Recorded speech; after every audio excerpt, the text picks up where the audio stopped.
Jamming, you know what time it is?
Still going down 4th Street like we crazy. The music so sweet we gone mad. And anybody who try to stop, don't be bacchanal. We going on bad. Bounce them, oh Lord. Jam them, oh Lord. Beat them, oh Lord, oh Lord. Smash them, oh Lord. Mash them, oh Lord. Trash them, oh Lord, oh Lord.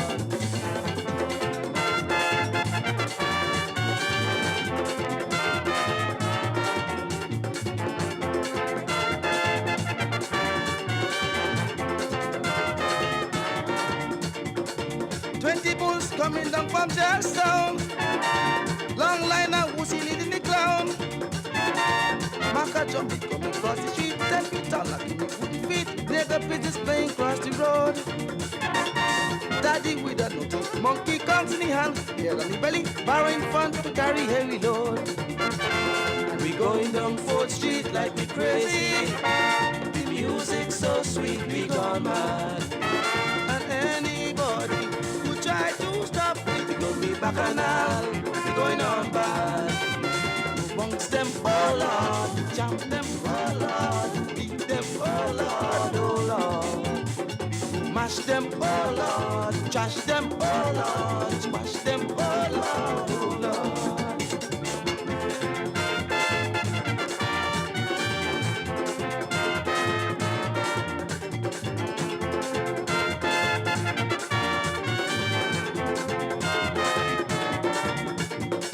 See Bob playing mass with a baseball bat, Bobby in the yard with a floppy hat. Maple leaf and Coca-Cola, beating music sweet like sugar. Said I said on the air with iron hand. Murder in the pan, we smoke it, fight like hell. Sister Josie, the TV chair and the wrong and way the band. And we going down 4th Street like we crazy. The music so sweet, we gone mad. And anybody who try to stop it will be bacchanal, we going on bad. They're bad. Them, oh Lord, jump them, oh Lord, beat them, oh Lord, oh Lord, squash them, oh Lord, mash them, oh Lord, jump them, oh Lord, oh Lord.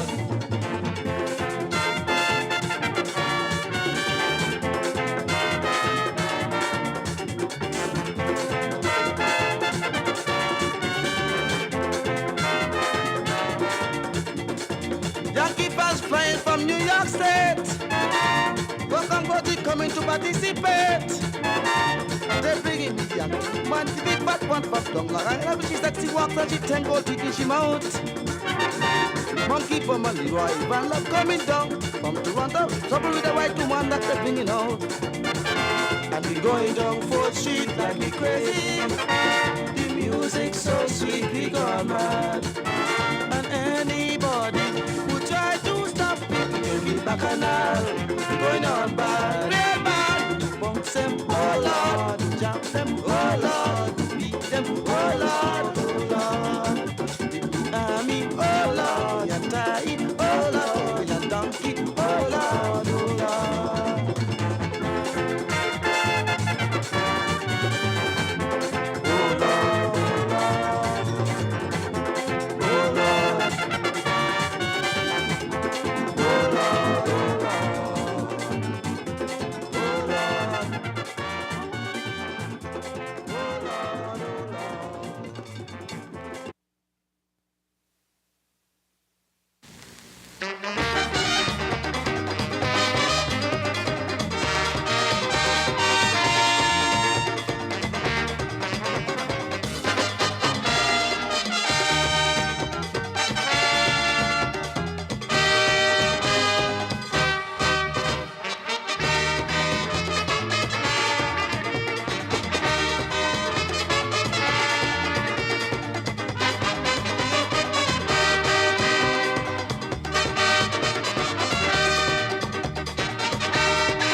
I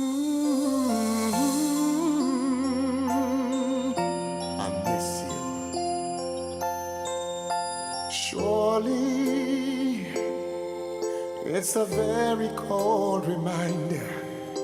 It's Christmas time again, and I'm thinking of you. Oh, I miss you and the things we always share. How I wish that I was there, close to you. I'm sure that Christmas here is beautiful, but home with you it's much better, so much better. Baby, as I reach out for your picture, taking beauty in a frame to hold it close to me.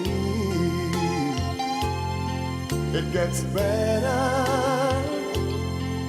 but could never be the same if I could hear you call my name when you're coming to me.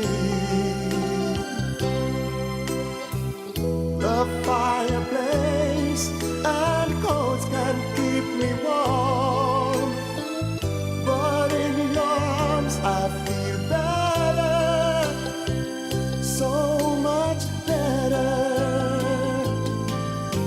I wish I could be home for Christmas time with you. I wish I could be home for Christmas time with you. I wanna hold you in my arms for Christmas, share my love with you for Christmas. If there's somehow for the season wishes can come true, I'm wishing I was home with you.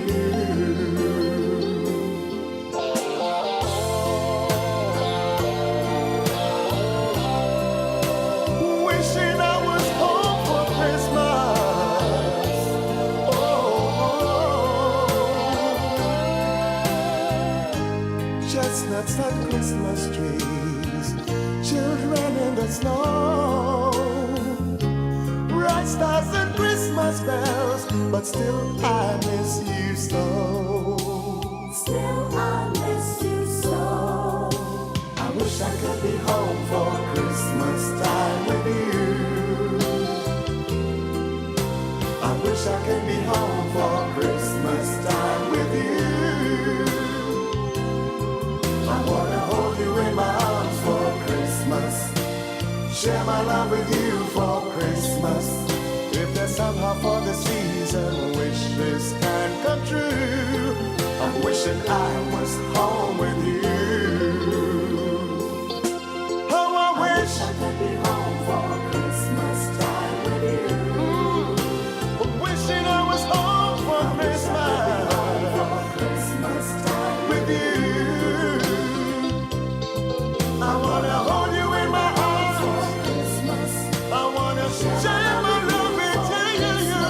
And if somehow for the season wishes can come true, I wish that I was home with you. Yeah, I wish I could be home for Christmas. Oh, I wish that I was home for Christmas, baby, baby. I wanna hold you in my arms. I wanna share my love with you.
Land of my birth, filled with beauty.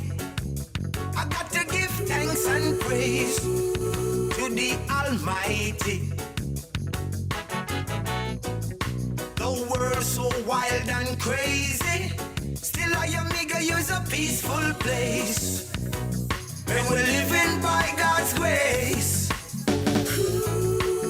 And if you don't believe me, take a little trip and see. Oh yes, I am Biga, land of water and sunshine, warming up this heart of mine. standing still in time. And we ain't got no borderline. We ain't got no borderline. Amiga, land of water and sunshine, warming up this heart of mine. Though the storms may blow sometime, still we ain't got no borderline. We ain't got no borderline. Still we got to till the soil. Oh yes, 'cause food is the staff of a life. Lord, there's enough for each and every one. So just take a little and let us live so long. Get yourself together in sweet Layamiga, Layamiga, land of water and sunshine, warming up this heart of mine, standing still in time. And we ain't got no borderline. We ain't got no borderline. Layamiga, land of water and sunshine, warming up this heart of mine. Though the storms may blow sometime, and we ain't got no borderline. We ain't got no borderline.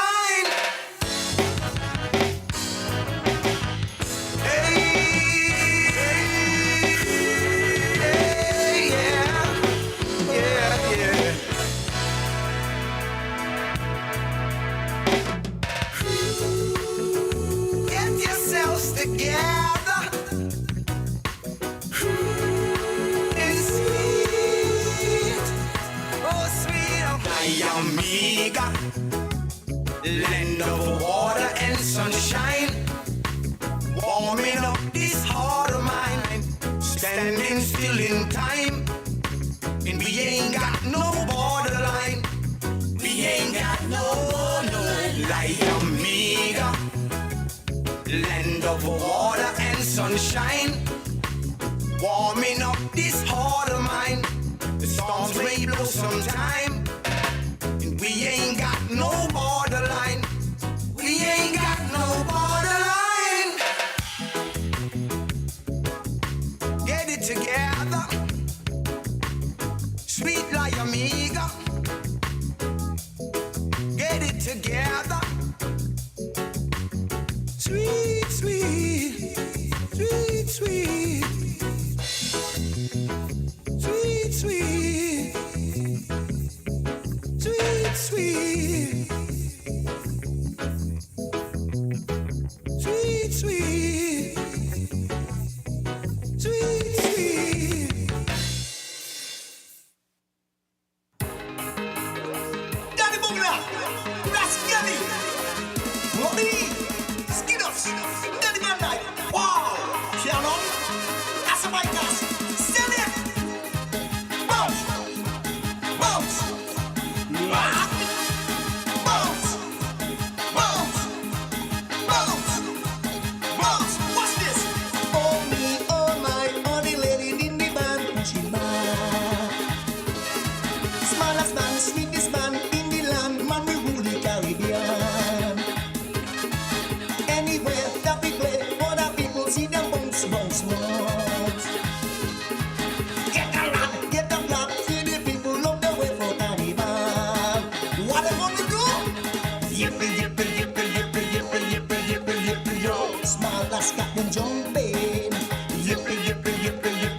bounce with me. I wanna see you wave with me, wave with me. I wanna see you wave with me, wave with me. Lick it in. Clovis. Asabagas.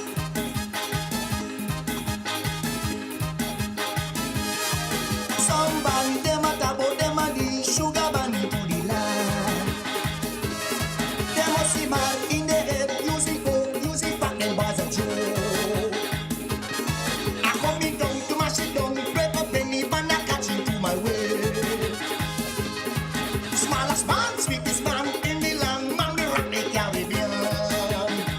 What? Yippee, yippee, yippee, yippee, yippee, yippee, yippee, yippee, yo. Smallest got them jumping. Yippee, yippee, yippee, yippee, yippee, yippee, yippee, yippee, yo. Smallest got them waving. Yippee, yippee, yippee, yippee, yippee, yippee, yippee, yippee, yo. Smallest got them waving. Yippee, yippee, yippee, yippee, yippee, yippee, yippee, yippee, yo. Smallest rockin'. Smallest man, we gon' make you jump up. We come to make you jump up. We come to make you. Smallest man, we gon' make you wave up. We come to make you wave up. We come to make you wave your national colors. Wave your national colors. Wave your national colors. Wave your national. Wave your national colors. Wave your national colors. Wave your national colors. Wave your national. Bounce with me, bounce with me. Smallest passy, bounce with me, bounce with me. Yeah, my wave with me, wave with me. What? Wave with me, wave with me. What's this? KFC Massive, Young Fellow, Meeting the Quickie, Gang 2, Blood Kings, Ras, Licking Something, Many People One, Calabar. Yippee, yippee, yippee, yippee, yippee, yippee, yippee, yippee, yo. Smallest got them bouncing. Yippee, yippee, yippee, yippee, yippee, yippee, yippee, yippee, yo. Smallest got them waving. Yippee, yippee, yippee, yippee, yippee, yippee, yippee, yippee, yo. Smallest got them bouncing. Yippee, yippee, yippee, yippee, yippee, yippee, yippee, yippee, yo. Smallest got them waving. What? Smallest man, we gon' make you jump up. We come to make you jump up. We come to make you. Smallest man, we gon' make you wave up. We come to make you wave up. We come to make you wave your national colors. Wave your national colors. Wave your national colors. Wave your national. Wave your national colors. Wave your national colors. Wave your national colors. Wave your national. Bounce with me, bounce with me. Smallest passy, bounce with me, bounce with me. Let me see you wave with me, wave with me. Smallest passy, wave with me, wave with me. Oh my gosh! See them a bounce, see them a bounce, see them a bounce, bounce, bounce, bounce, bounce. See them a bounce, see them a bounce, see them a bounce, bounce, bounce.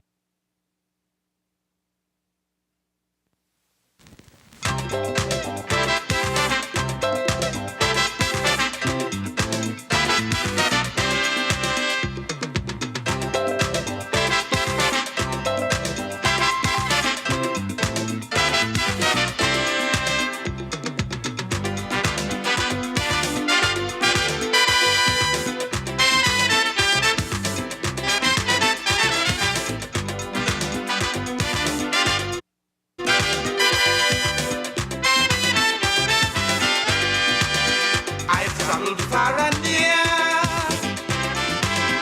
been almost everywhere. No place that I've been could touch the cradle of the Caribbean. Talking about where I born, where I come from. Natural beauty, blessed land, pretty waters and clean sand. Oh, Saint Kitts, I love you all the time. No matter where I go, no matter what I do, you're always on my mind. Saint Kitts, I love you as my own. You are so dear to me, that's why you'll always be my home, sweet home. I love Saint Kitts, you love Saint Kitts,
where I go, no matter what I do, you're always on my mind.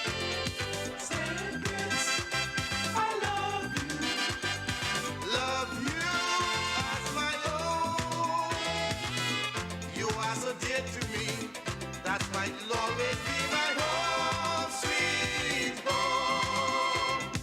I love circuits, you love circuits, she loves circuits, he loves circuits, long live circuits.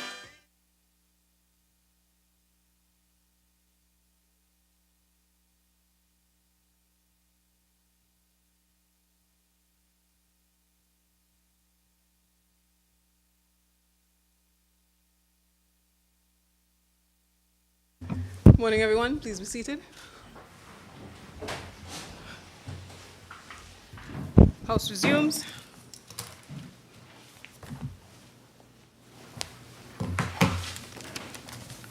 Just a minute.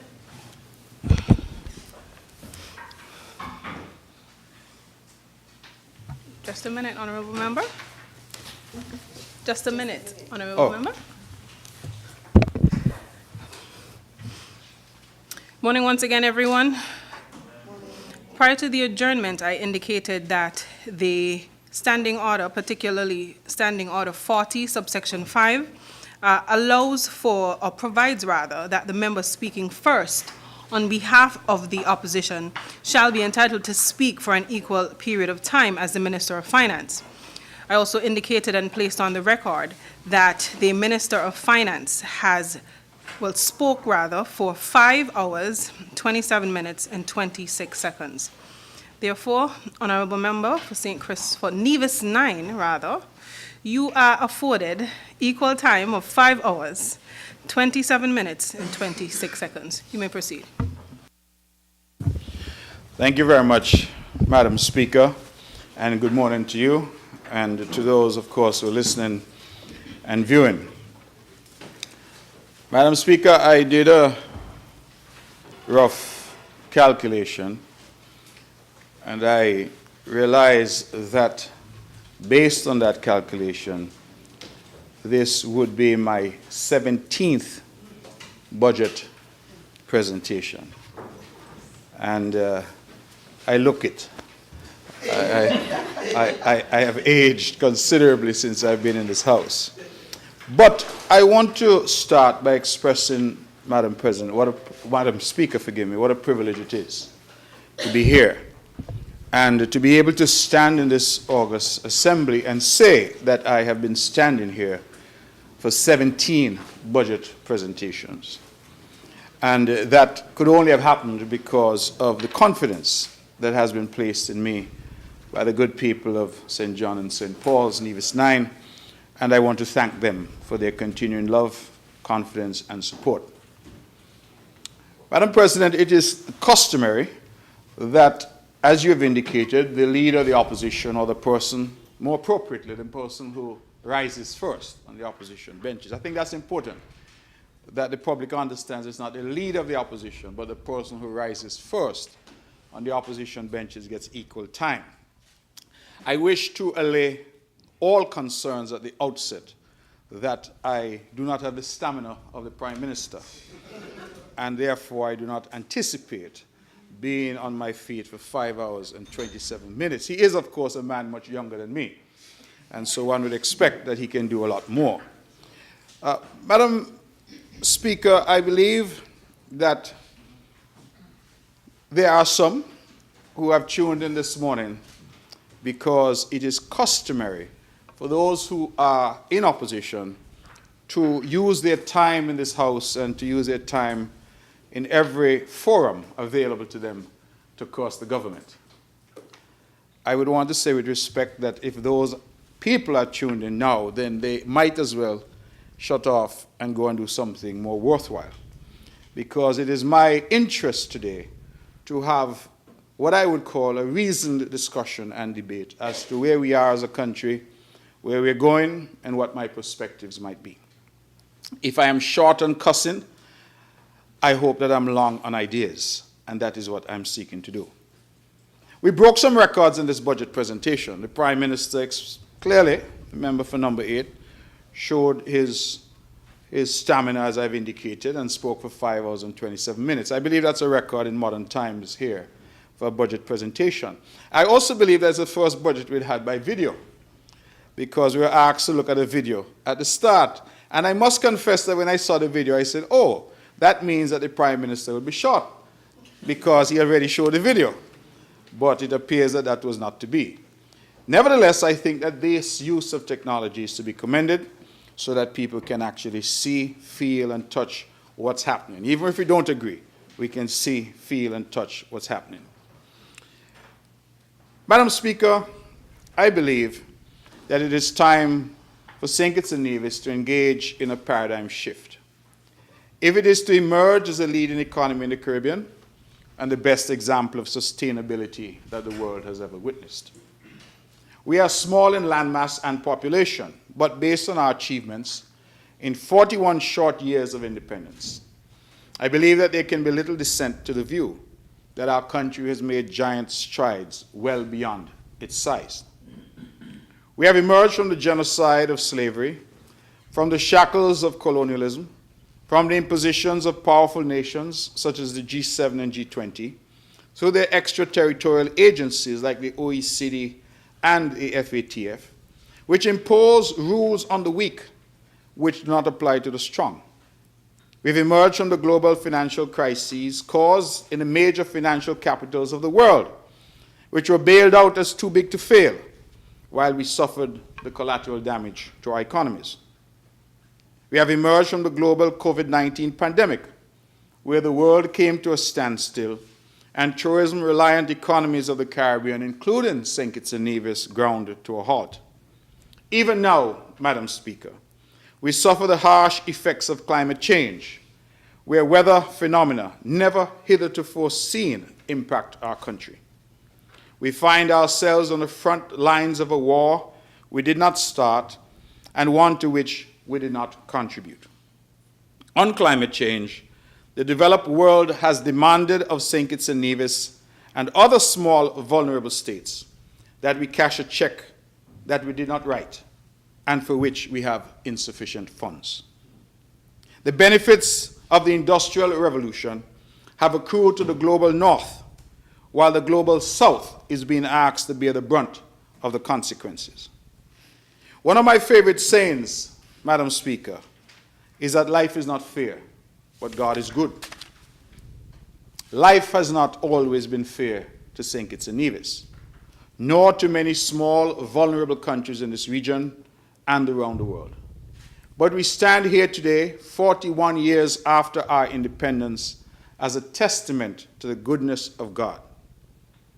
But our forebears taught us that God helps those who help themselves. And so I believe that God's goodness works best when we seek to manage the gifts that He has given us in the best possible way for the benefit of our people here today and for generations to come. We all recall the biblical account of the talents, and the master rewarded those who managed and multiplied their talents, while punishing those who buried their talents and wasted their time. St. Kitts and Nevis has been given abundant talents. Fresh air, fertile soil, picturesque beaches, warm oceans, abundant flora and fauna, and a people imbued with greatness.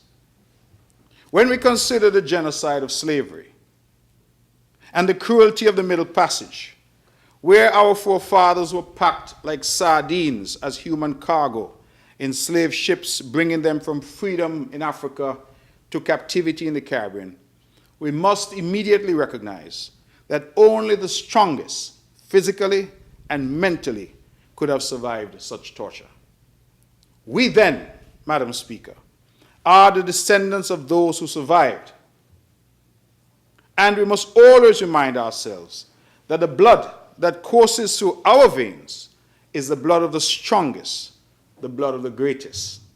We are the descendants of the fittest, and that DNA is what defines us.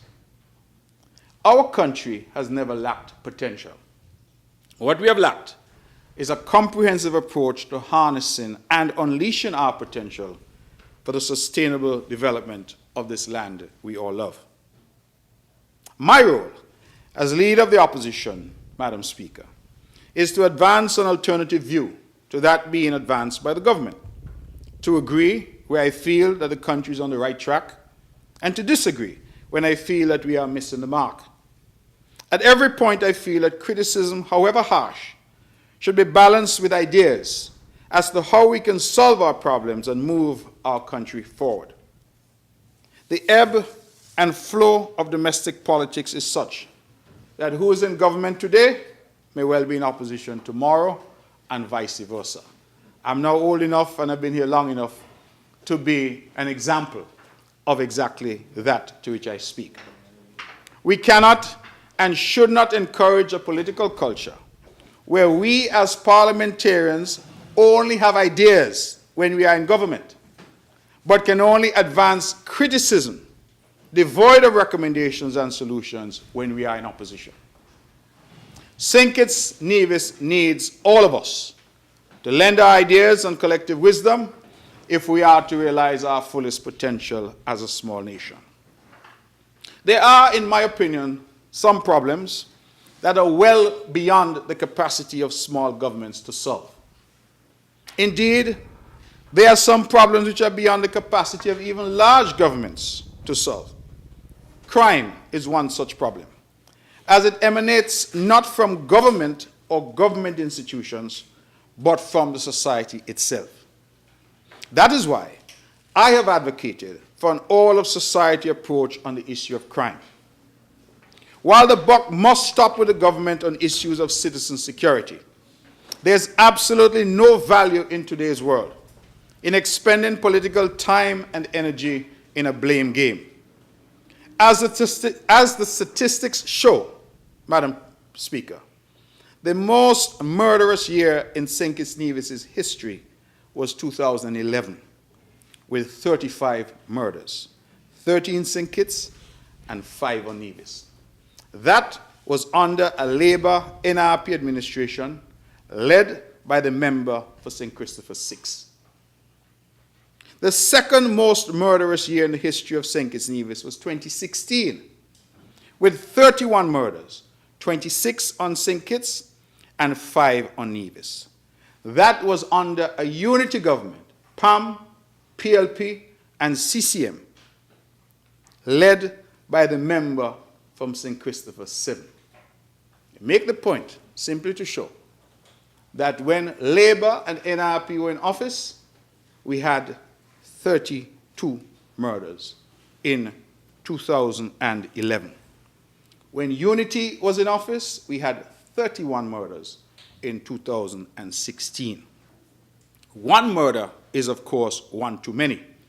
But I share these two statistics to show that regardless of who is the head of government, crime remains a constant, not just in St. Kitts Nevis, but across the Caribbean and the globe.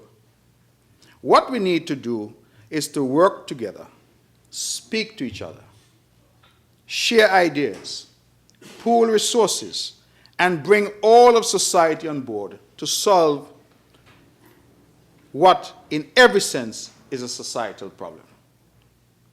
On crime, Madam Speaker, we should spend our time talking about solutions, not blame.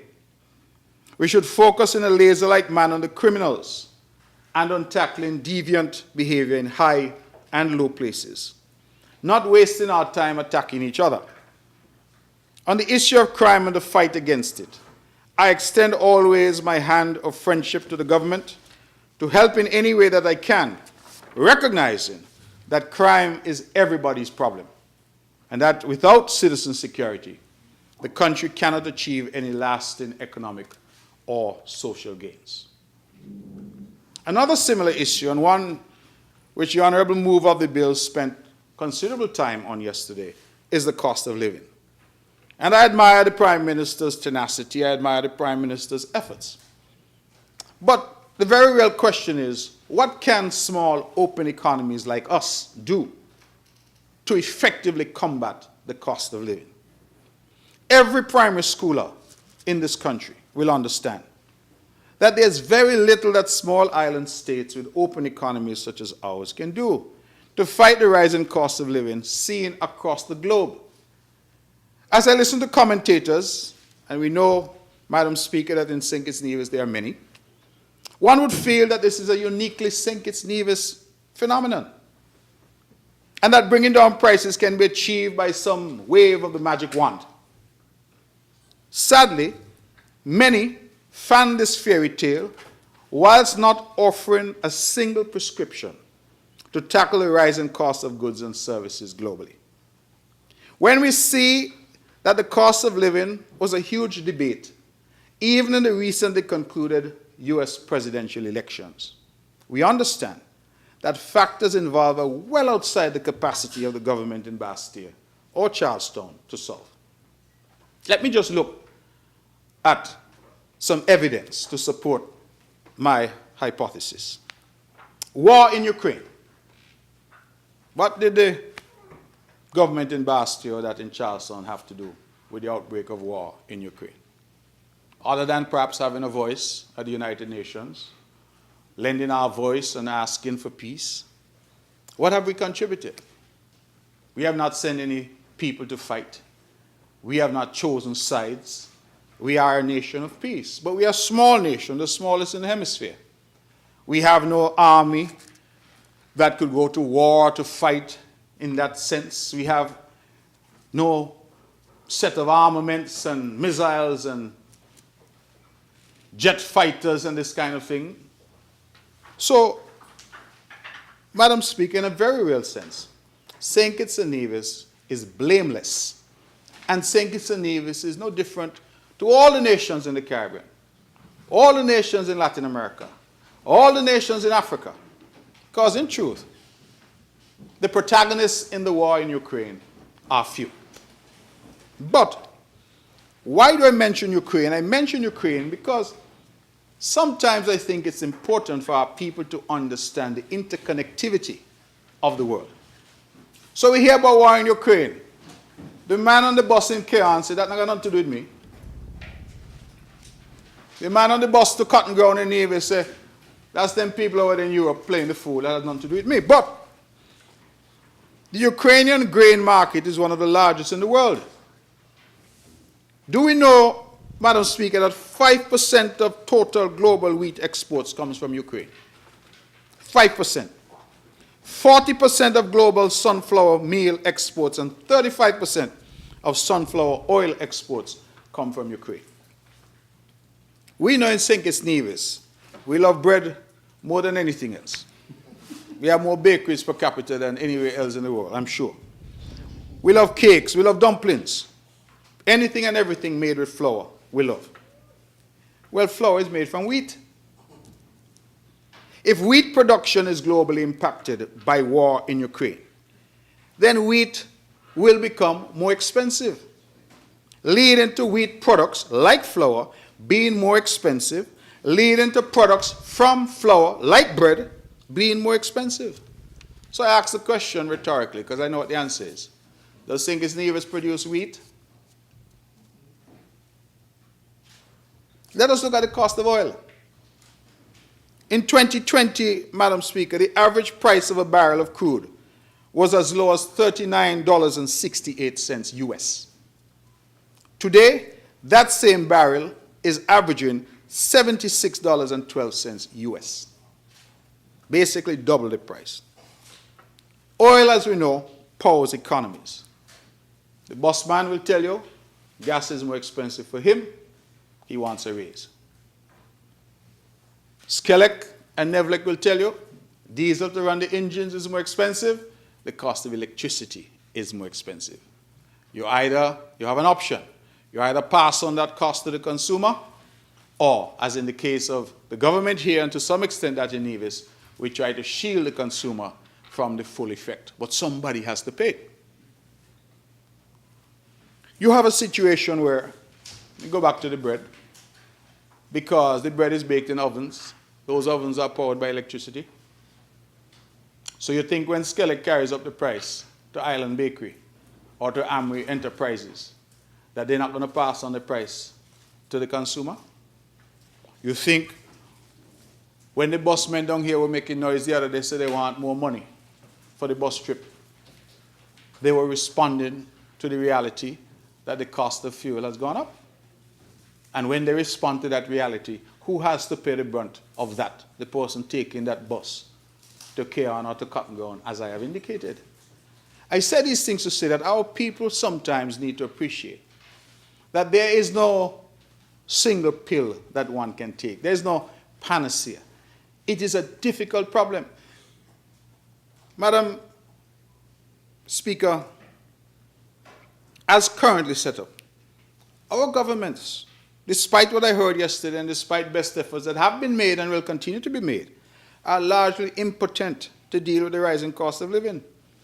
I say that because so much of the rising cost of living are non-local costs. It's one thing for us to say we're going to try to control this or that here in St. Kitts and Nevis within our shores. But when we have open economies, when you go to the Marriott or you go to a restaurant here, and nearly everything on your dish is imported. When the cars we drive, the gasoline we use, the diesel to power our generators, the furniture in our house, the furniture in this parliament, it's all imported. It means that we are importing inflation.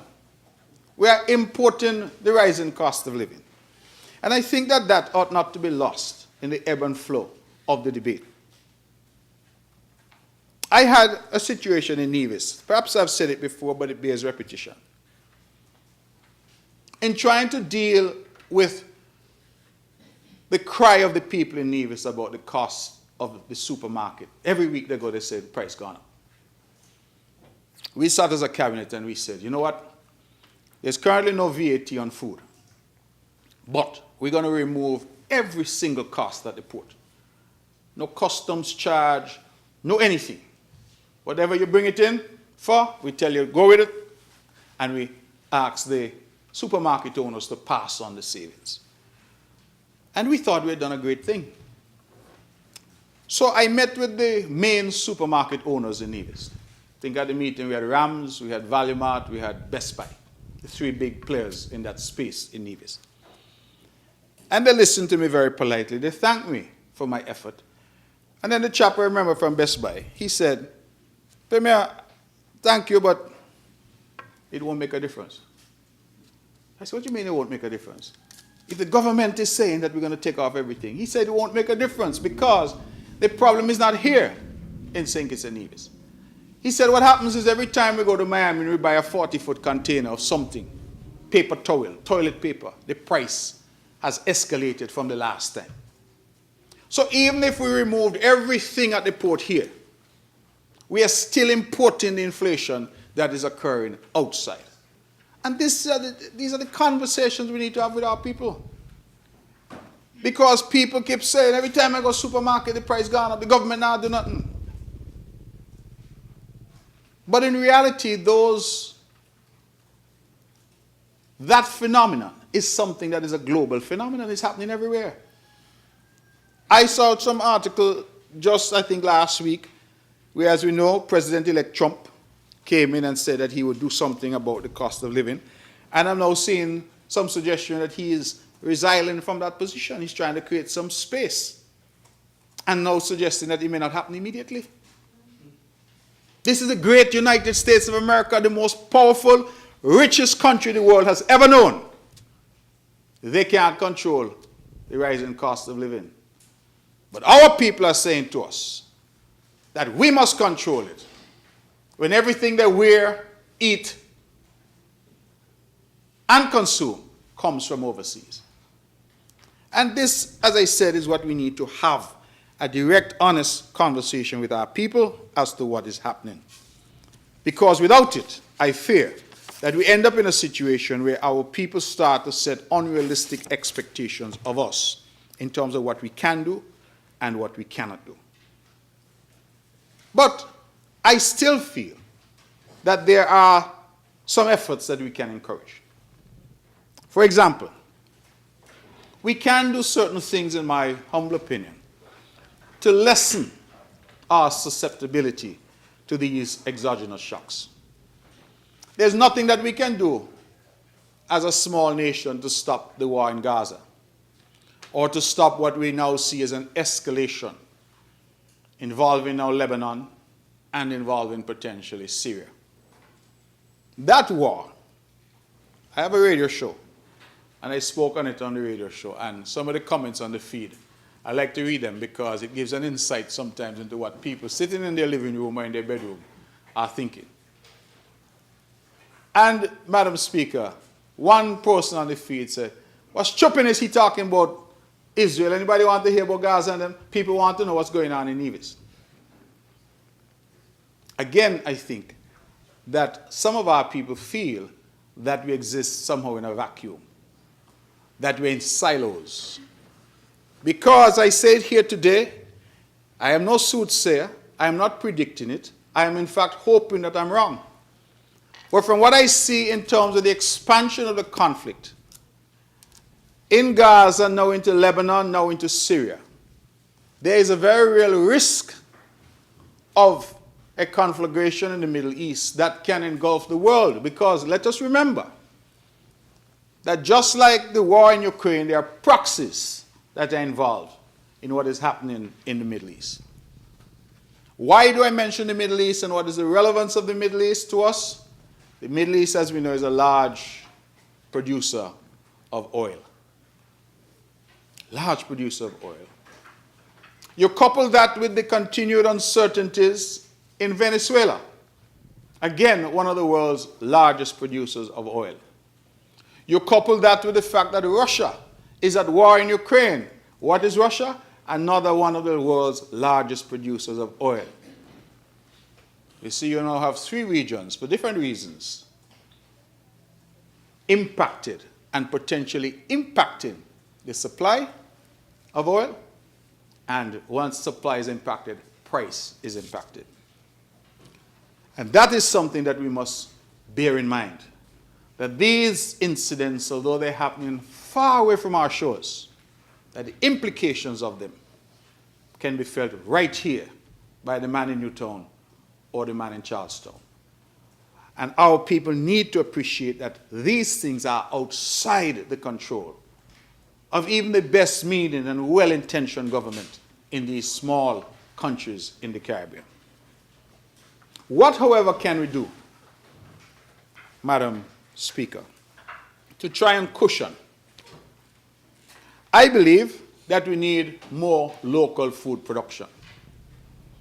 They say that you must always play to your strengths. We don't have oil. We are not wheat producers. We are not grain producers. But we can produce other things that we eat. In fact, this initiative, 25 by 25, is a CARICOM-wide initiative. And as I understand it, and one of my colleagues, I'm sure, is more versed, he'll speak more to it than me. But as I understand it, 25 by 25, it is really an effort to cut the level of imports. There was a time when the Caribbean was based on agriculture. Fine, it was a monocrop, sugar. And we know what our experience with sugar was like. But we had tobacco, we had other export crops. And I'm making the point that St. Kitts and Nevis in particular used to have a very vibrant agricultural sector. Over the years, for a variety of reasons, that sector has fallen off. But I have been on a campaign of my own. You know, Madam Speaker, that I am a great user and fan of social media. I feel that's where the world meets. And so I'm on social media fairly often. My colleagues may tell me sometimes too often. But I like to interact with people, and you meet everybody there. And I am a great fan of planting something in your yard. A lot of people now, when they build a little house, they go and they get all lovely ornamentals.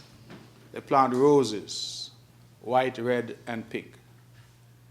They plant hibiscus. And it is beautiful to behold. I am not suggesting that ornamentals should be thrown out the window. But what about planting some coconut palms, planting some fruit trees, ensuring that in your yard you have something to eat. And I like to show off because I come out now and I have mostly 3-4 bunches of bananas in my yard. I feel good about it. And going back to my youth, Madam Speaker, I know that you can cut the banana one hand at a time.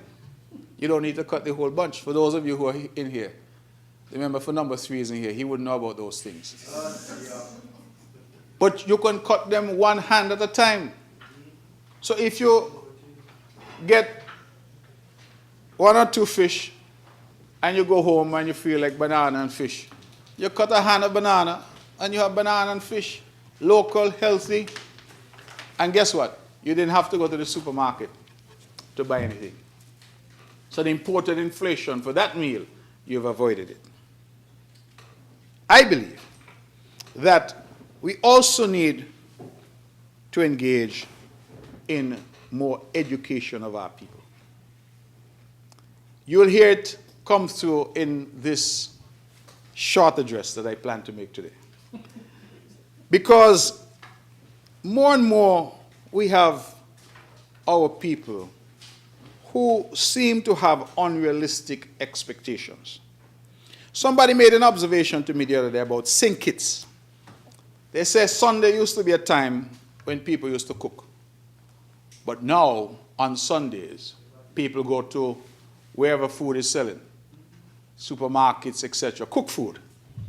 And they buy the rotisserie chicken and they buy whatever, and they go home now.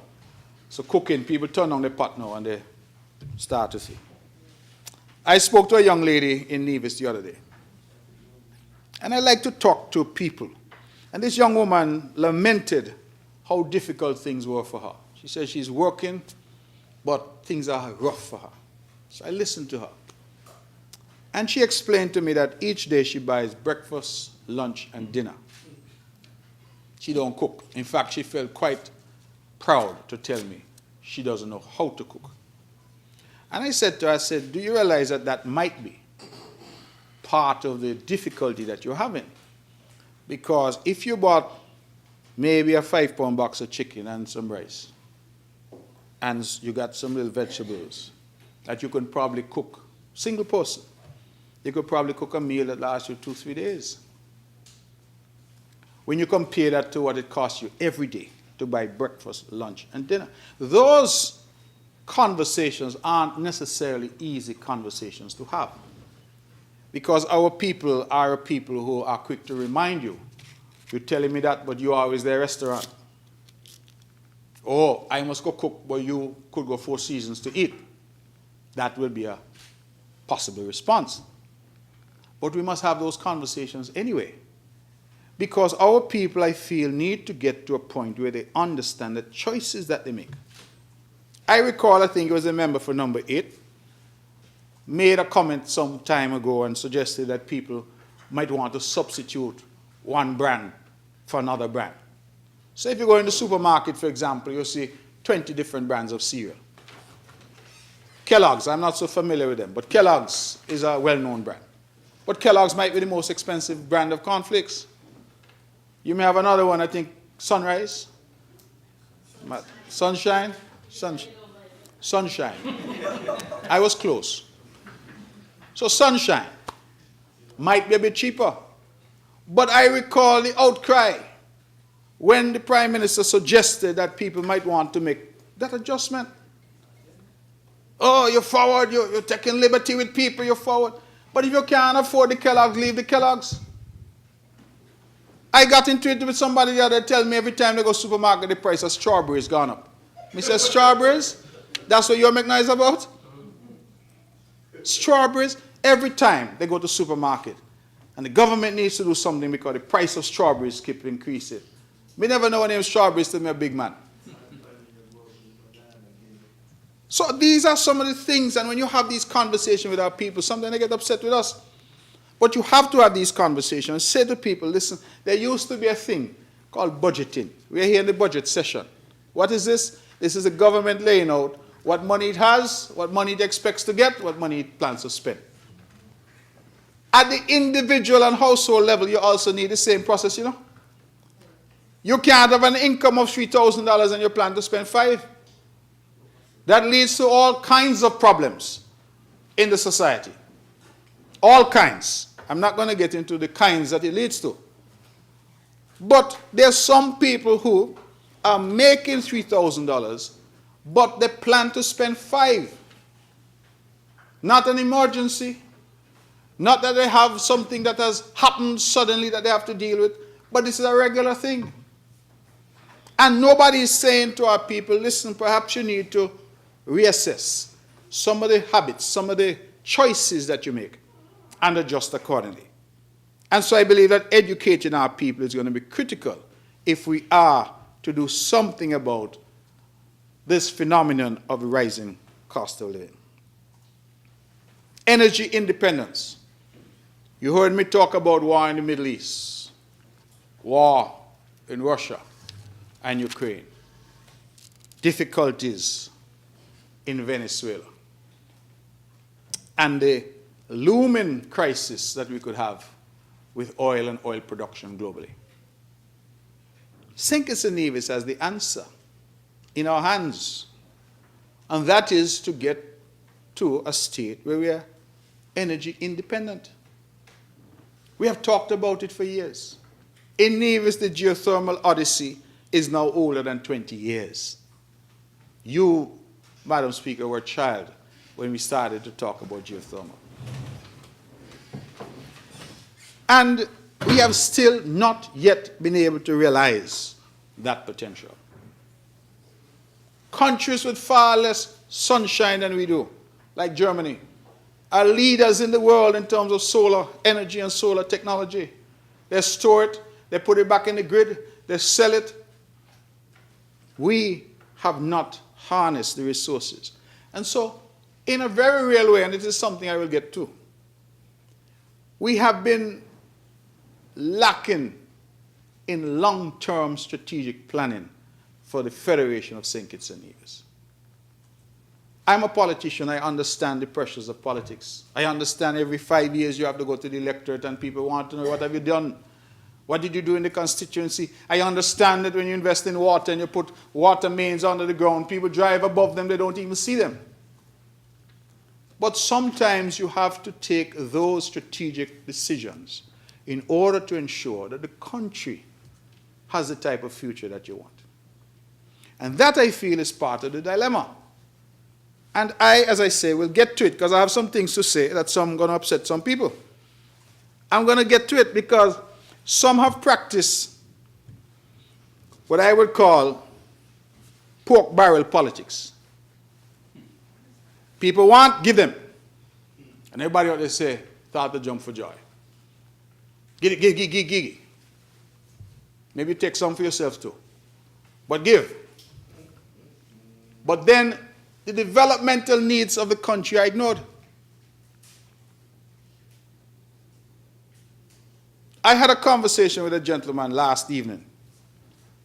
And the gentleman said to me that he is prepared to wager that if the choice was put to the people of St. Kitts and Nevis by the Honorable Prime Minister and member for number 8, I can give you a double salary or I can solve the water problem in Cairn. That the majority of people say give them the double salary. Because they're prepared to have a double and no water in the pipe. We have, and I say we, because I've been in here long enough, created a culture where it's all about me and what I can get, and there is little thought about the country and how the country is going to develop. And that is our sad reality, and we need to correct it.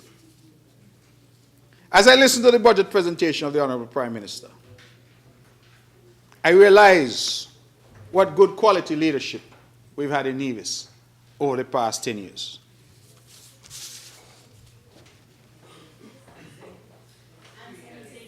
I realize everybody over there will have their time to speak. I realize what good quality leadership we've had. Let me explain. The Prime Minister in his budget presentation talked about JNF leaking. He said the biggest investment up there was bucket. Well, I'm here to say the only buckets at Alexandra are those that the people use to mop up the floor. We don't have any leaks at Alexandra. He spoke about water and the difficulties with water. I'm making a point and I'm going to get to the point. I want to say that the government in Nevis over the past decade has invested some $43,442,625 in water. We did a massive, the whole of Nevis appeared to be under construction at one point.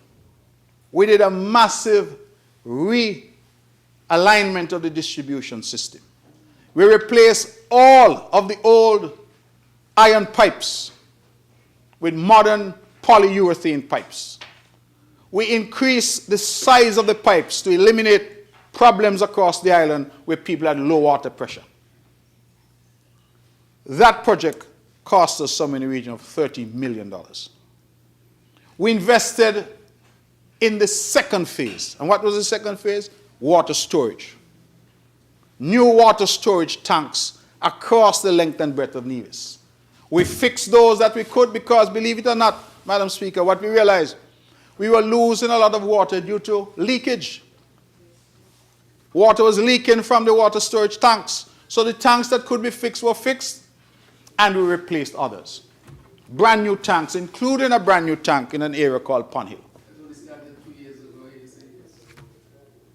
Prime Minister is going to wrap up and he's going to remind you. But I'm making the point because we were investing water distribution. Bam. Then water storage. We had a well, a high-producing well in an area in Nevis called Hamilton.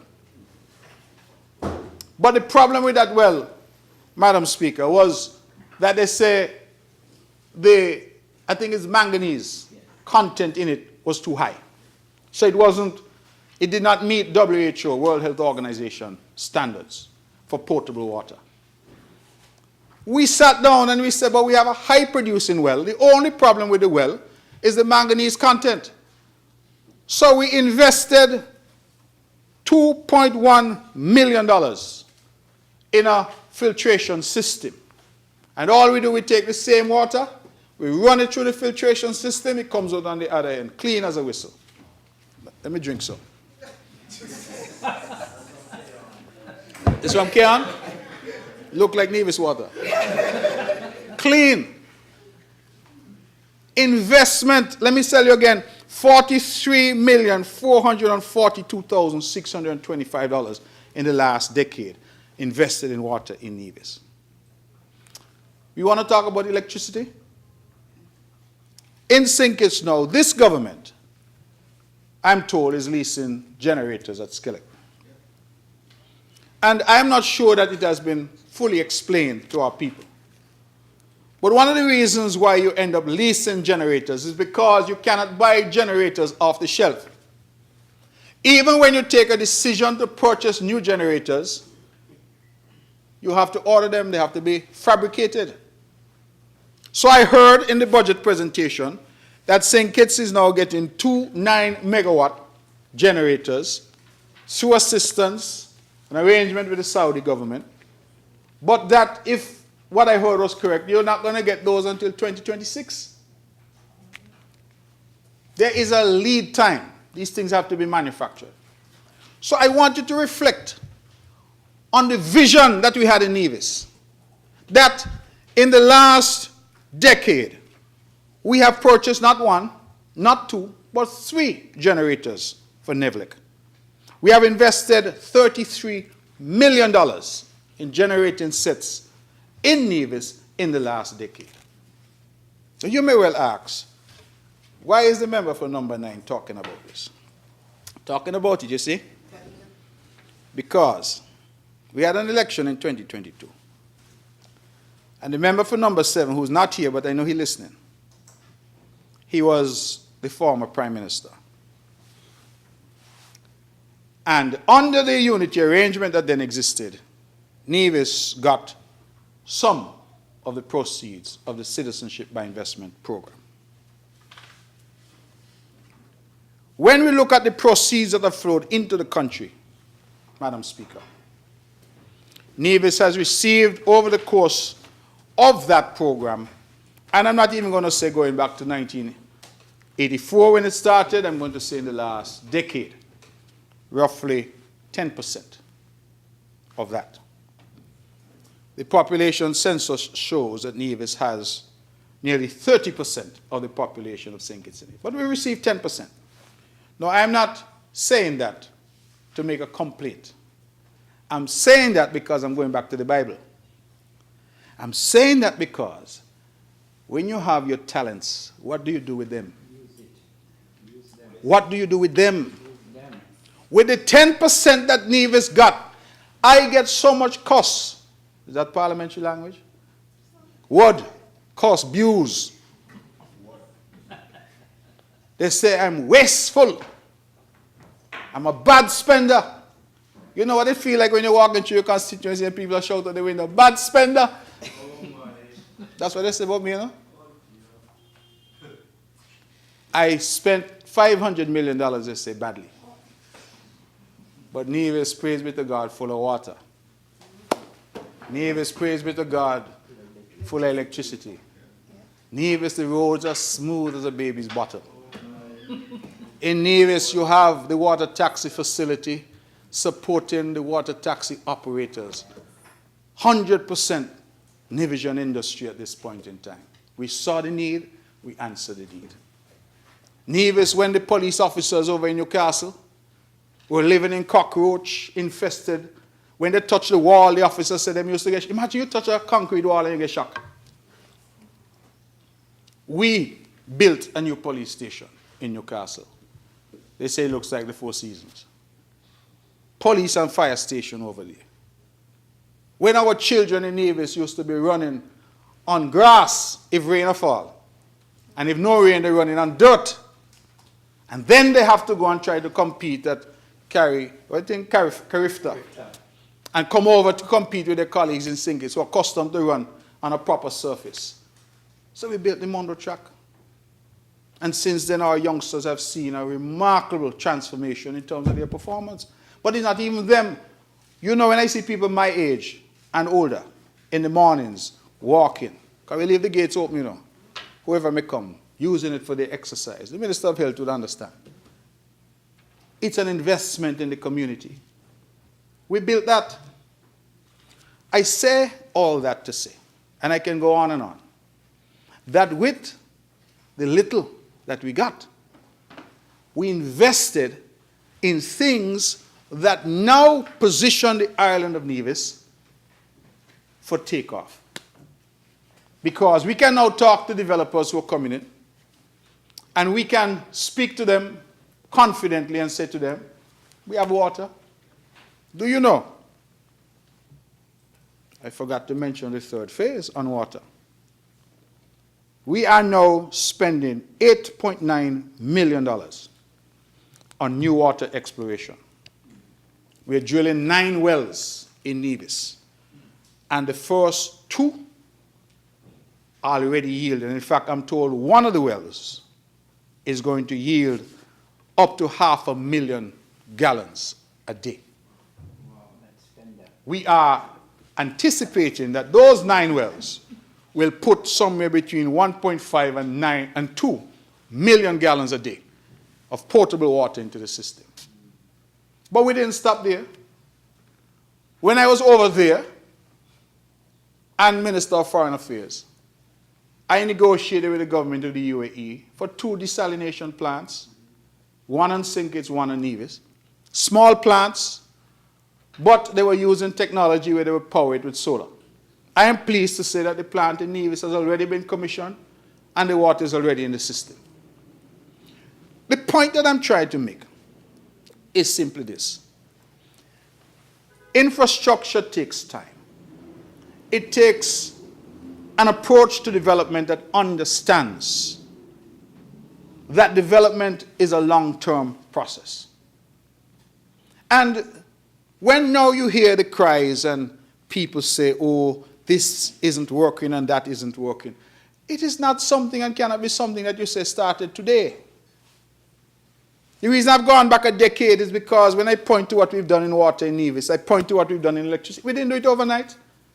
We planned and we executed. You hear what I tell you? When you order generators, they have to fabricate them. So even if you want to order a generator today, tell yourself, it's 18 months before you can have access to that generator.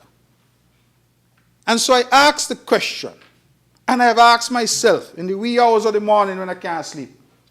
I've asked my colleagues in Nevis. I've asked the Division public.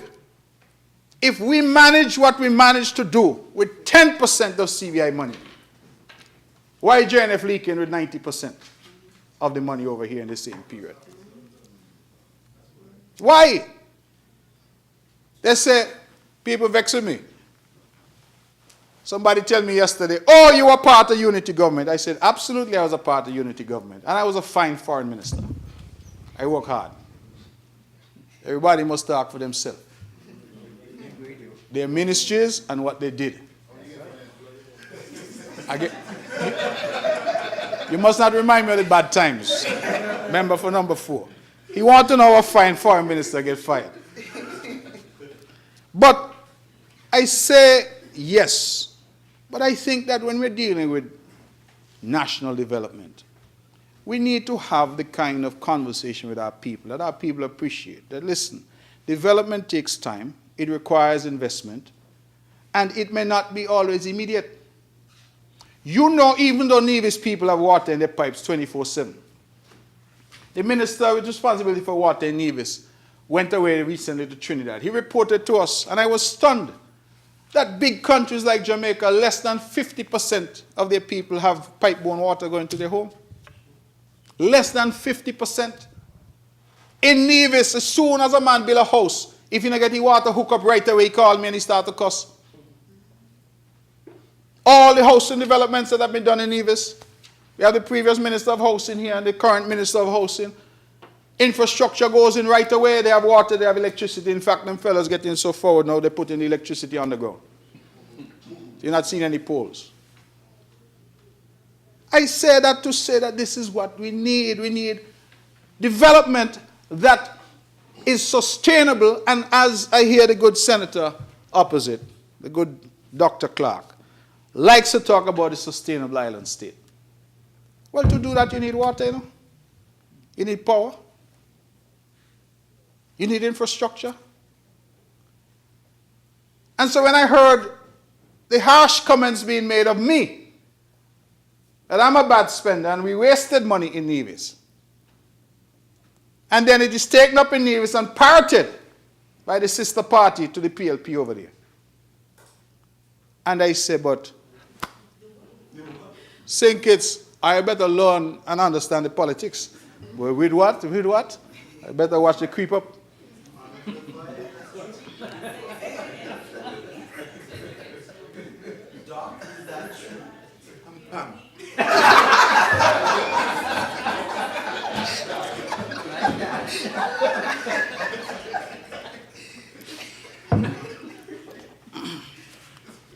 This crosstalk is something else.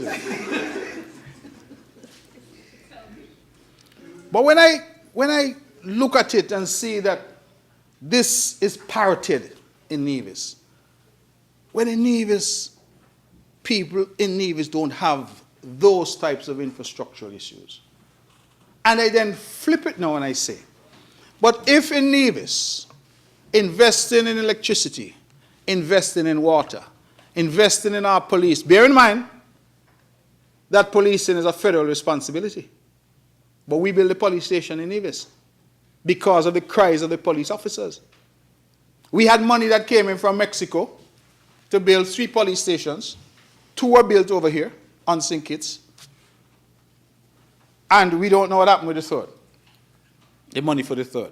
But we decided that we would build in Nevis. Mondo track investment in our youth. Water taxi facility. Things that you can touch and see and feel that are in good use. Because our water taxi facility has revolutionized travel between St. Kitts and Nevis. Revolutionized travel between St. Kitts and Nevis.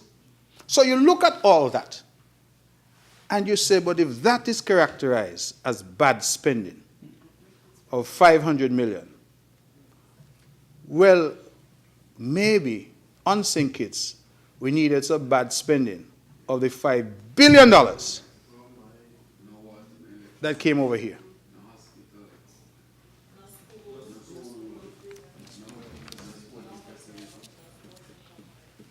I am just saying it because I want people to understand that sometimes you get licks that are not deserved, and sometimes the person who's giving you the most licks. I had an incident in Jamaica. I had just arrived as a law student, living in a place in Mona. As I came out the gate, a man rushed up the road bawling, "Thief, thief!" And I said, my goodness. Then a little young lady walked up crying, and she said, "You are the thief." You know what the man do? Snatch the girl chain. And as he running, he bawling, "Thief." When I hear the thief, you know? Stole the girl's chain, but running and crying, "Thief." Well, I'm not going to call anybody thief, but I just use it by way of analogy for what it is worth. Because sometimes, you see, when people come at you and attack you, it is an effort to cover what they're not doing.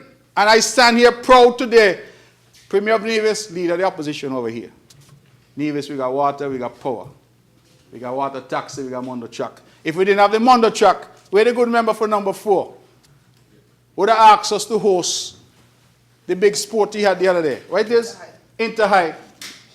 Because even the Kim Collins Stadium was allowed to go to ruin. With $5 billion, you could have 100 Kim Collins Stadium over here. But hear what happened, you know. Hear what happened.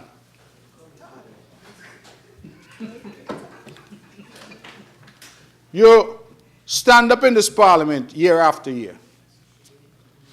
You talk about the excellent management and the surpluses year after year.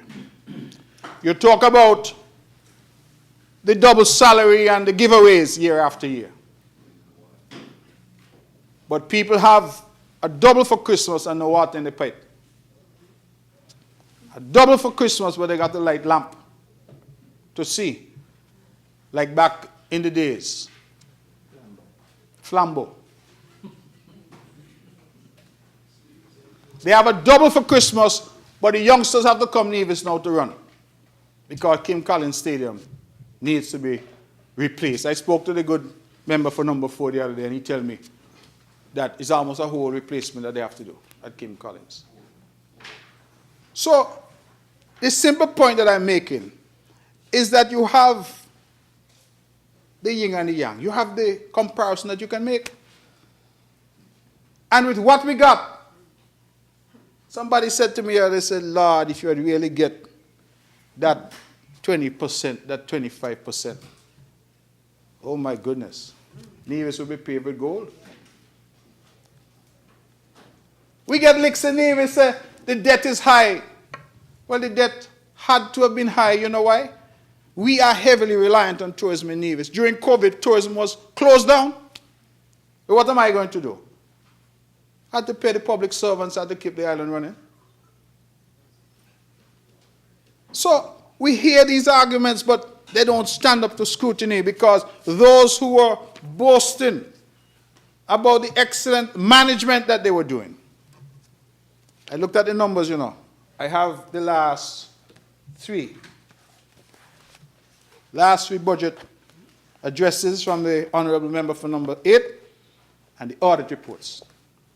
And I will say something now because it is true. Take out the CBI revenue. Take out the CBI revenue. And then tell me about good management of the economy. Because when we look at the CBI revenue that has flowed into this country, it has been as high as 54% and rising. And I will get to that. As I speak about CBI, I made mention last year of the need, Madam Speaker, for us to move with greater alacrity to diversify our economy. this government now has been there for 2 years. Well, the mover said 2 years. It's actually 2 years and 4 months. Given that we have a 5-year term, I believe that we can say that the government is halfway through its term. And I am here to say that I am not seeing the urgency to diversify away from the dependence on citizenship by investment. For 3 budget sessions now, I've listened to the honorable member for number 8, and each time he has made the point. To put it in context, in 2021, CBI was 54.9% of revenue. 2022 was a similar number. 2023, it was 55%, so it went up marginally. But if you imagine that pie chart and you just take out 55%, you see what that does now to the economy of St. Kitts and Nevis? And that is why I have said, in fact, this document that I've just picked up, I have some notes scribbled on it from my last budget presentation. And I made the point then, and I make it now again, that really and truly we have 2 pillars, main pillars to our economy: tourism and citizenship by investment. And they have one thing in common: both are fickle. Tourism, we saw what happened to that during the COVID-19 pandemic. That went to 0.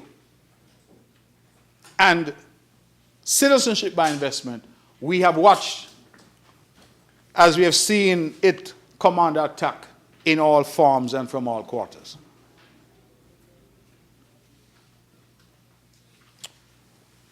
Madam Speaker, when we go to, I think it's paragraph 9, let me see if I have it correctly, of the budget address from the honorable member for number 8, I think that was his budget address of 2022.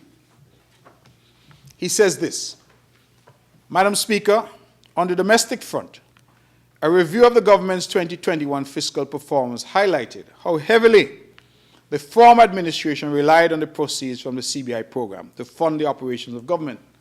This is not a sustainable practice. During that year, inflows from CBI accounted for 54.9% of total revenue and grants, and funded 63.5% of the government's total expenditure. Of note, tax revenue was 19.8% lower than anticipated. That's the budget address, December 2022. We go to the budget address of 2023, I believe it is. And at paragraph 18, the member for number 8, in speaking to the fiscal landscape, said this: Madam Speaker, a review of the government's fiscal performance revealed that for the 2022 fiscal year, a deficit of 99.2 million was recorded for the overall balance. And the primary balance also reflected a deficit of 82.9 million. Total revenue and grants amounted to 1.12 billion, of which recurrent revenue was 1.1 billion, and total grants were 14 million. Now to the part that I want to highlight. In contrast, forgive me, non-tax revenue exceeded the budget by 54.9%, mainly on accounts of the proceeds from the Citizenship by Investment program. In contrast, tax revenue was 11.1% lower than expected as the economy continued to recover from the fallout of the pandemic and to cope with the effects of the Russian-Ukraine war. That was in 2023. The reason I've drawn reference to that, those two, is that the honorable mover, as far back as 2022, when he got into office and would have made his maiden budget address, realized the overdependence on CBI and said in terms that we needed to break the back of that overdependence. He reiterated those sentiments in his budget of 2023. And he has again, in his budget this year, reiterated those sentiments. I share those sentiments. The issue for me is, how are we going to wean ourselves off? And at what pace are we going to wean ourselves off? Last year, I spent quite a bit of time talking about what I think ought to be a paradigm shift. That we ought no longer to run after numbers in terms of saying how many people applied and how many people got our citizenship. But that we now had a critical core of persons holding St. Kitts Nevis citizenship, and that we should now have what I call value added. We should have a unit maybe attached to the citizenship by investment unit, but the purpose of that unit is to work with those who are already our citizens. I used the example numerous times before in public where I said that I was in Dubai and I met somebody from Yemen, purportedly one of the top 5 richest families in that country.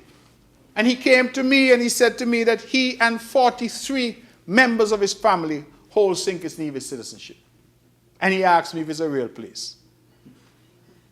He said none of them had ever visited. But they had it as a sort of insurance policy. And if people out there are wondering, sometimes in those volatile areas, you need an option, you need an escape valve if necessary. You know, when I was foreign minister,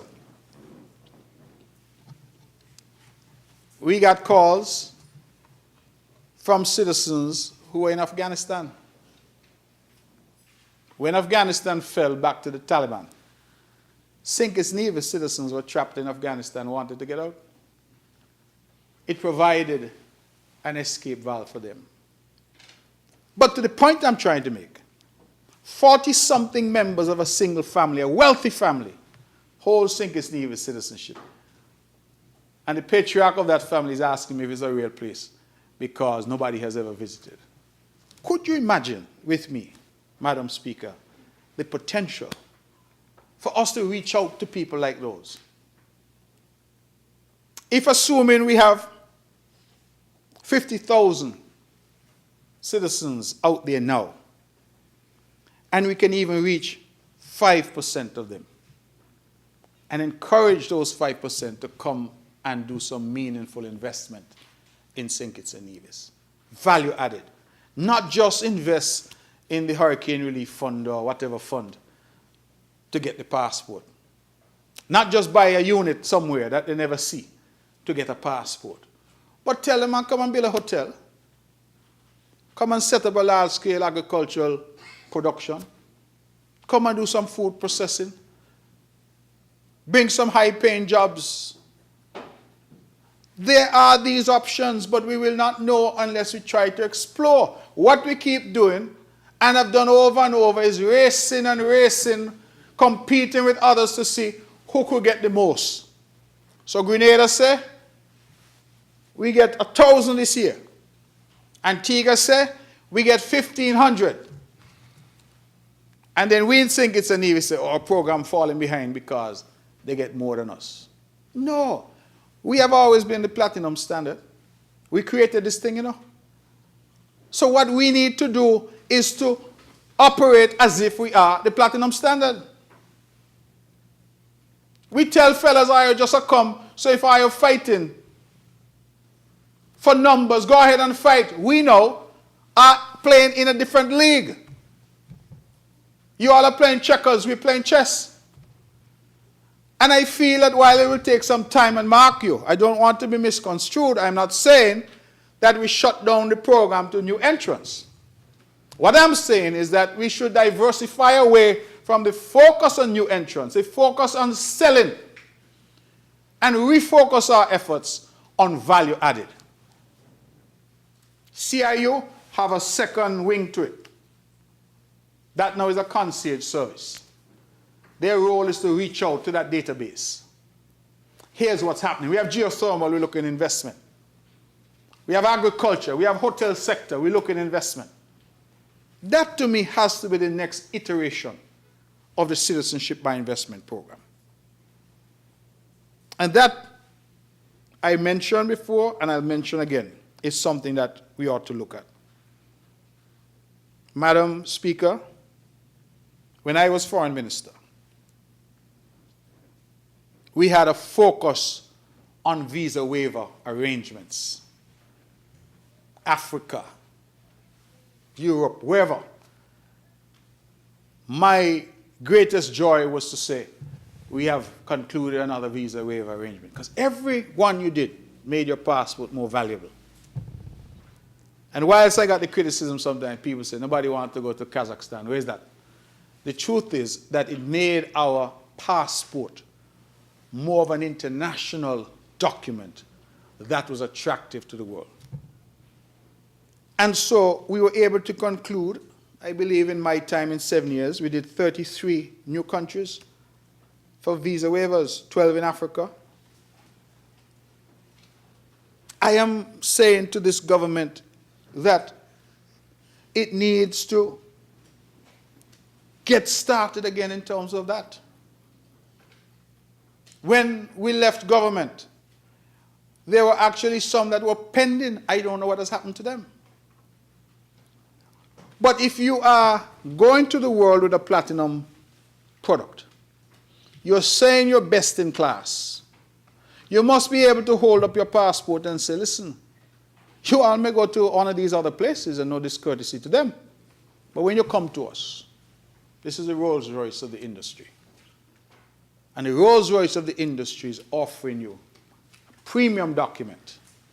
And one of the ways to do that, and I say to the Honourable Member for number 8, I say to the Honourable Member for number 6, who's now the Foreign Minister, is low-hanging fruit. It's low-hanging fruit. It's not difficult to do. And we could simply by, for example, negotiating with some of those African countries, catapult the St. Nevis passport to number 1 in all of the Caribbean and Latin America. We got very close, but I believe it is the Bahamas that was still a little ahead of us. But we can do it. That to me is the kind of value added that people would want and people are looking for. I am still on the issue of economic diversification. And I come back to what I believe, of all that I've heard proposed, is the real game changer, and that is renewable energy. We had in this very parliament a resolution of the National Assembly, the 20th of November 2023, just over a year ago, when government and opposition, Nevis and St. Kitts, we came together and we said, listen, it is high time that we harness this geothermal resource for the benefit of the country. I have thanked the Honourable Mover and member for number 8 time and time again because he has really shown an interest in moving this geothermal project forward. But I want to move beyond the demonstration of interest. And I want to say that if we are able to finally get to that promised land, then I'm prepared to predict that energy then becomes that limb of our economy that is almost bulletproof. We know that energy drives the world. And if we can, as I have said publicly, become the Norway of the Caribbean, except Norway exports fossil fuel energy. Could you imagine a world, Madam Speaker, where St. Kitts and Nevis is now exporting energy? We have the French islands close by, Saint Barth, Saint Martin, Saint Martin.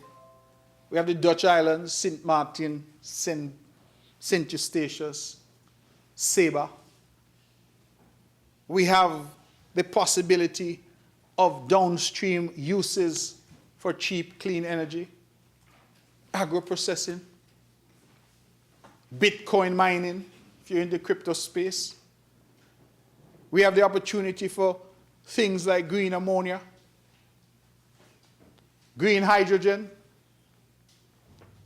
Again, I'm not a soothsayer, but I'm prepared to predict that the cruise ship industry and St. Kitts has emerged as a major cruise destination, that there's so much pressure on them because they use so much diesel and pollute the atmosphere that a lot of them are going to start to change in terms of what propels them, what power they use, or how the power is generated.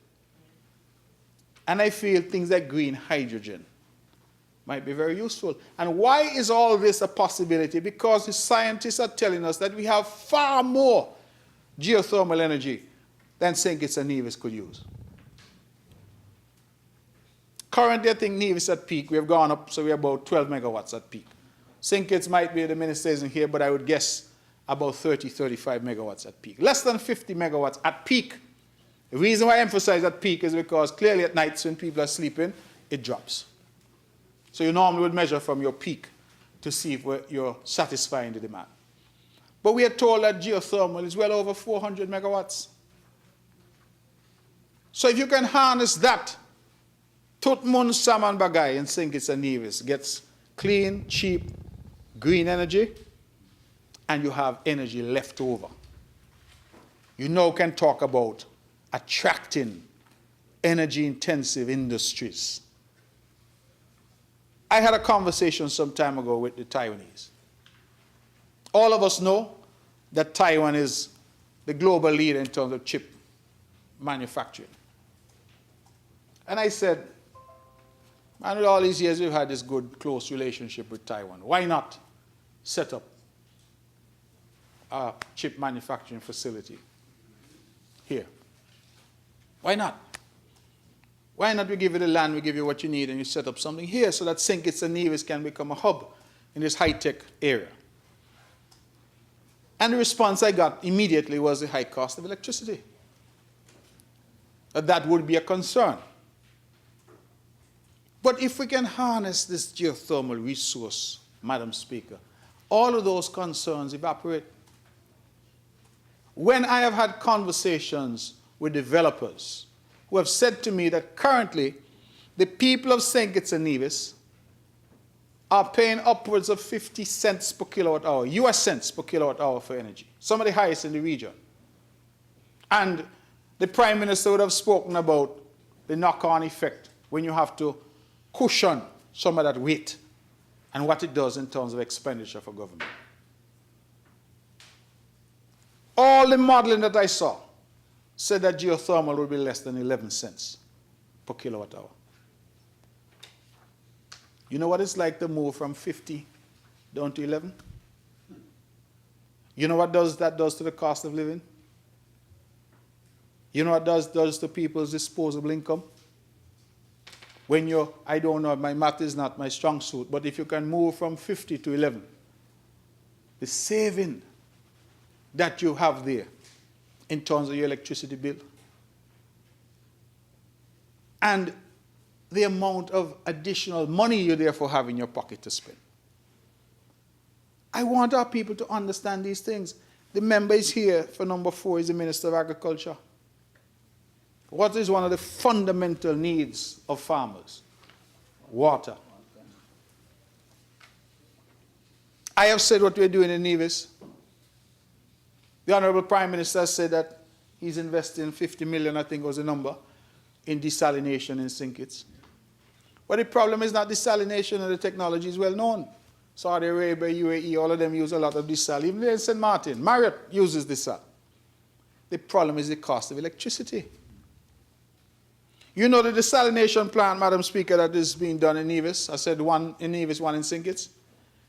When I looked at the options they gave us, you know, they say if it's powered by solar, it can produce X amount of water. If you power it partly by solar, partly by conventional electricity, it will produce X plus amount of water. And if you decide to go full traditional diesel-generated electricity, it's X plus plus amount of water. So the solar option, you get the least amount of water from the options that were presented. And that's instructive because it means that if we can solve that energy problem, then we don't have any more water woes in St. Kitts and Nevis because we're surrounded by ocean. They run the water in, take out the salt, make it potable, and we put the brine back in the ocean. Environmentally, safely, of course. But you solve that problem. One of the concerns we've had in Nevis, and I'm fairly certain that that concern exists in St. Kitts as well, is the rapid rate at which the aquifers are being diminished and the inadequacy of the recharge. With climate change, you're getting less rainfall. And aquifers sometimes take a very long time to recharge. So if you continue, we have wells in Nevis, Madam Speaker, that were designed to produce water for X days of the week. So put differently, the wells and the pumps were supposed to be rested. Instead of that, we're running them 24 hours a day, 7 days a week to keep up with the demand. That's why we had to invest in finding additional water. So that some of those old wells, we can rest them and let them replenish and let them recharge. But the point that I'm making is, if we had a mechanism that allowed us to use the well-known technology of desalination, and to do so in a cost-effective way, then we would realize that that difficulty that we're having in terms of water is solved. So if we solve electricity, we solve water, we solve agriculture. 3 pillars of sustainability: electricity, water, agriculture. It sets immediately the Federation apart from anybody else in the region. And that, I feel, is what this geothermal energy offers. And so, the reason why I say that the government is halfway through its term, because I want to say from this rostrum that if geothermal energy is going to be delivered, we're running out of time. We need to move with greater alacrity. And I go back because as I reflect on the lost opportunities, I said, imagine if some of that 5 billion CBI money was used to say, man, let's get this energy out of the ground. We will be sitting pretty in St. Kitts and Nevis today. Sitting pretty. But we're being buffeted between pillar and post. Told, go look for equity, go look for lenders, go look for CDB, go look for IDB. When you had resources here that could have been leveraged to create not Christmas bonus, which finished by January, but to create a lasting and transformational impact in this country. Everybody here is smiling because you're benefiting not just for today. You're benefiting long term, and not just you, but your children and your grandchildren. That's the kind of thinking that we need if we're to get that paradigm shift that I'm talking about. Madam Speaker, let me move on. Mention agriculture, I won't dwell too much on it. As I said, others will speak. But I just make the point that agriculture, feeding ourselves, is also a critical part of the diversification strategy. I welcome the news about Tabasco and growing peppers. That's a commercial undertaking. But I also feel there needs to be a greater emphasis on food production. Because while we may use the hot peppers to flavor the food, we can't really eat the hot peppers quite in the same way. So we have to be able to walk on chew gum. You're doing this for export, and you have a ready-made market. People can make money. But you have to balance that with doing over here for consumption, local and even if you get enough for export. Why? Because if you earn from over here the peppers that you're exporting for Tabasco, and then you got to take that same money and spend it to buy banana and plantain and potato and rice and flour, then you don't have the effect that you should be having. The 25 by 25, as I understand it, was designed to start to reduce, diversify local economies, more production of agricultural products locally, and to save much needed foreign exchange so that the money is not just flowing out of the country. So there's an economic imperative and there's a sustainability imperative. Because if we can grow more food, we insulate ourselves from some of these exogenous shocks that I have spoken about. And so growing food is going to be important. A lot of our young people aren't interested or have not been interested in agriculture. What we have done, and I think the Nevis model and the Nevis experience has been useful. What we have done over there is we've introduced technology. And we said to them that the agriculture now, is not the old type of agriculture where you're out there in the hot sun with a fork and hoe and bent over. No. We're saying now you have hydroponics, you have shade house, you have greenhouse technology. And I believe that now is the way to go. Because when you see the yield from a greenhouse operation on a small footprint, you could have a greenhouse the size of this parliament. The amount of lettuce and greens and tomatoes that you can harvest from that greenhouse is unbelievable. You probably can do more in this size than if you had 2 acres of lands out there. And guess what? It's more secure from pests, easier to manage in terms of extraneous factors impacting your farm. The technology is such now, a man tell me from his phone, turns on his water, shuts off his water, or some have it set automatically at 6 o'clock the water comes on. And if you see it, Madam Speaker, Nevis has a vanilla farm. A lot of things you must visit Nevis, Madam Speaker. It's part of your country, you must come. Nevis has a vanilla farm. It's only then that I realized that vanilla used to grow wild in Nevis. I never knew that. The lady told us that she found vanilla growing wild, and that's what gave her the idea. But this vanilla farm is amazing to behold. Because the water to the plants is just drops of water at certain times. Everything is controlled. Well, I know about the drip irrigation, but this is drip on steroids.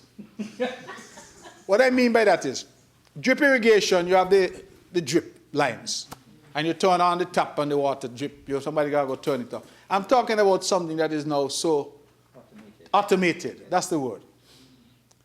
And it just gives that plant the amount of water that it needs. Sometimes, even with the nutrients already in it, just drop to the root, couple drops. That is what we are seeing. Madam Speaker, we also have a vineyard in Nevis. You could get grapes. You must come over. You have to visit. Grapes, they're not going to be making wine in Nevis. They say orange wine. I never hear about orange wine in my life. But they say there's red, there's white, and there's orange.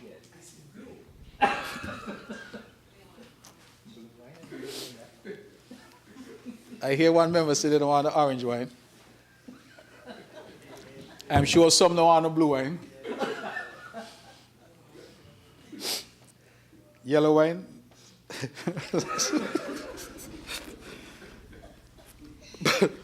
But we don't have wine.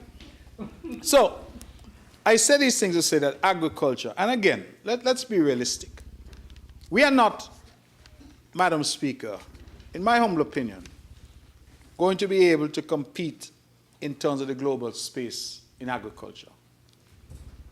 We don't have the land mass, we don't have the population, we don't have any of that. Someone told me they were in, I think it was Argentina, and the size of a cattle farm. is probably the size of Nevis, one farm. We don't have it. One of the big things in Nevis, for example, is our animal farmers. They keep asking for land. They need land, they need land. We just don't have the land. When you look at the grazing requirements, they would tell you, I think 1 cow to 1 acre, something like that. So you need 10 acres to graze 10 cows. We, however, I think need to find the niche areas where we could have some strengths. I believe that poultry industry is one area that we need to develop. There's been some movement over here, I think, with the hatchery. But we need to move with some alacrity, because when we look at the tens of millions of dollars of chicken that's imported, and we don't even know what's in the chicken. I see a chicken leg the other bigger than my leg. That can't be a normal chicken. That chicken they're playing basketball in the NBA. That's not a normal chicken. So we eating this thing, and then people getting sick, we're seeing more illnesses. We don't even know what we're eating. But we are assured that if we produce it locally, we have a better control and a better sense of the value, the nutritional value of it.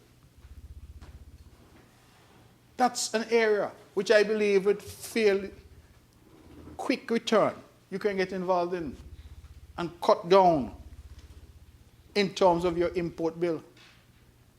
You know fish is more expensive than chicken in St. Kitts and Nevis? Fish is more expensive than chicken. And we're surrounded by ocean. You would think that fish is cheaper, but it's not. So chicken is a go-to staple meat for most people. If we can produce chicken here and produce it at a good cost, I think that we start to make some good progress. Value added.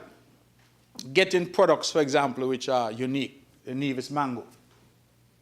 What could we do with that? To ensure that we are creating a niche. I went to Bermuda the other day, and they asked me how much we would sell a mango for. And I said, well, in season, when they're banging dog, as we would say, you probably get them for about $1 EC, maybe $1.50. And then out of season, the price goes up. You may pay $3 maybe for one. $3 to $5 to one. And the guys laugh because they say in Bermuda, $5 US. It's the minimum you could get a mango for is $5 US.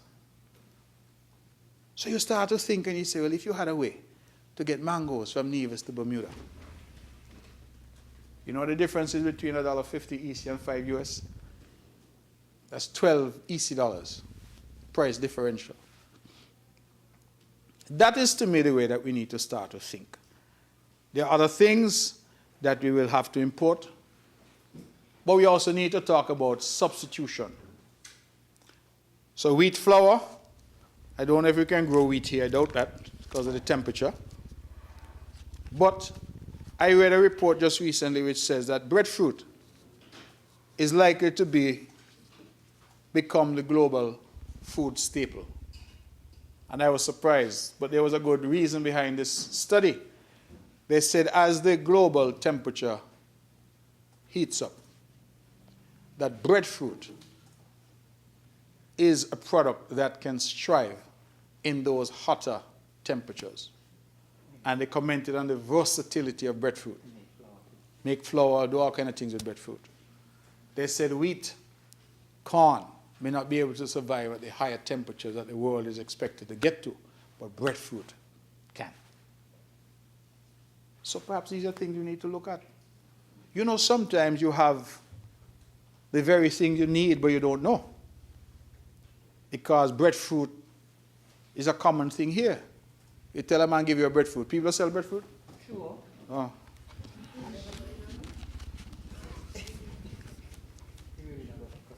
Remember here from Barnesgate, up in Barnesgate, they pick them off the tree. Right? People don't buy them things. So, the truth is that we need to start to look seriously. And it brings me to the next point I want to make. And that has to do now with cannabis. The frequency with which I speak about cannabis in this house, people may think that I am an avid consumer. I am not. But, not avid, not ever. However, I want to say that this potential for this industry is important. No. I don't believe that enough is being done in relation to cannabis. We have had a lot of talk over the years, going back even to our time in government, and I don't believe enough is done. Now, let me look, for example, the Honorable Prime Minister. Let me see if I can find it. In his budget of 2022, his maiden budget address, he spoke to the medicinal cannabis industry at paragraphs 19 to 21 of that budget. I won't read what he said, but he spoke to it. In 3 paragraphs, in his subsequent budget, he spoke to cannabis at paragraphs 28 and 29. 2 paragraphs. In this budget address delivered yesterday, I searched diligently last night, and the honorable member spoke to cannabis at paragraph 23. And I will read what he said at paragraph 23. We intend to advance our plans for the development of the cannabis industry, which could improve the scope of the traditional production of crops and reap medical and economic benefits. So we went from 3 paragraphs to 2 paragraphs to 1 sentence in relation to cannabis. I feel that this continues to be a missed opportunity. And sometimes we need to take some bold steps if we really want to achieve a paradigm shift. Some estimates put the cannabis industry at $82.3 billion by 2027. And I repeat what I said last year, we need to move with some alacrity. I've heard about the Cannabis Authority. I've heard different things said that the Cannabis Authority will be dealing with licensing. There is not enough movement. If you take the 7 years of unity talking about cannabis, and now the 2.5 years of this new administration talking about cannabis, we're talking about cannabis now for nearly a decade. And I am concerned that by the time we get around to it, we would have missed the boat. We all know that early movers tend to get the most benefit. It is too late for us to be an early mover, but it is not too late, in my view, for us to make a real effort to developing a cannabis industry. The government has always been careful to say medicinal, but I don't think it's a secret that I have always said that we should widen it, regulate it, and tax it. That's my view. But I have always warned, Madam Speaker, that it has to be coupled with proper education, and we will have to deal with the thorny issue of banking, especially correspondent banking relations. But what I am speaking to is the need for us to see and think it's a need, is some urgency in relation to the cannabis industry. If the government is prepared to restrict itself to medicinal, I will not argue. But there has to be some movement on it, some seriousness shown, because I believe it has the potential to create jobs, create yet another string to our economic bow, and ensure that we are achieving this diversification that we keep talking about. But we can't keep talking about diversification, and year after year, CBI is still over 50% of our pie. Because if, God forbid, the bottom falls out of that CBI, if that goose that lays the golden egg decides it won't wake up tomorrow, what is Sinkis Nevis to do? we should then be able to say, geothermal going strong, our energy sector going strong, our cannabis industry is going strong, tourism is still kicking, Icon of the Sea is coming in regular. We should have options available to us.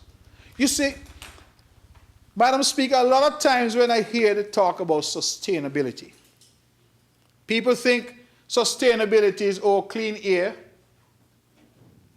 green environment, green energy, plastic recycling. All of those are important. We need to protect the environment. But we also need a sustainable economy. We need a sustainable economic model. And we have been relying on CBI for so long that I believe that some element of inertia has crept in. We need to say, CBI, we love you. We want to preserve and protect you. We will do what is necessary. We want to add value to you, to create, if you will, within the CBI industry, added value, or value added as I'd call it. I won't go back to that, I've explained that.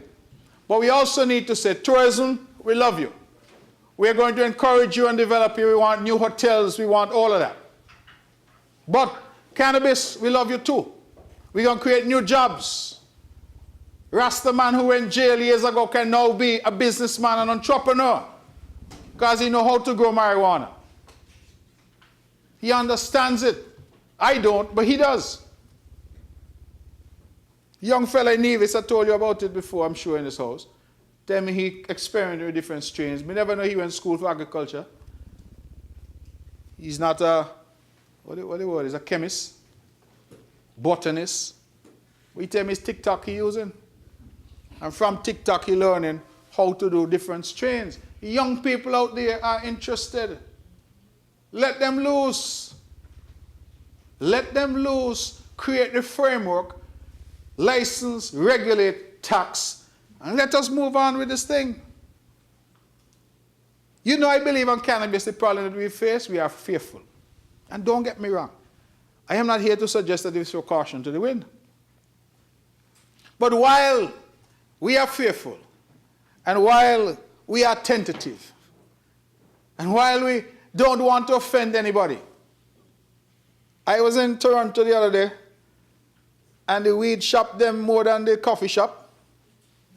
Every corner I went to, I never seen marijuana in so many different products in my life, Madam Speaker.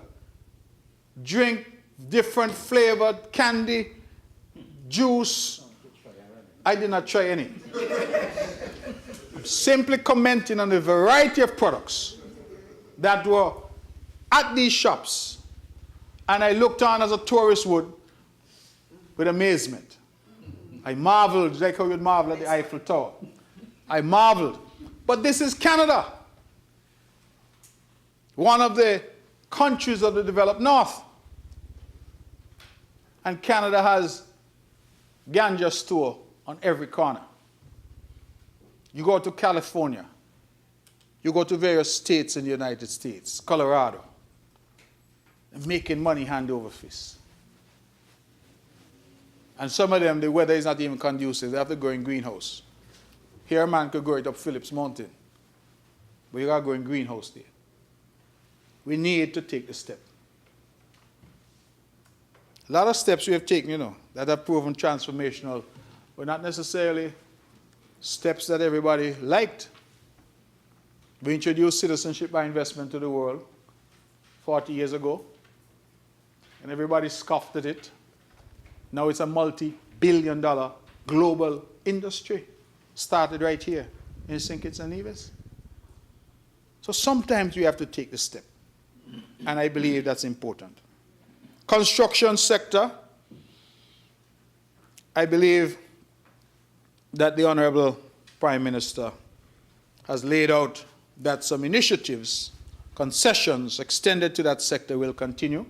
I welcome that, because I believe that the construction sector is an important sector in the local economy, and would want to see that sector continue to be encouraged and massaged so that it can grow. It generates good paying jobs, and it is an excellent aspect to the local economy. So I have no criticisms there. I want to move to something that was not mentioned, but I thought it important. And that has to do, Madam Speaker, with our population.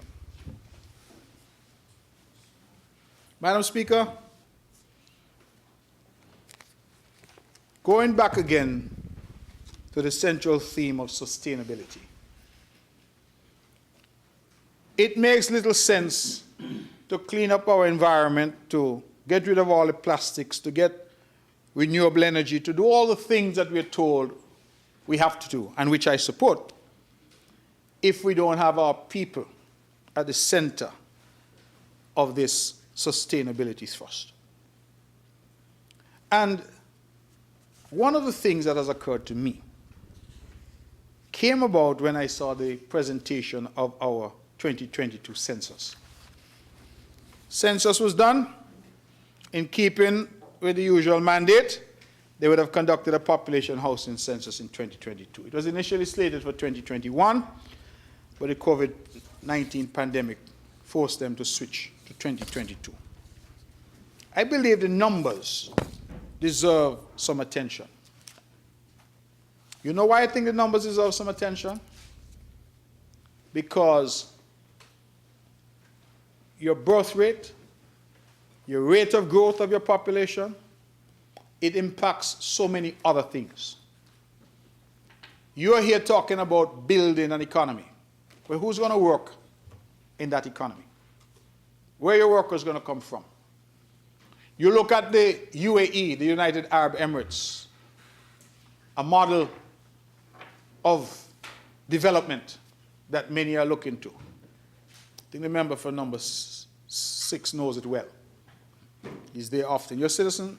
Yeah? Yeah? He would have what you call a resident card in Dubai. I think he has a unit at the Burj. So,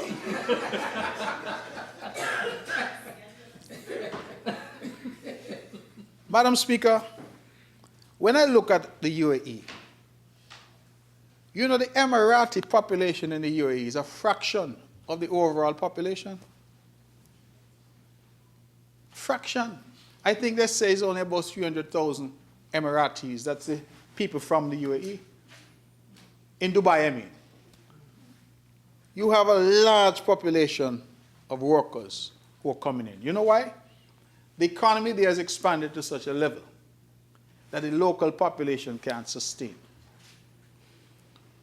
So their sustainability, their development is dependent on labor coming in from around the world.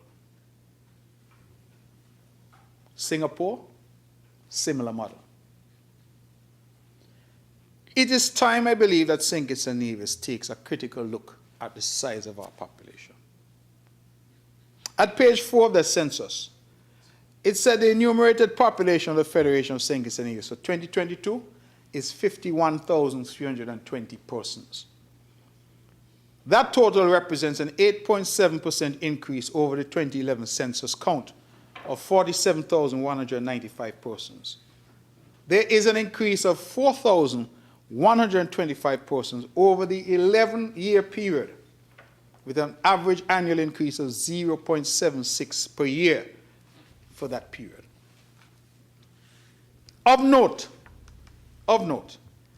that at 51,320 persons, it is the highest population that St. Kitts and Nevis has had in the last 151 years. It's the highest population that we've had since 1871. And the last time that we had 50,000 people in St. Kitts and Nevis was 1960. 1960. I was not yet born. And Madam Speaker, you were not yet thought of in 1960. And in 1960, we had 51,023 persons. Now we have 51,320. Now, I heard the Prime Minister of Barbados recently, the Honorable Mayor Motley, encouraging Barbadians to have more children. And of course, as expected, the opposition hit back to say she should start with herself, to have a few. But I mentioned Barbados and the commentary by their Prime Minister because it really suggests to me that this is not a problem that St. Kitts and Nevis alone is experiencing. I mentioned the UAE and Singapore. I could go further and mention Japan. Japan has an aging population, and the Japanese, who have normally been very strict in terms of immigration, are now saying they need to relax because they don't have people to work. The Prime Minister announced that the Ritz-Carlton is opening. Who can work there when it opens? He says he wants local people to get first preference.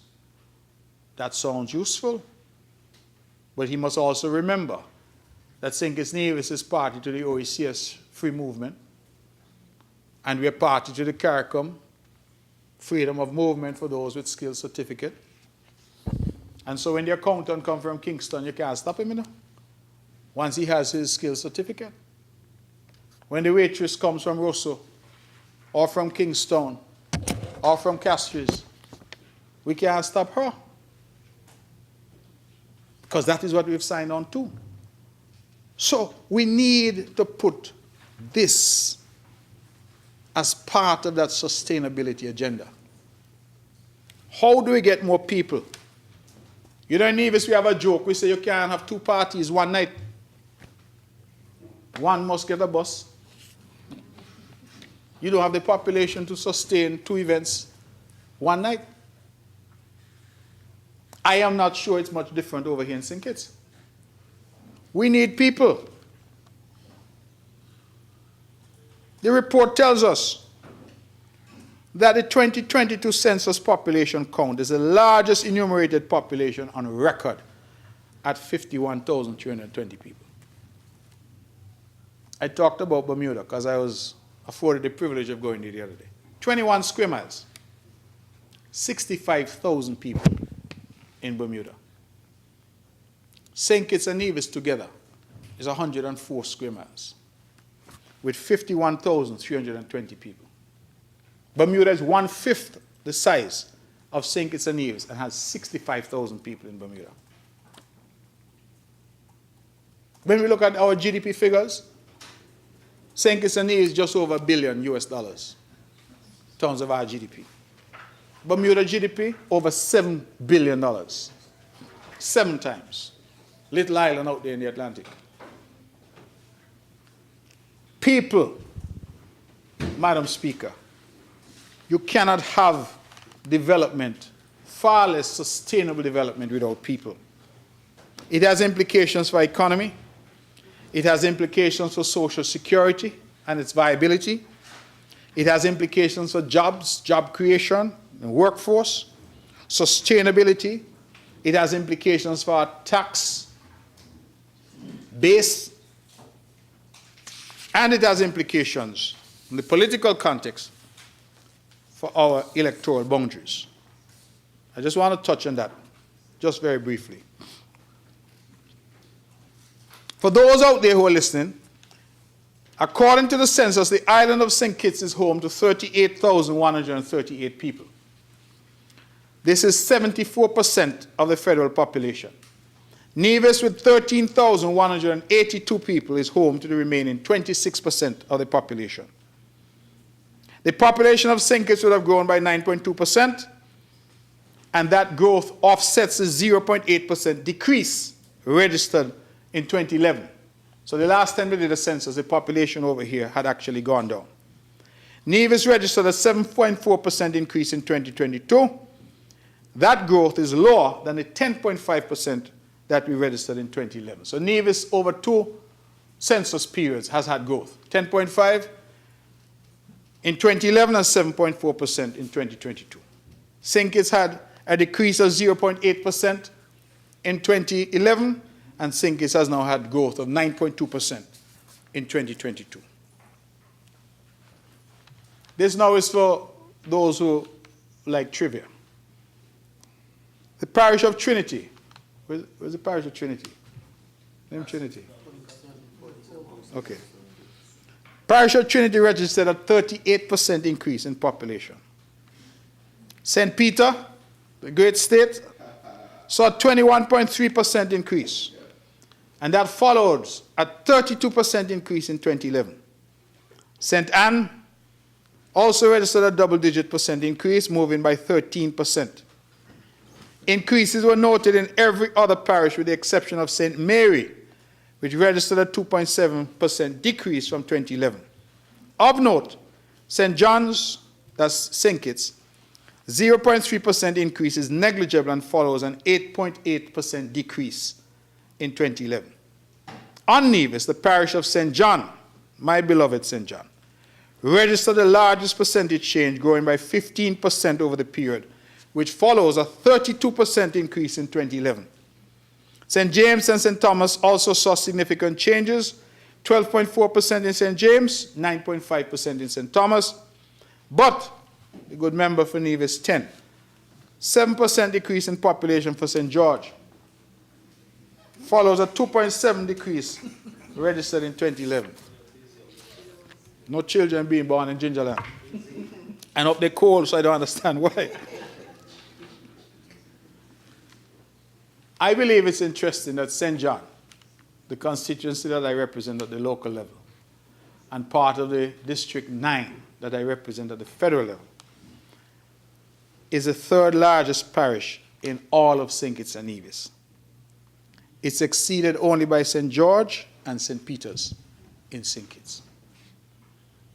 Third largest. So I hope those who are involved with the electoral boundaries are looking carefully at the numbers. But I refer to the numbers and the census report because I find it has really not garnered much attention. And it's an important document because it goes on to talk about age and sex composition, how many females, how many males, what the birth rate is. And our birth rate is negligible. And it is a phenomenon that is observed globally. Wherever in the world, Madam President, Madam Speaker, forgive me, wherever in the world you see that people become a bit more affluent, that the society is improving, there are less children being born. Look across the globe, same phenomenon. And look at St. Kitts and Nevis in terms of our history, you would find that in days gone by, poor people were having 10 and 15 children. That is no longer the case. Matter of fact, two young ladies who presented the census to me looked to me to be of childbearing age. And I asked them, what could the government do to encourage them to have children? And they both responded that there was absolutely nothing that the government could do that would cause them to have children. Their goal was to enjoy their life and travel and enjoy sugar mass and do all of those things. So it means that we need to find a way because we cannot and will not achieve sustainability without people. And I want to put that out because I think that it's important. Madam Speaker, let me turn quickly to citizen security. I won't dwell on it. Forgive me, I think there's a changeover, so.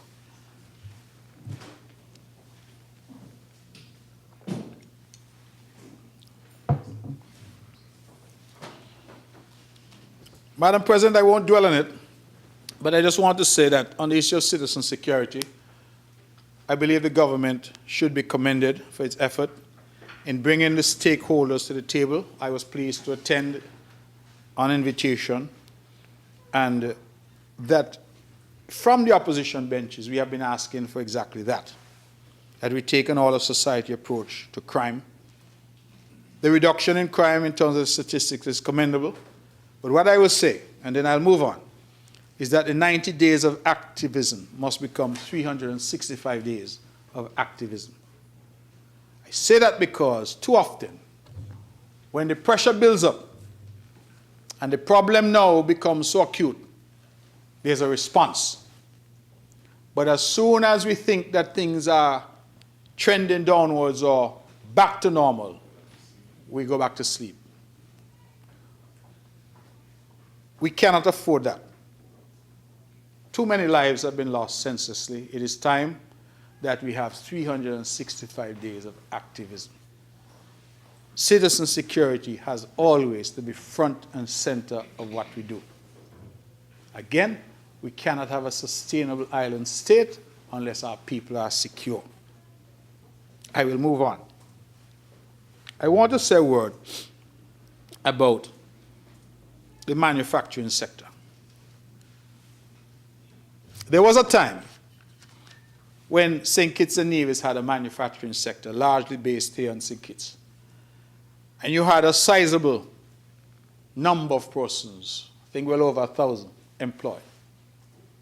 Those factory workers have seen a lot of those establishments close and their business relocated. I believe that it is time that we accept that those traditional norms of manufacturing might be lost forever.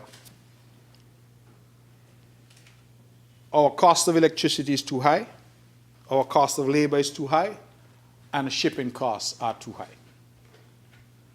People now are gravitating to centers where they have large pools of cheap labor.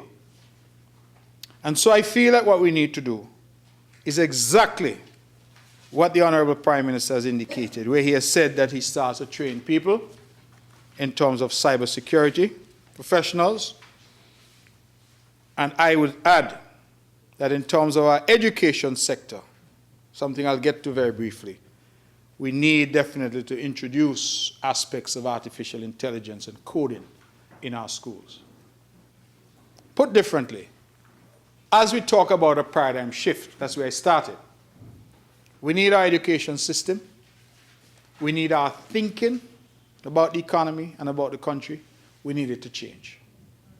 We need to say to our people that, listen, the old things that we were accustomed to have become obsolete.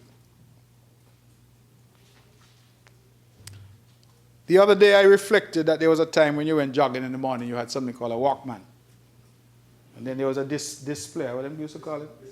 Discman. Right? Now people have a little thing in their ear and a Bluetooth and they're hearing everything. Used to have a VHS. Even at my house now I still have all those CDs, they call them, with the movie, DVD. I have the DVD and I can't find the DVD player. Obsolete. People not even watching TV nowadays. So we have to start to say to our people, listen, the old ways are gone. The ways of thinking, we now need to change that. We need now things like AI, not to be afraid of it, but to have our young people inculcated in it. Learn about it. Coding. The Prime Minister said something yesterday about equipping our people so they could stay right here and have jobs. You know, I was amazed to learn that across the world, particularly since COVID, you have a lot of these big companies employing people across the globe. And those people are not in any campus or in any office anywhere. They're working from home. They're working from wherever they are. And St. Kitts Nevis has good connectivity, good broadband. No reason why we can't do that. And afford our people right here. Imagine a youngster coming out of CFBC or coming out of Sixth Form in Nevis, but versed in coding, because he's been doing it since primary school, can develop games and gaming and do all of these things, knows about AI, versed in cyber technology and cyber security. And you hear now that he's working for Microsoft, he's working for Google, working for one of the big companies. But guess what? He's working from right in his mother's house in Newtown. But he's making a salary that would put him well ahead of his peers in the region. That's the kind of thinking we need. Madam Speaker, as we try now to move forward. So, I think the manufacturing sector in its old form is not coming back to us. We now need to reskill, upskill, and retool our people. And it takes me then to a brief comment on education. I'm happy to see this thrust in terms of vocational training. We need more technology. We need more languages. I was impressed to hear that people here are learning German. I didn't know that. In Nevis, they're learning Mandarin. And we've just introduced Spanish in our primary schools in Nevis, so that the children, we hope, are going to be multilingual. There's a word for it, polyglot, I think. That's so you can speak many languages. So I feel, and the science suggests, that children, when they're at their youngest, are most able to pick up foreign languages. You get to a certain age like me now, it's almost impossible. But young children can pick up foreign languages very easily. So expose them. Let's have that kind of paradigm shift. You're going to tire to hear me say so, because that's the thesis that I've come with. We need a paradigm shift in the country. We don't need it in a sort of half-hearted, piecemeal way. We need a bold step to take us forward from where we are to where we need to go. Aspire program. I will not spend too much time on that because I came in here, I stood up, and I supported it. I think it's a good idea. The Prime Minister is right. I had doubts when he expressed it last year, but the Cabinet Secretary came, explained it to us in Nevis, and I actually attended the little fair that they had in Nevis, briefly, because I wanted to show my support. The numbers I got as of last night, there were 4,088 applications, 2,165 have been approved, and 1,998 bank accounts have been opened. 21.2% of those are from Nevis, and 78.9% are from St. Kitts. Now, people ask me, why do you support this Aspire program? I want the public to know that it has nothing, absolutely nothing to do with the $1,000. That's not why I support it. I support it because, as I keep saying, if done right, the education, the financial education aspect of it is what I support most. And as I talk about a paradigm shift in the country, that's one of the things that we need. You remember earlier I talked about the cost of living and how the choices we make sometimes impact what is already a big problem. We make it worse for ourselves. We exacerbate the problem because of the choices we make. Now, if you understand money and you have an idea about budgeting, you know what it is to pay interest and what gross interest and what simple interest means. Compound interest, I'm sorry, and simple interest, what they mean. You have a far better understanding. And imagine our children starting at 5, getting that education to the point when they're 18. That is the kind of St. Kitts and Nevis that I want. That is the kind of St. Kitts and Nevis that pays dividends long after everybody in here is gone. And when the youngsters come now, could you imagine the debates they'll have in this parliament when they could be talking about what's happening on the FTSE and what the other exchange name, the Nikkei average and things like that. I don't want to hear about these things on the news. But they would have the capacity to talk about these things because of a program like this. So I want to commend the Aspire program. I believe that our people should be encouraged to sign up and become involved in that. Madam Speaker, a quick word about Social Security. Not much was said, but I think that it's a critical institution in our country, and Social Security, based on all the reports that we've seen, in terms of the actuarial reports, Social Security needs reform if it's going to survive. And I have said, as a first ever Social Security scholarship winner, a lot of people don't know, I was the first to benefit from them. I have said that I am supportive of their efforts because I've seen how transformational Social Security has been. And I urge the government to engage with them, to move with some alacrity to get these reforms on the way, because we need to protect Social Security. I promise them every chance I get, I'm going to say something good about them. While I'm saying that, let me also encourage people out there to pay their Social Security. It is not a tax, it's an investment in yourself. So I encourage you to pay your Social Security. I come now to talk about a matter that is a little touchy, and that has to do with us as leaders having with our people an honest conversation and encouraging our people to take personal responsibility. I said earlier that I'm an avid consumer of social media. And there is a tremendous amount of noise in that space. And I looked at the response and the reaction to the budget address yesterday. And I had hoped that I would see reasoned debates and criticisms of the various proposals and programs. Instead, I saw parody, people who were very negative, people who were consumed with what they did not get. And we in this chamber have to take some responsibility for that, because we have encouraged that in our people for a very long time. But I am saying at this age and stage of my life that we need to encourage our people to take responsibility. Madam Speaker, more and more we are creating a group of people in our country who feel that they're big man and big woman. They should be free to take whatever decision they wish to take, but then somebody else is responsible for the consequences of those decisions. And I am saying that the conversation needs to start right here in the Parliament with our people when we talk to them. Made a comment in here the other day.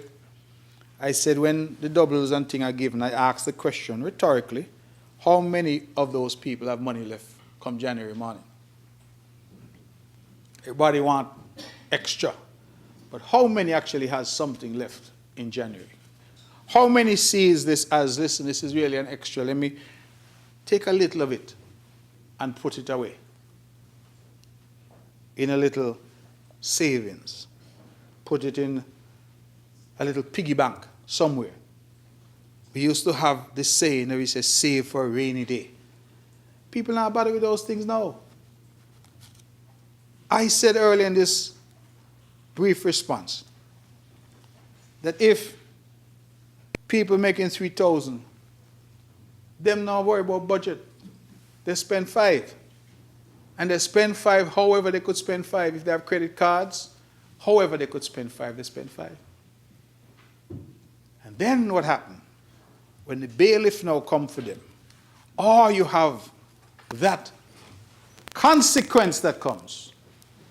You hear the outcry of the government not doing nothing to help people, and this and that, and them get salary increase, and we not get this, and you hear all the cries that you take. And I am not insensitive, because I believe that there are elements in our community that need help. But when I heard yesterday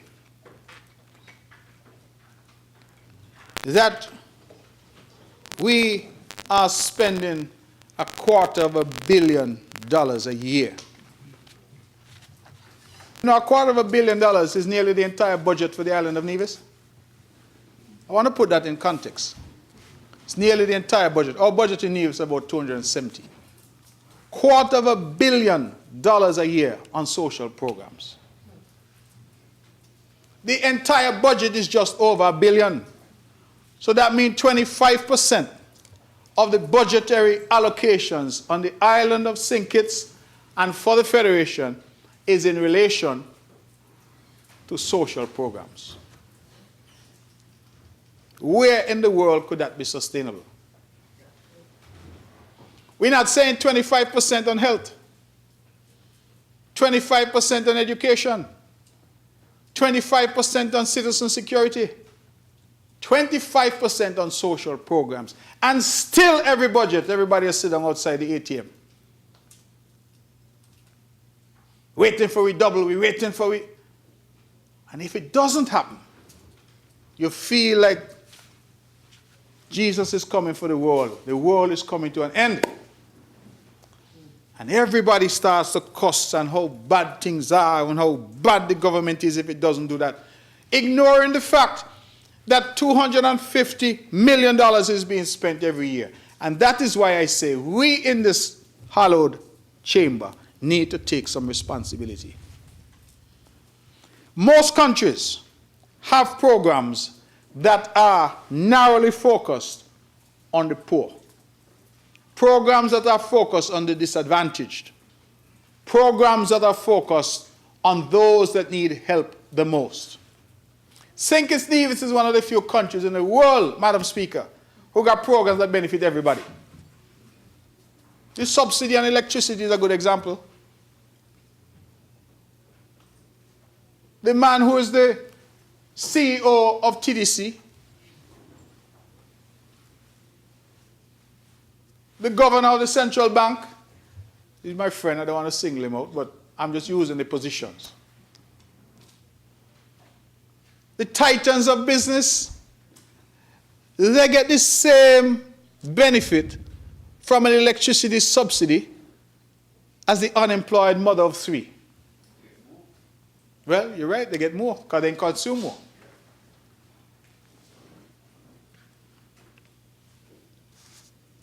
You don't find that happening in other places because social programs by their nature ought to be geared, they ought to be engineered to benefit the people that need it most.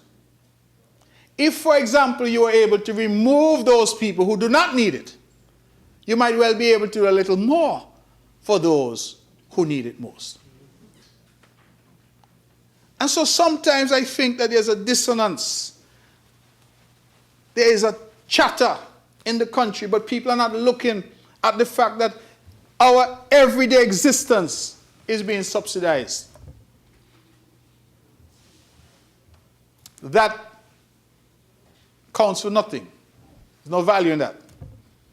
Because everybody wants, and I go back to what the gentleman said to me just last night, that he's persuaded that if the choice is given to our people, as they are currently conditioned, shall you get an extra payment in your pocket, or shall I fix the water situation in Keon? The answer will be, give me my payment. Give me my payment, because I prefer to have money in my pocket for carnival than to have water in my pipe next year. How do we fix that?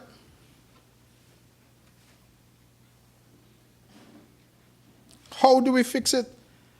$250 million, quarter of the annual budget on social programs. That is not sustainable. Can't be sustainable. And this is why I say we now need to have an honest conversation with our people. We need to say to our people that you must take personal responsibility. Those in our community that require help, absolutely the government must be there for them. But even with those, we must be providing a hand up, not a hand out. We cannot create the sustainable society of which we are talking through handouts, because handouts create dependency. We all know the adage about giving a man a fish or teaching a man how to fish. One creates a dependency, the other creates independence, and even entrepreneurship. So we need, but that conversation, we need to have, you know why? I'm a politician, I understand the easiest thing to tell people is what they want to hear. The easiest thing to tell them. A man come by you, say you have 6 children, a man come by me, 6 children, 6 different women. I mustn't tell him he's reckless. I must not tell him, dare tell him that that's bad behavior, because he not going to vote for me and his family not going to vote for me. But it's bad behavior. Because he got 6 picnic and he can't support none. And then the mothers now are carrying that burden. The child doesn't have the support, doesn't have the father figure in their life. And then we wonder what is happening in the community, what's happening in the society. You got children in this country going to school, not having proper nutrition. But you got fellas out there boasting when they're drinking a Guinness, they got 12 picnic, boy, me a big man enough. 12 of them me have enough. How many are you supporting? But if you dare tell them that as a politician, they threaten you. We can't vote for you because you don't respect poor people. But you need to start to have these conversations. And one of the things we need in the country is everybody to sing from the same hymn sheet. Not me standing up and say that behavior is irresponsible. And somebody say, no, study he. He don't make, he don't care about people. Too many of our people are doing foolishness. And too many of the politicians encourage the foolish behavior. And we need to have that conversation. I'm not saying it's going to be easy, but it needs to happen. We cannot continue what is fast becoming a situation where our social programs are consuming such large amounts of the revenue and preventing us from moving forward in the way that we ought to. Let me switch from that difficult conversation to health.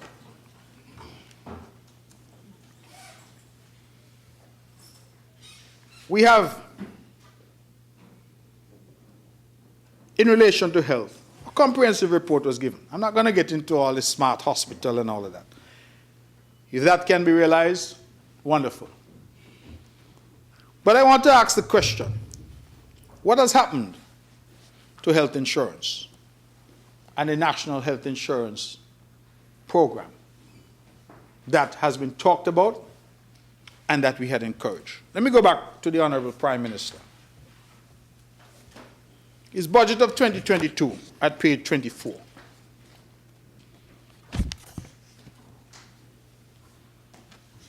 Forgive me. It might have been the budget of 2023. Let me see if I can find it. I was making notes late into the night, so forgive me.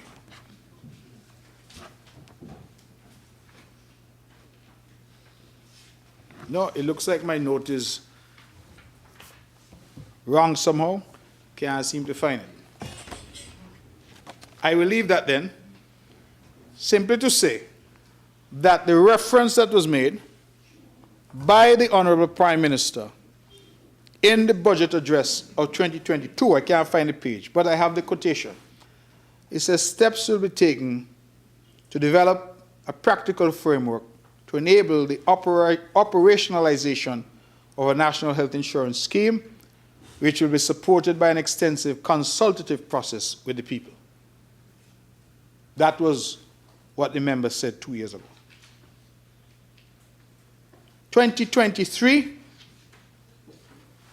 I know where I'm going now, forgive me. 2023, the member deals with health from paragraph 64 to paragraph 74, 10 paragraphs.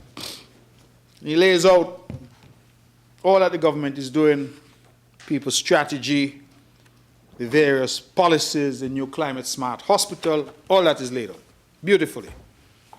The member for number 8 comes in this year's budget, paragraphs 52 to 56, he deals with healthcare again. Talked about collaboration, various agencies, talked about JNF. So I have some words here I can't pronounce, colonoscopes and esophago, something. It's just a big word, pass over. EGDs.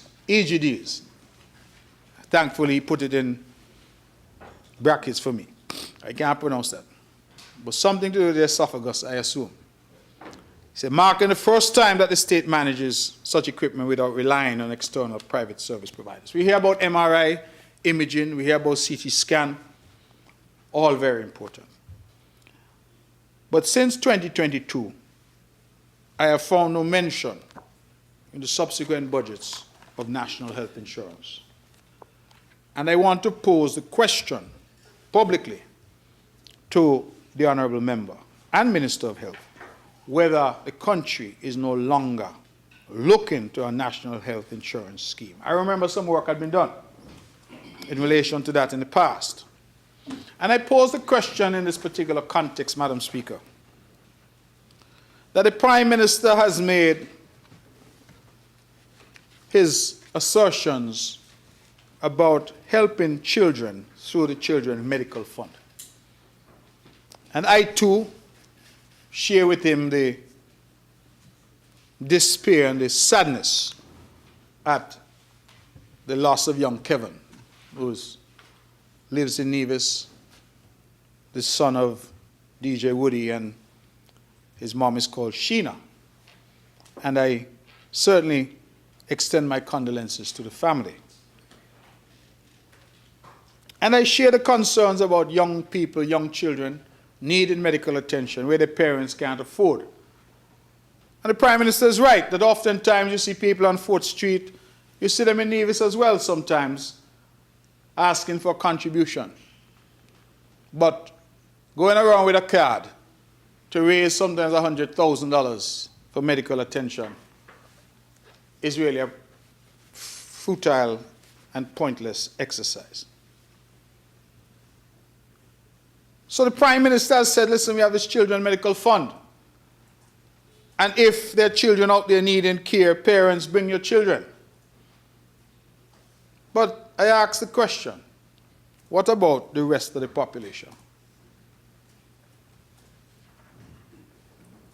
A national health insurance scheme, as I understood it, would have been the solution to try and shift the burden of health care off the government, where it now stands in St. Kitts and Nevis, and more onto the insurance industry.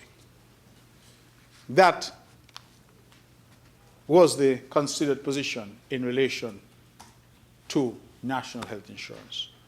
So the fact that it has disappeared, or if it is there, I have not found it, from the last 2 budget addresses, is a matter that I'm asking the good member for number 8 to explain whether we've abandoned the idea or whether it is something that is still being worked on. Because going back to my language of paradigm shift, this as well is one of the aspects of a sustainable island state. I'll move on from that.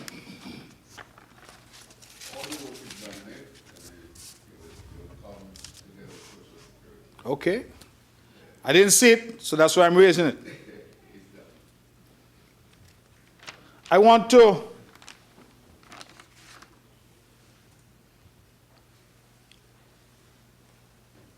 raise a point about the relationship between St. Kitts and Nevis. This was a hot topic in 2022 election, and I think the public coined it, this fair share. And I have not been shy in going on record to say that the relationship between the federal government and the NIA, which I am privileged to lead at this point, has improved dramatically. And I have been quick to point out where the federal government has come to the assistance where necessary of Nevis, and where we have worked together in a collaborative way. Geothermal is an example, and where we are hoping to go in relation to that. And there are other examples. For example, the Aspire program has been extended to Nevis, and double salaries have been paid. That has been expended to Nevis, dividend payments, etc. And so we welcome that. There are, however, I think, some areas that are still areas that need to be looked at. Because if we're talking about sustainability, we're talking about the country of St. Kitts and Nevis, we have to be very clear that what we're doing is inclusive and not exclusive. That we are seeking to bring our people together and ensure that policies and prescriptions take our people into account. And on that, I want to raise publicly that a lot of the discussion and the debate has centered around a formula. Sharing told, hey, file in Sinkits on what you make in Sinkits, file in Nevis on what you make in Nevis. If you're generating 1/3 of your business in Nevis, then you ought to be filing at 1/3 in Charlestown and your 2/3 filing in Bastille. Instead of the practice now of filing 100% in Sinkits. Now that came very forcefully to my attention recently. I don't do it, but I have a wife and 2 daughters, and they love to order things online. And you know, I realize that the whole customs system now is automated, apparently. So you go on and you pay for whatever. But do you know that wherever the stuff lands and is processed, that is where your customs and VAT and everything is paid? So if you're bringing in things on a Amerijet and it comes in at RLB and it's processed by KDP or Westtech or what the rest name? You know, order things online? Sometimes. When you order from Shein, where you go? Fashion Nova, sorry. Huh? Royal Logistics. Wherever it goes. The point that I'm making is where it lands is where things are paid. So, understand the point I'm making. If you have a shipment that comes in, and it's not just those freight forwarders I'm talking about, it also applies even to the big commercial houses, TDC, Hosfords. They land everything here at the port in Sinkits, they pay everything. Then they put the containers on a boat, send it to Nevis, drive it straight to their supermarket, to their warehouse. When people go and buy, Nevis has to deal with the garbage that's generated. The containers moving on our roads, we have to deal with the mashing up of our roads and fix them ourselves. The electricity to those places, the water, all of that becomes our responsibility. But the taxes that ought to be generated from it, which would allow us not only to defray what we have to do in Nevis, but also give us a clearer indication of what the Nevis economy is actually doing. We are not getting the ability to do that. And so I raise it because I think sometimes when we talk about fair share, people want to think, oh, you're just making noise. But there are these systemic difficulties in terms of having a single space, economic space, tax space, but 2 islands operating in the way that we operate. So all of those entities that are bringing in all the Christmas goodies for people, the people in Nevis are paying online and the goods are being delivered, but that money, none of it is coming to the NIA. In terms of corporate taxes, similarly. In fact, through an arrangement with Inland Revenue Sinkits and Inland Revenue Nevis, I believe it was 2 years ago, that the island of Nevis received quite a windfall because some taxes that were owed by one of the telecoms providers were shared.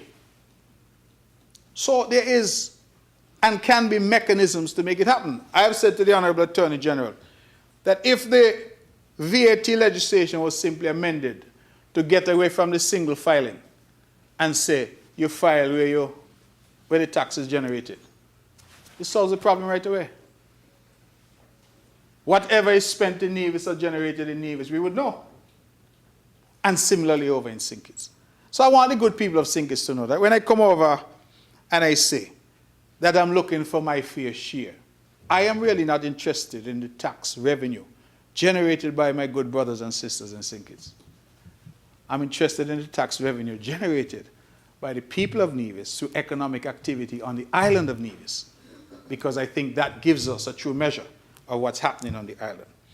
On that note, Honorable Member for number 8, and to the government, we heard that one of the programs that has been disclosed is the fact that the VAT would be reduced for 6 months in the coming year from 17% to 13%.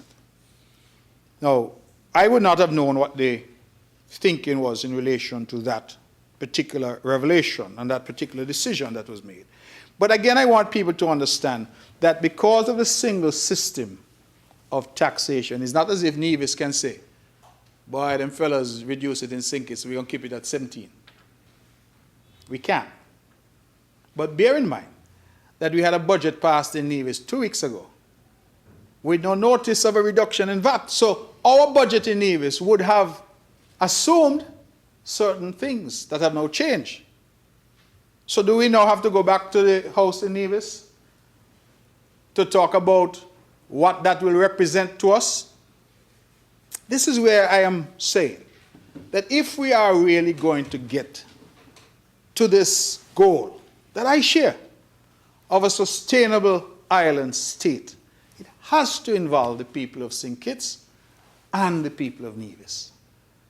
And the government that sits in Bastille must be cognizant that when it takes decisions, that those decisions have implications not only in Bastille, but oftentimes have implications in Charlestown as well. Because it now means that the budgetary process in Nevis has been impacted by the fact that the VAT on which we rely is likely to be reduced for the first 6 months. Now, I'm hopeful. I'm hopeful. They say sometimes where taxes go down, consumption increases. And so you make up because there's more consumption. So I'm hopeful if that is the case, then it will all work out. But I believe that I want to say this publicly. There's a need for there to be, let me use the language that has become current, an all-of-society approach, an all-of-country approach. We need to have a position where we say, listen, this is what we want to do. These are the implications.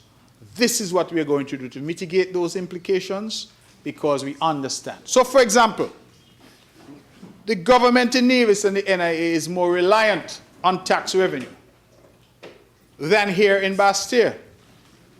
Because in St. Kitts over the years, not just under this administration, but over the years in St. Kitts, you have seen the impact of the non-tax revenue, which is the flow from the citizenship by investment. 54.6%, 55%. Nevis does not have that. What we get is the amount that is sent through the goodwill of the Office of the Prime Minister that comes over to the island of Nevis. So when we are budgeting, we can't budget and say, boy, we expect that CBI is going to be 500 million this year or 700 million this year. We don't have that luxury over in Nevis. So what we have to budget is based on our tax. We have to say we expect this from VAT. We expect this from property tax. We expect. So the two governments, if you will, need to coexist, but they have different push-pull factors because the economy in St. Kitts is structured differently at this point to that in Nevis. So when, for example, as I've read from the budget addresses of 2022 and 2023, that the tax base in St. Kitts was lower. I think one said 11%, the other said 18% lower. St. Kitts really didn't notice, you know. That was just a book entry. That's an accountant making a comment.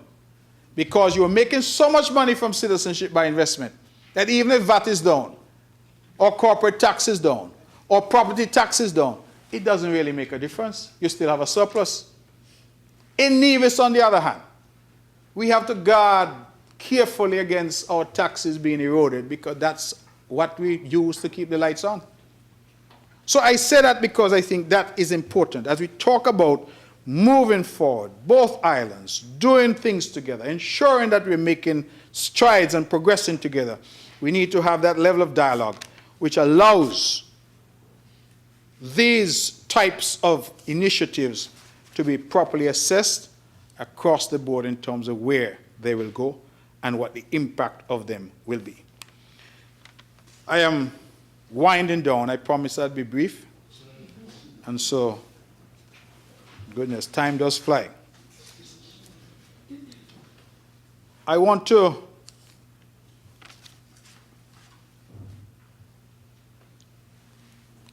say one penultimate word, and that has to do with the small business community.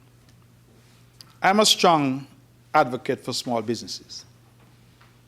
I'm a strong advocate for small businesses because research has shown that the small business community tends, Madam Speaker, to be the backbone of most economies, even advanced and developed economies. And I confess that I read through the budget address and I saw the effort in relation to cost of living. I saw the effort being made in relation to other aspects of the economy. I did not see what is being proposed to stimulate the small business sector. And I just want to make one small point, that as we talk about cost of living, as we talk about the small business sector, then something that the small business sector has been complaining about, certainly in my engagement with them, is the model for computation of charges at the port. This is not new. But apparently I'm told that when a small business brings in its products at the port, and let us say that it attracts customs duty at 20%, and it attracts customs service charge at 6%, and the item costs $100, trying to use some math that I could calculate, that it appears that the process is that you get that $100, let us say the $100, to make it easy, is the CIF, carriage insurance, cost insurance and freight. So that comes to 100. So you're paying your taxes based on CIF, not the cost alone, but cost, insurance, and freight. If the duty is 20%, then you charge 20% of that, that's $20. If the customs service charge is 6%, you charge 6% of that, that's $6. Then you add those back to the $100. And then you calculate the VAT of 17%. So essentially, people are paying tax on tax. So that $100 cost, insurance, freight, becomes $126 when you've added duty and customs service charge. And then you're paying 17%, not on 100, but on 126. Bearing in mind that the 26 is already taxed, 20 is customs, 6 is customs service charge. And many have said, I have not done the math myself, but many small businesses have said that if we were simply to change that to do a straight line, meaning customs is 20%, in my example, $20. Customs service charge is 6%, $6. VAT is 17%, $17. So we pay 100 plus 20 plus 17 plus 6. We call it different type of tax, because value-added tax is tax on. Man, customs is not no value. How are you going to add customs back to the amount and call it value added? What is the value that the customs officer has added by working out what the math is? He's working out, it's a tax. So when you take the cost and you add back the customs duty and you add back the customs service charge and then you levy the VAT. You have to change the tax. Well, You have to change the tax. what I'll say is this, and the member for number 8 is right. It has been that way. That is not my point. It has been that way for all the years. I think that we need to look at that because, as I said, the small business community is saying that simply by making that adjustment, it would help them in terms of the pressure that they claim they face at the port.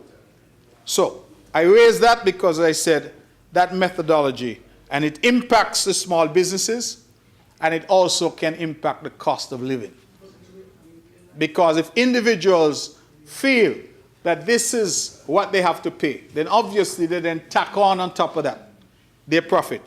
And that is how it goes. So the change, I believe, can be very helpful to our people, to the small business community, in terms of moving us forward. I will leave it to others, Madam Speaker, to speak to so many of the other issues that were raised. I think that I've covered the points that I wanted to cover in terms of saying from my vantage point, as leader of the opposition in this honorable House, that we need a paradigm shift in terms of our economic framework and economic outlook. We need to expedite some of the programs that we have been talking about for some time, and I have gone through them. And we need to be able to show real progress, bearing in mind that in a very short order, it's election time again. I'm going to end on a sad note. I wrestled as to whether I should start or end on this note. I've opted, obviously, to end on this note, and that is to extend my heartfelt condolences to those who lost loved ones in those horrific traffic accidents that happened here in St. Kitts over the past 2 weeks or so. We heard initially of 2 young people losing their lives, and then we heard of an even more horrific accident where multiple people, I'm even not sure how many at the end, 5, lost their lives. Simple as it may appear, that would make it one of the perhaps most deadly accidents that we've had in the history of St. Kitts and Nevis, and certainly I would imagine one of the most deadly we've had in terms of road accidents. My heart goes out to the families. As a father myself, my 2 daughters go out from time to time, and I want them to come home. You expect them to come home, and for you to go to sleep with your children out, and then waking up in the morning, or worse, being woken up to be told that they will never come home. I think that we can't quite imagine how horrific that must be. And I want to stand in solidarity with the families who have lost loved ones. I want to extend my heartfelt condolences to them. But I also want to appeal to our people that we are seeing across St. Kitts and Nevis a rapid improvement in our infrastructure. Roads now are smooth, they're wide, and the government here, as in Nevis, has been trying to improve that infrastructure. Some see it as a license for speeding. Some go out and they see that the more they can drink and then get behind the wheel, somehow is the better. I can say for myself that on occasions when you're driving and the road is so smooth, you sometimes don't even realize how fast you're going. Well, I don't have an electric vehicle like you, but I'm sure I had one of those. Huh? Huh? So the truth is, I'm not saying anything is wrong. I'm saying the electric vehicle makes such very little noise. On the smooth roads, he may not even realize he's doing 100. At least mine would rattle. The point I'm trying to make is that I think that as a people, we need to see these tragedies and reflect on what could be if we ourselves don't adjust our behavior. And we see a lot of reckless behavior on our roads. And I just want to encourage our people and say, listen, the improvements in infrastructure are being done to benefit our people. But at the same time, our people need to be careful and to follow traffic laws. While I emphasize what our people need to do, I also want to use this rostrum to encourage our police to do their job. And the traffic departments in particular to go out and do what they need to do. There was a time in Nevis when the policeman them looked like they used to hide in some bush with some radar gun. Next thing I hear, somebody say the radar gun them causing cancer. And that was the end of that. I don't know that anybody in Nevis gets ticket for speeding anymore. I would be surprised. They have the, what they call them, VCP. They have the stops. And last week, 2 weeks ago, Nevis was in an uproar because the police gave must be 200 and something tickets for various violations, tint and expired license and things of that nature. But the point I'm trying to make is that we need to get our traffic department to be back out there. I have said it in this house before, that in most police departments around the world, traffic is actually a revenue earner. Many police departments depend on the traffic for their budget. I'm not suggesting that our traffic department goes out there willy-nilly, but I'm saying that there are too many infractions and too many of our people who are, again, going back to my language, behaving irresponsibly and then trying to hold somebody as responsible for their behavior. In Nevis, we have a situation where some people are trying to rent private vehicles. Sounds so nice to hear somebody play it twice.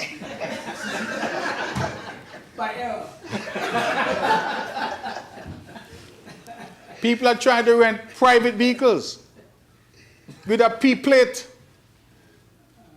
And then these are things that traffic should crack down on. They have tax implications. They have insurance implications. They have all kinds of implications. And then you get the response sometimes, man, let the man is a small man, let him make $1. But when the accident happens and the insurance doesn't cover, what happens to the people? Going back to responsibility. Police, I'm encouraging the police to do their job. And I don't want anybody to call me when they get a ticket. If you're speeding, you have on the wrong tint, you whatever your license expire, police, that's a police matter. Have nothing to do with me. Do what you're supposed to do. Comply with the law and drive at the speed limit. And the police needs to be out there and they need to be disciplined in terms of what they're doing. So I'm asking for responsible behavior on two fronts, from our people and from the authorities as well. So I just want to say that especially, Madam Speaker, that this is a carnival season and the Christmas season. We expect thousands of people are going to be in the place. People who are not accustomed to driving on our roads every day are going to be renting cars. And the roads are smooth. You put in 2 drinks and you get behind the wheel and the road is smooth. It's a recipe for problems. So if you're going to go out, party responsibly. Designate somebody tonight, he's going to drink juice because he's the driver. Tomorrow night, he drink rum, I drink juice, I'm the driver. Designate somebody. And it's not just drink and drive. Them who smoke marijuana don't smoke and drive either. Being high on the road and being drunk on the road, 6 of one, half dozen of the other. We have to encourage our people to be responsible because God forbid, Madam Speaker, we have any more of these tragedies for the season, for this year, or frankly, into the future.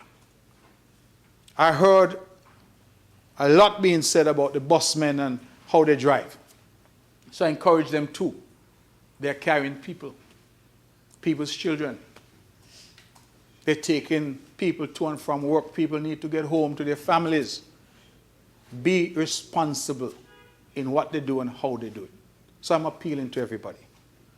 I end on, for me, a personal note of sadness that as I left the chamber yesterday, after the Honorable Prime Minister's presentation, I got a call that my dear friend and colleague, Dane Hamilton, King's Counsel, had passed away suddenly. Dane is known to us because Dane would have worked here at some point assisting in the Director of Public Prosecutions, and so I thought it appropriate that I could mention it. But he was a good friend of mine. We worked together quite a bit in a different life, when I practiced as a lawyer. And I really want to take this opportunity to extend to his family my deepest condolences. He has helped us here in St. Kitts and Nevis. I think he has been an iconic figure in our legal profession around the region. I believe he's originally from St. Vincent, but he made his life in Antigua. And I was deeply, deeply saddened yesterday to hear that he had passed suddenly. So to his son here, Victor, and the entire family, I would want to extend my deepest condolences to him, to his family, on his loss. With those very few words, Madam Speaker, I want to thank you for the opportunity, and to thank you for the opportunity. I did say I did not have the stamina of the member for number 8, and I have proven that is. And great is the man who accepts his limitations. And so I say thank you for the opportunity, and thank you to the House, and thank you again to the people of St. Kitts and Nevis for putting up with me all these years. It is really an honor to be here and to be given this opportunity. Thank you. May it please you.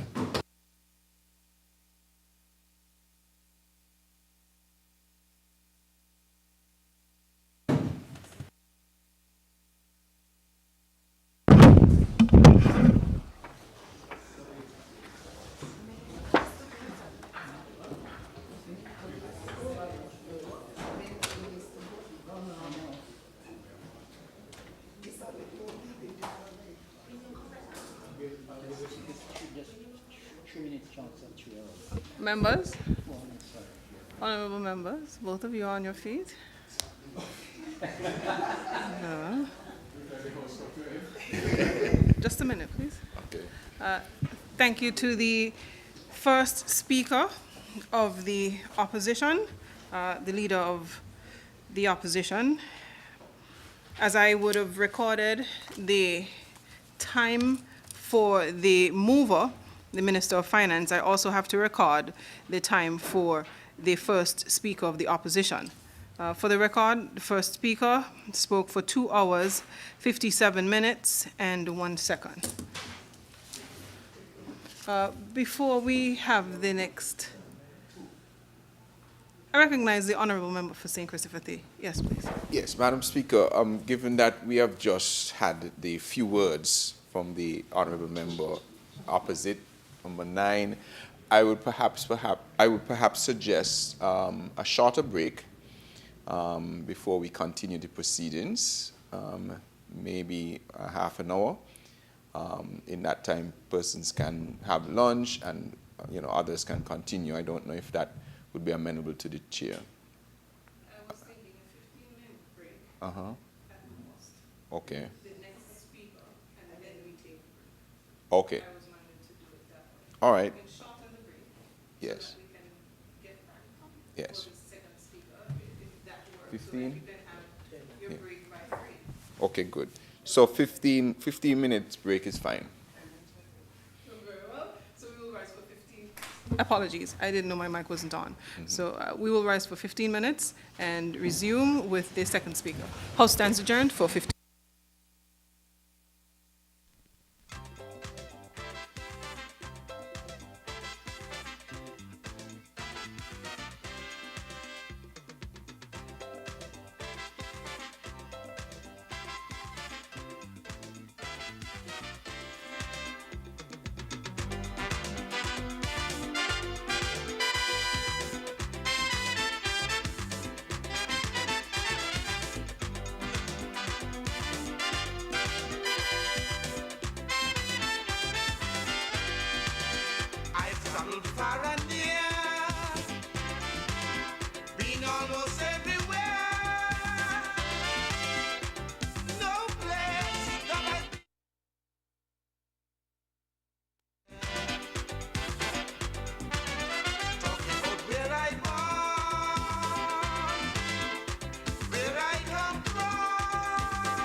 truly commendable. So, you know, I must commend the Minister of Housing for that, because we have been able, through the NHC, to help with the sport of building houses on land that persons already had the title to, from what I understand. And this is just a stat of, you know, the housing solutions that will be delivered. We saw again, heard from the presentation for the member for number 8 yesterday about the number of houses that we expect to see take off in Ottley's, in St. Peter's, and in other constituencies around St. Kitts, Madam Speaker.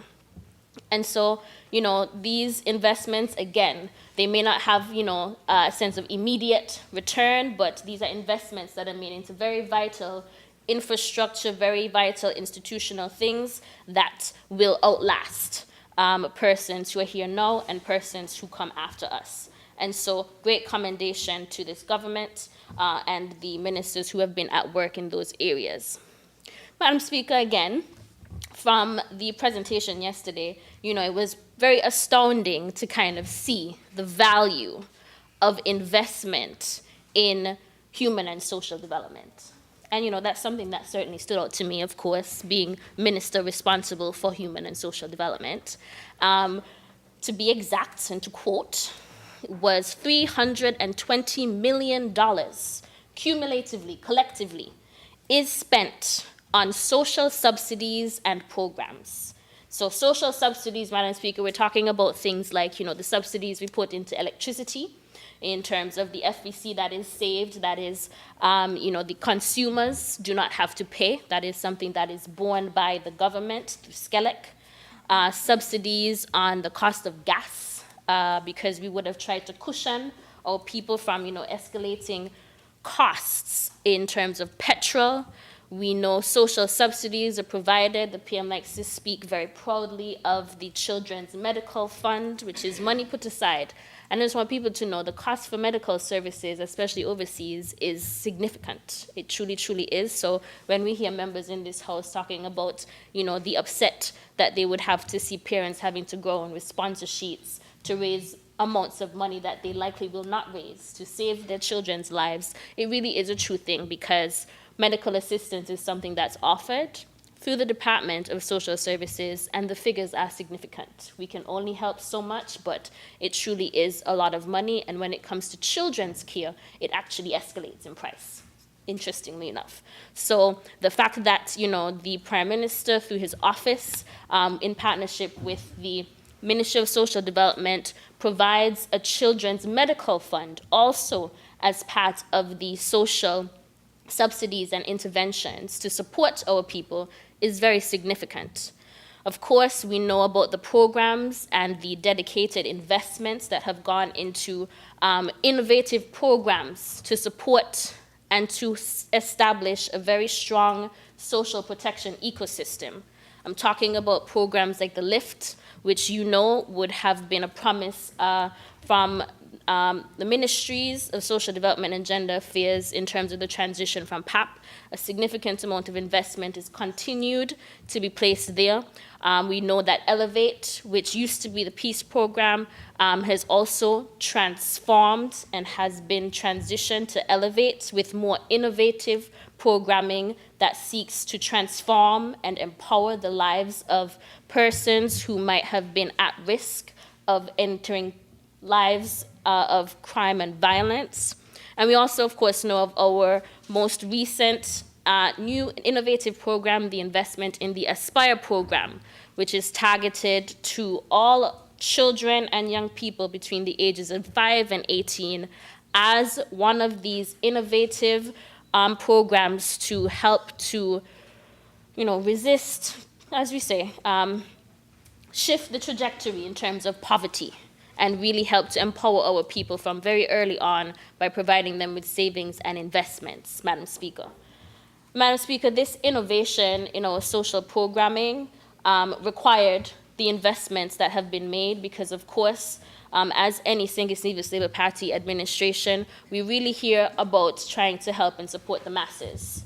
The St. Kitts Labour Party was born out of struggle, so we understand struggle. And we understand what it means to have to help to cushion people from the struggle that is just experienced as just outside of our control in terms of shocks. And, you know, we would have heard the speakers before talk about the shock of inflation, which is an inevitability outside of the control of government. We cannot stop it.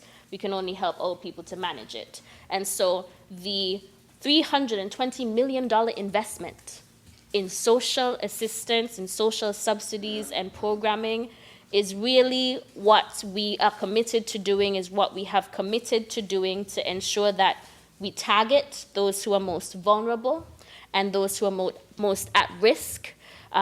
Is what we invest in to ensure that we can truly help to transform and empower the lives of people, not only those who earn the least, but also those who are at the end of their working life. We cannot forget the investments made into creating an entirely new pension scheme, Madam Speaker. Again, this is the commitment to the aging and to our seniors' enrichment and our commitment to making sure that persons age with dignity, making sure that people have a pension that they can go home to, even though they were not fully appointed into a government service, Madam Speaker. Again, investments. All of this counts to the investments, investments. And these are investments that, you know, this administration, we came into government, we saw, we understood, you know, the challenge of the people, the struggle, because we understand struggle as a Labour Party. We understand struggle. And so we want to make sure that people have some kind of cushion. We can't stop the reality of inflation. We cannot stop the reality of external shocks to our development as a small island developing federation.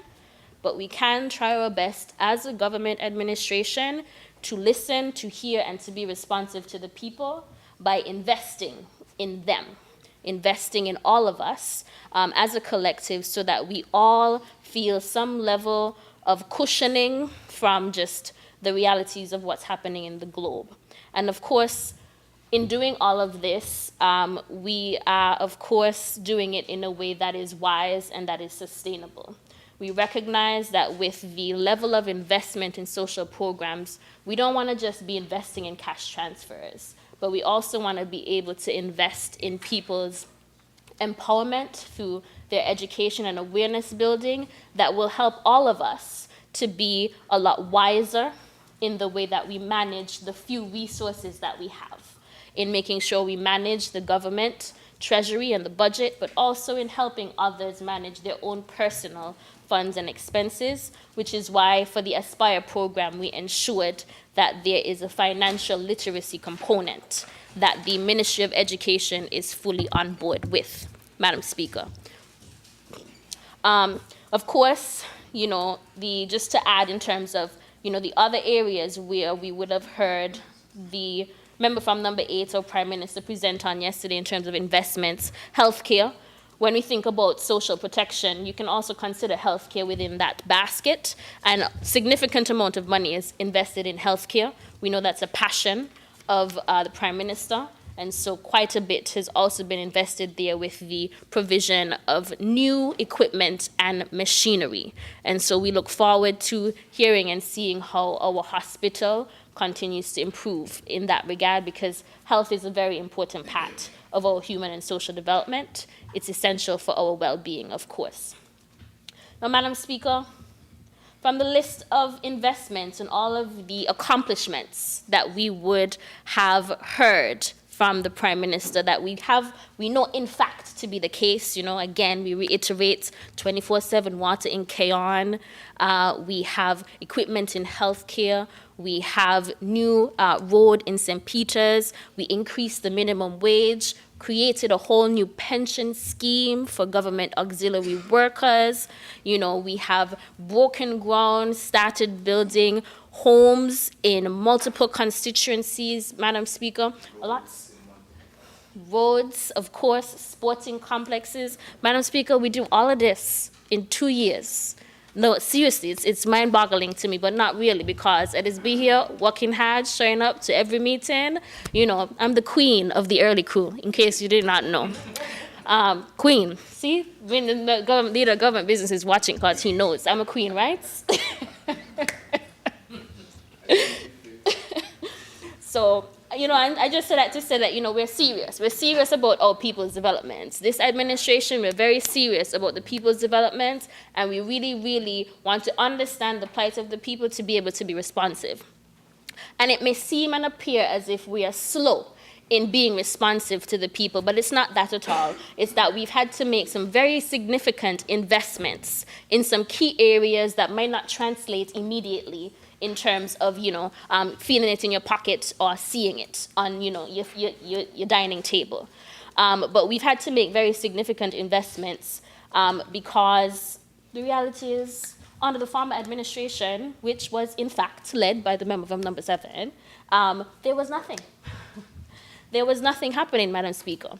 And, it mind boggles me, right? What mind boggles me is that, we heard again from the presentation from the member from number 8, the Prime Minister, yesterday, how he talked about just the accounting of the past under the former administration. We heard about how they talked a lot about surplus after surplus. Yet, Madam Speaker, when we look at, do the forensics in the accounting, and I have it here, I quote, $333 million. $333 million is left unaccounted for from the Development Bank. That's the People's Bank, Madam Speaker. The People's Bank. I had a student loan, Madam Speaker. Thanks to God for this job, I was able to pay off that student loan most recently. Celebrate that for me. But, Madam Speaker, $333 million. That's a lot of money. This, I can't even fathom that money in my mind. But, Madam Speaker, being here in government, understanding, the budgetary process and hearing the millions of dollars, $320 million is what we have spent in government subsidies and programming, yet the people are saying it's not enough, right? However, there is $333 million that's left unaccounted for from the past administration that nobody knows what this money is. $333 million, that is a level of thievery that I cannot even begin to fathom. Thievery mean like your teeth? Listen. Just saying, for proper, assembly language. May not in here calling the body a thief. I am just simply stating, there's no attacks here. These are simply statements of fact, $333 million unaccounted for. Yet there were no investments in water. There were no investments in electricity. There were no investments in the level of housing development that we were expecting, yet this money is gone. We just don't know where it is. PM says all the time, poof. I don't know what that even means, but that's my question, ultimately. I really want to know where the money gone? Where the money there? $333 million unaccounted for. I can't even begin to fathom it and understand. And not only, Madam Speaker, to add insult to injury, is that not only is the money missing, but they lied, Madam Speaker. Surplus after surplus, yet, Madam Speaker, when we came into government as an administration with our good governance agenda, we come in expecting to find a surplus, and there was no money. Where the money gone? Where the money? There's no money, Madam Speaker. And so, I sit eagerly and anxiously at the edge of my seat waiting to hear, the wrap-up because, the PM did say he has some information because we want to know where the money and what we're going to do about it. This thievery that took place under the former administration. Again, Madam Speaker, I'm not here to make any attacks, simply stating matters of fact, okay? So, but I digress, Madam Speaker, and I simply wait to hear from the honourable member from number 8 as to what the follow-up into this episode is going to be. It's like a movie, can you believe? $333 million missing from the government treasury under the former administration. In debt. At Development Bank, yet we cannot trace this debt yet. So we're waiting to hear. Madam Speaker, as it relates to the ministries for which I have direct responsibility, that is social development, gender affairs, youth empowerment, aging and disabilities, I want to begin and first express, gratitude for all of the work and efforts of all of the staff who work in the various departments of these ministries. Over the past year, the staff have really come together to deliver on the vision that was shared, to get on board in terms of making sure we can achieve and do our part as it relates to the Sustainable Island State agenda, which is ensuring that we have a very strong social protection system. And so I want to, express great thanks and gratitude to all of the, management and staff across these two ministries, because they really have worked hard, and I'm very pleased with the delivery of work. Last year at the start, this year, 2024, at the start of the year, I would have connected with all of the departments and management and expressed, I had three primary objectives and goals for us to accomplish within this year. And those three things were, of course, to see how we can go through the PAP to LIFT transition as smoothly as possible in terms of the programmatic changes and reform for that program. The second thing was to expand our seniors' day programming. And the third thing was an infrastructure project to see how we can make sure we get back into the original location at New Horizons, Madam Speaker. Now, when it comes to the transition from PAP to LIFT, I believe we were quite successful in implementing that.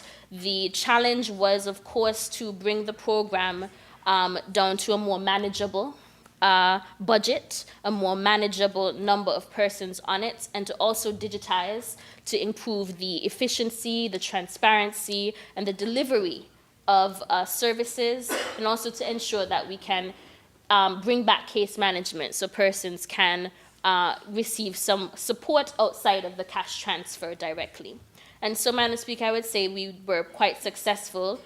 Shout out to the Department of Community Development and Social Services within the Ministry of Social Development for the very hard work that was undertaken to make sure that we were able to transition from PAP to LIFT and to be able to manage the numbers and manage the budget in a way that we did not have to come back for an advance warrant.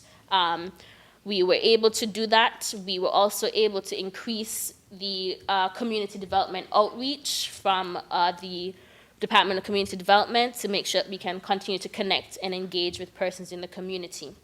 Digitization of the delivery of our social services was also part and parcel of that programmatic transformation. So I want to give thanks to the Ministry of IT for their support in helping us to transition our programming. We now have online applications. We also want to thank the proprietors of JAD Cash for also working with us as part of the delivery of our school uniform assistance program. That's one of the programs that also has been transitioned to be a digital platform so persons can receive the benefit quickly and more efficiently. When it comes to aging, Madam Speaker, we were certainly successful in expanding our seniors enrichment program by starting seniors day program in an additional 3 communities. So now our seniors meet in communities including Sandy Point, Tabernacle, and Otley's. We would have originally started that programming in St. Peter's, East Bastia, and St. Paul's. And so I'm very pleased and proud to know that we were able to, and we will be coming to Central.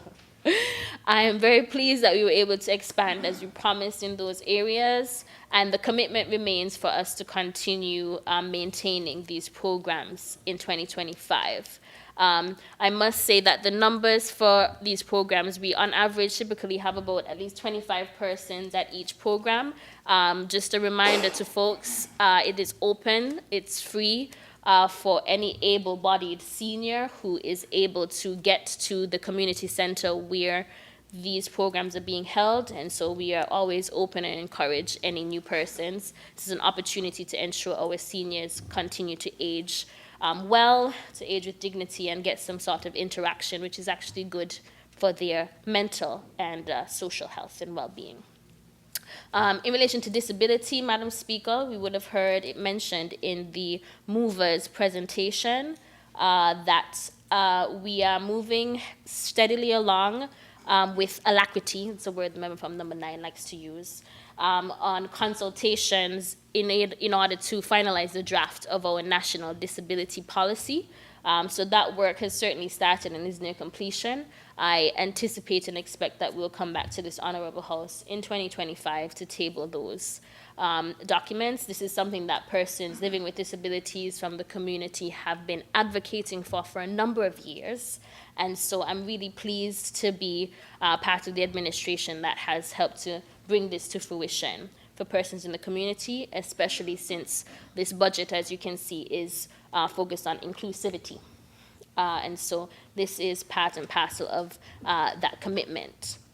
When it comes to youth, Madam Speaker, youth engagement, I'm very pleased with all of the work that the Department of Youth Empowerment was able to complete and get done this year. We were able to increase visibility and engagement with young people. Our summer camp, which I believe everybody knows, actually increased. We had an increase in the number of campers of 25% this year. The number of campers who signed up for summer camp increased by 25%. We went from 200 last year to 250 in 2024. And so we want to thank all the volunteers who come out to really help us manage our summer camp and implement and execute that. I think summer camp is a really great opportunity for children to be able to find something positive and something edifying to do during the summer months. That's 2 weeks out of the summer months, and it is one of the flagship programs for the Ministry of Youth Empowerment in the department. And so we want to thank the parents for putting their trust in us. So we look forward to hosting that again, 2025. This year, we also would have hosted a National Youth Congress and a National Independence Youth Rally. Madam Speaker, the Department of Youth Empowerment decided to add these activities to the calendar because we recognize, especially now in light of the transition and the paradigm shift that is taking place, that we really need to have our young people engaged and involved, particularly on some very important and key issues and social problems that we're facing, specifically violence and crime, climate change and sustainability, and mental health, Madam Speaker. And these three topical areas have actually been primary to a lot of the engagements that the Department of Youth Empowerment has been implementing and executing with the young people. We brought these young people together for the Youth Congress to discuss violence and crime, particularly looking at it from a public health issue. We would have had them at the National Youth Rally again. We would have seen them advocating around peace and security because, unfortunately, by that time we would have heard of the murder of the young child who was with the adults in the countryside that were found dead in the vehicle. Again, a casualty from gun crime. And so our young people are listening, Madam Speaker, and they are aware of what is happening. And so if we're looking for solutions, we cannot neglect to ensure that they are part and parcel of the conversation. And of course, climate change and sustainability, kudos to the Ministry of Climate Action and Environment for hosting a National Youth Congress, again, that focused specifically on climate change. Sustainability and the SDGs is a framework that underpins all of the work for the Department of Youth Empowerment. I always encourage the youth officers to frame any activity within the Sustainable Development Goals. And one of the things that came out around making sure we can create sustainable cities and settlements is mental health. That seems to be a big topical area for our young people. And so most recently, during Youth Month, mental health was the theme. And I would have had an engagement with the young people around healthy coping mechanisms and ways to manage mental health. And so, Madam Speaker, I extend very big congratulations and kudos to the Department of Youth Empowerment, Disability Services, Seniors Enrichment, Community Development, and Social Services, and those departments for the work that they've really been doing over the past year. I want to say regarding capital projects, so like you would have heard, I said top 3 things. One of the things was to make sure that we could return to New Horizons. Unfortunately, we haven't been able to do that this year, but works have started at the original Harris's location. So I'm happy to report that renovation works have started, and we are committed to seeing this work to completion for however long that will take. But of course, we are continuing to try our best to manage the residents. I don't like to call children juveniles, but the residents who we currently have under our care at our temporary location. We continue to work on managing that, and we are grateful for the support of the staff at New Horizons. I know it hasn't been easy, but I want to also just give a shout out and kudos to the staff for managing as best that they can there.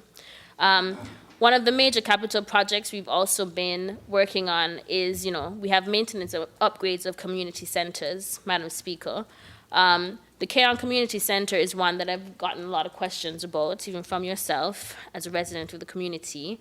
I just want to say that when it comes to the Keon Community Center, it's unfortunate that I'm not able here to bring the great news that we are ready to reopen the community center at this point. And it's not because we haven't done the works, Madam Speaker. As a matter of fact, I'm going to tell you all of the work that we have done at the Keon Community Center. As of, this would have been the start of the last quarter of this year. We would have done renovations to the roof. We've sealed the roof. We've replaced the water tanks. We have removed old bookshelves that were moldy. We've replaced bathroom stalls. We have painted inside, outside. We have changed the cistern, emptied the cistern, cleaned the cistern, changed the cistern, reconnected the cistern. Madam Speaker, we've done all the things. However, the issue with that right now is when we have gone to do, we did a test and remediation of the air quality. When we went back to do the test and remediation of the air quality, after all of these works, the levels of the air quality is still very high. Madam Speaker, this is mind-boggling to everyone. It's mind-boggling to the Bureau of Standards, who knows that we have done the work. It's mind-boggling to the workers who have been in and out cleaning. It's mind-boggling to the cleaners. It's mind-boggling to all of us as to what accounts for such high levels of poor air quality at this community center. And it's not just inside, Madam Speaker, it's also outside. The levels are also very high outside.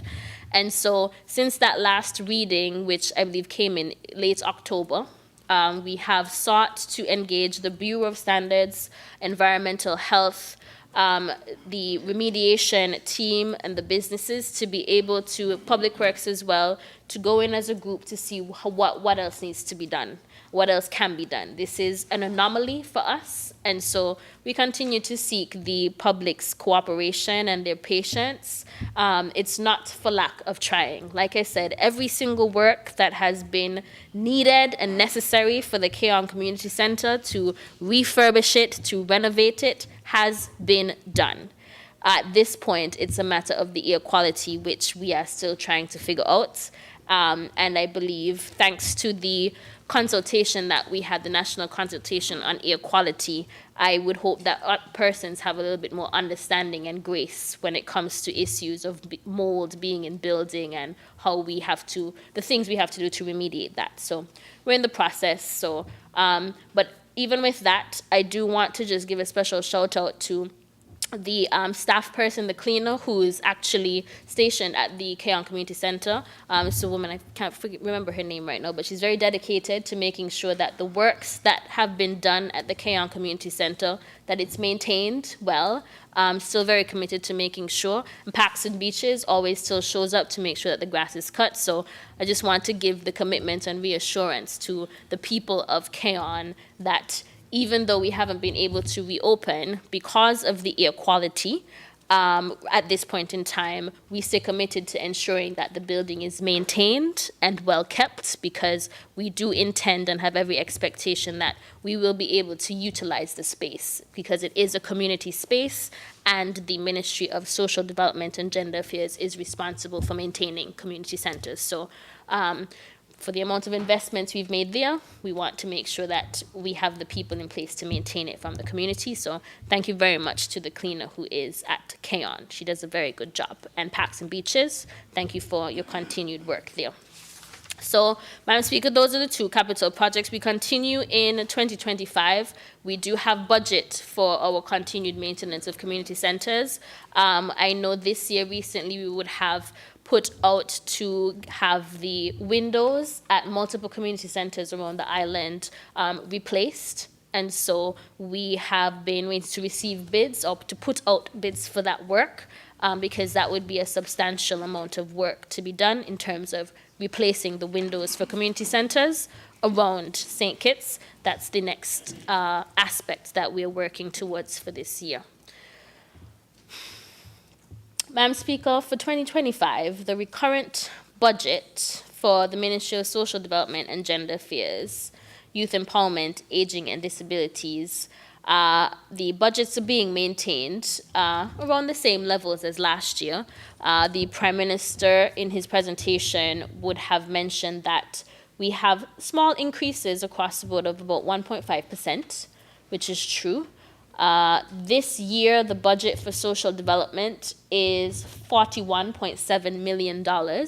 It's about $500,000 more than it was last year. Last year, we had a budget of $4.2 million. In youth, aging, and disabilities, we also have a small increase. Our budget this year is $3.1 million. Last year, it was $2.9 million. And so, you know, always grateful for anything. Anything extra is nice. However, technically, we are maintaining. We expect to maintain the investments that are made, but the focus this year, of course, first will be focused on improving what we are able to deliver and provide for people as it relates to responding to the needs for social protection. Madam Speaker, social protection can be very broad. When we hear social protection, we can contextualize that similar to how it was presented yesterday in relation to right now the shock that we're facing across the world is the shock of inflation. That is the hike in prices that refuse to come back down, and we're feeling it. Both the mover and the presenter from the opposition would have spoken quite in depth about inflation and the reality of inflation, that it's something that this government, no government can control. We cannot stop it. We cannot change it. We can only help more people to manage it. And so I was quite pleased to hear about the budget boost wallet that the Prime Minister announced, the member from number 8 announced, as a temporary social protection initiative to help ease the squeeze of global inflation, Madam Speaker. Now, inflation as a developmental shock certainly does require governments to act. And we're seeing governments around the world trying to do different things. But here, of course, in St. Kitts and Nevis, we're lucky to have a St. Kitts Nevis Labour Party government in administration right now. Because, you know, Labour Party governments have always been responsive to the struggle and the needs of people. And so with that, the budget boost wallet that was announced is actually quite a great initiative, because this is a benefit that recognizes that, you know, it's more persons outside of those who earn the least that really feeling the squeeze still. The external squeeze, the squeeze that we don't have any control over, which is inflation. Remember, the shock we're talking about is inflation. And so with this budget boost wallet that was announced, it's targeted to help persons earning less than $5,000 in salary. That's your base salary. So when it was announced, I already had some questions, be like, which salary? But, you know, it's your base salary. It's the earnings that are reported to Social Security. So if you earn less than $5,000, you are able to receive this social protection benefit. And, you know, again, it is being provided by the government because we recognize and we hear the struggle that people are feeling, struggle that people, not only people who earn minimum wage, Madam Speaker, because this is how impactful global inflation is, that everybody is feeling it, Madam Speaker. I mean, I just feel it too, Madam Speaker. I'm a single person. I go to the supermarket and, you know, I buy 8 things and it comes to $400. My heart just skip a beat and I have to be like, oh, my chest at the checkout. Seriously. It's for real. So, Madam Speaker, I'm just, listen, the member from number 9 trying to be all up in my business. Yes, I am single.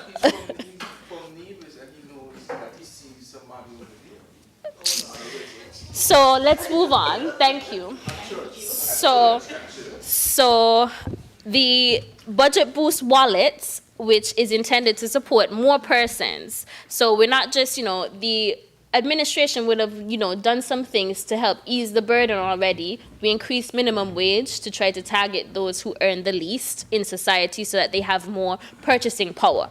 But even outside of that, Madam Speaker, the rate of inflation and the cost of living is so high that even persons within the middle class are really struggling still, Madam Speaker. So those who are earning $4,500 and you could live a nice comfortable life here in St. Kitts and Nevis, everybody feeling it, Madam Speaker. We are feeling it. And because of that, because this administration is one that understands struggle and we want to be responsive to the people, we've come up with an initiative that seeks to really help to cushion the impact, to cushion the shock of this hurricane of inflation that is plaguing all of us, states all across the region. Inflation, something that we cannot control. And so that is what we mean when we talk about being inclusive, Madam Speaker, when we talk about policy for the people. Right, Madam Speaker? So I hope people can consider and recognize the innovation that this government has in being able to try to respond to the social and developmental needs of our people. And I would really hope that with the implementation of this initiative, that it is well received and that the efforts can be appreciated. Because based on quick data from Social Security, this initiative stands to support and help benefit over 22,000 people, Madam Speaker. That is how many earners we have of persons who earn less than $5,000. This is, you know, not just, you know, those who are in lower income brackets, but those in the middle class too, because everybody feeling it, and we want to be responsive.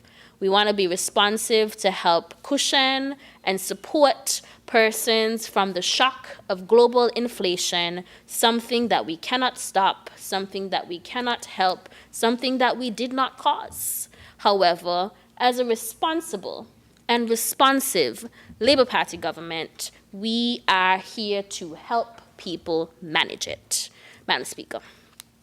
So, you know, I am happy to join the member from number 8 as we talk about this investment budget, because we're all about investing in the people and powering progress. Because it really, for me, really helps to support and buttress the way I think about the vision for the ministries for which I have responsibility for 2025, Madam Speaker. With a budgeted amount in recurrent expenditure that's pretty much the same as it was last year, it gives us, you know, not as much room to do additional or extra new things. However, Madam Speaker, I do believe that the work that we've been doing through the ministries to support human and social development is significant. I believe the programming that we have established is valuable. However, I do believe we can always look internally to see how we can improve what we're already doing. How can we do what we already do better? How can we ensure that we are more responsive to the people?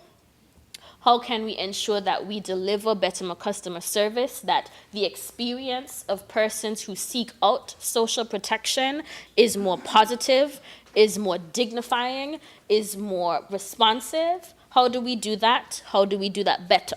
How do we improve our programming so that it is more accessible, so that it is more impactful, so that it's more beneficial to empowering people and lifting people out of poverty, Madam Speaker? How do we ensure that we deliver on our mandates of sustainability, of our mandate of social protection, of sustainable social protection? How do we do that? And Madam Speaker, I believe we need to do that through partnerships. And so for 2025, I would say that the Ministry of Social Development and Gender Affairs, Youth Empowerment, Aging and Disabilities, our focus is going to be on improving in all areas. We want to focus on people, we want to focus on programming, and focus on strengthening, improving, and creating new partnerships. This is how I believe we will be able to strengthen our social protection ecosystem. So, Madam Speaker, when it comes to people, of course, we are talking about inclusivity. We want to focus on making sure that the experience of the majority of people who come to social services, that their experience is one of care and compassion, one that is provided with some case management. Madam Speaker, what I understand is that under the former administration, the directive to social services was to stop case management. No, as somebody who works in social policy, that was a little bit like confusing to me. I don't understand how you can have social services and no case management. So I was like, no. That's not going to happen anymore. We're going back to case management delivery, and this is something that we have been working with staff in the department to be able to improve on, to get some training on, because case management is absolutely important if we're looking to really empower people beyond just giving them handouts. We need to understand people's cases, understand the nuances of their situation to be able to identify which programs, which interventions is best suited to assist. And so case management delivery is an area that we are looking to improve on. It's an area that we're looking to make sure that we show up to be able to be more responsive to the persons who we currently serve on the multitude of social programs that we deliver through the Department of Social Services, because that is how I believe we will be able to be more responsive to the people and be more inclusive in our approaches. Programming. We want to be more innovative in our program delivery. And so for the programs, the flagship programs that we currently have, the programs that are being funded through our recurrent expenditure, we're always in discussion around how we can improve the efficiency and delivery of our programs through digitization.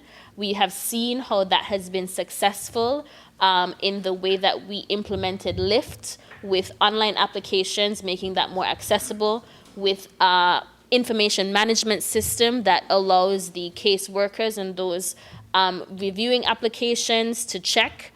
And we've also seen how digitization through the use of different digital and electronic platforms can help with removing stigmas around social service programs, such as using JADCash. We decided to use JADCash for the delivery of our school uniform assistance program.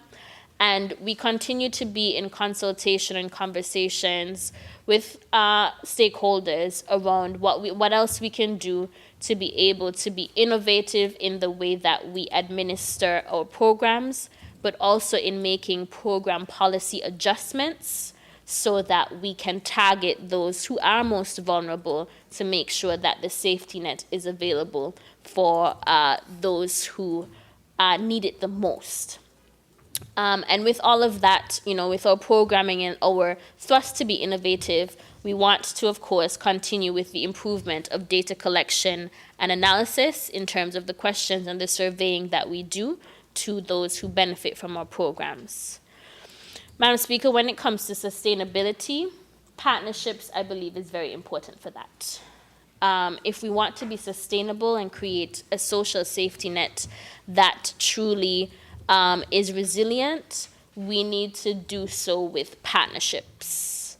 The ministries, a lot of our work is done with the support of non-governmental agencies, community-based organizations, multilateral agencies and partners, and we want to be able to maintain this support that is offered, whether that's in kind or in technical assistance or in direct funding.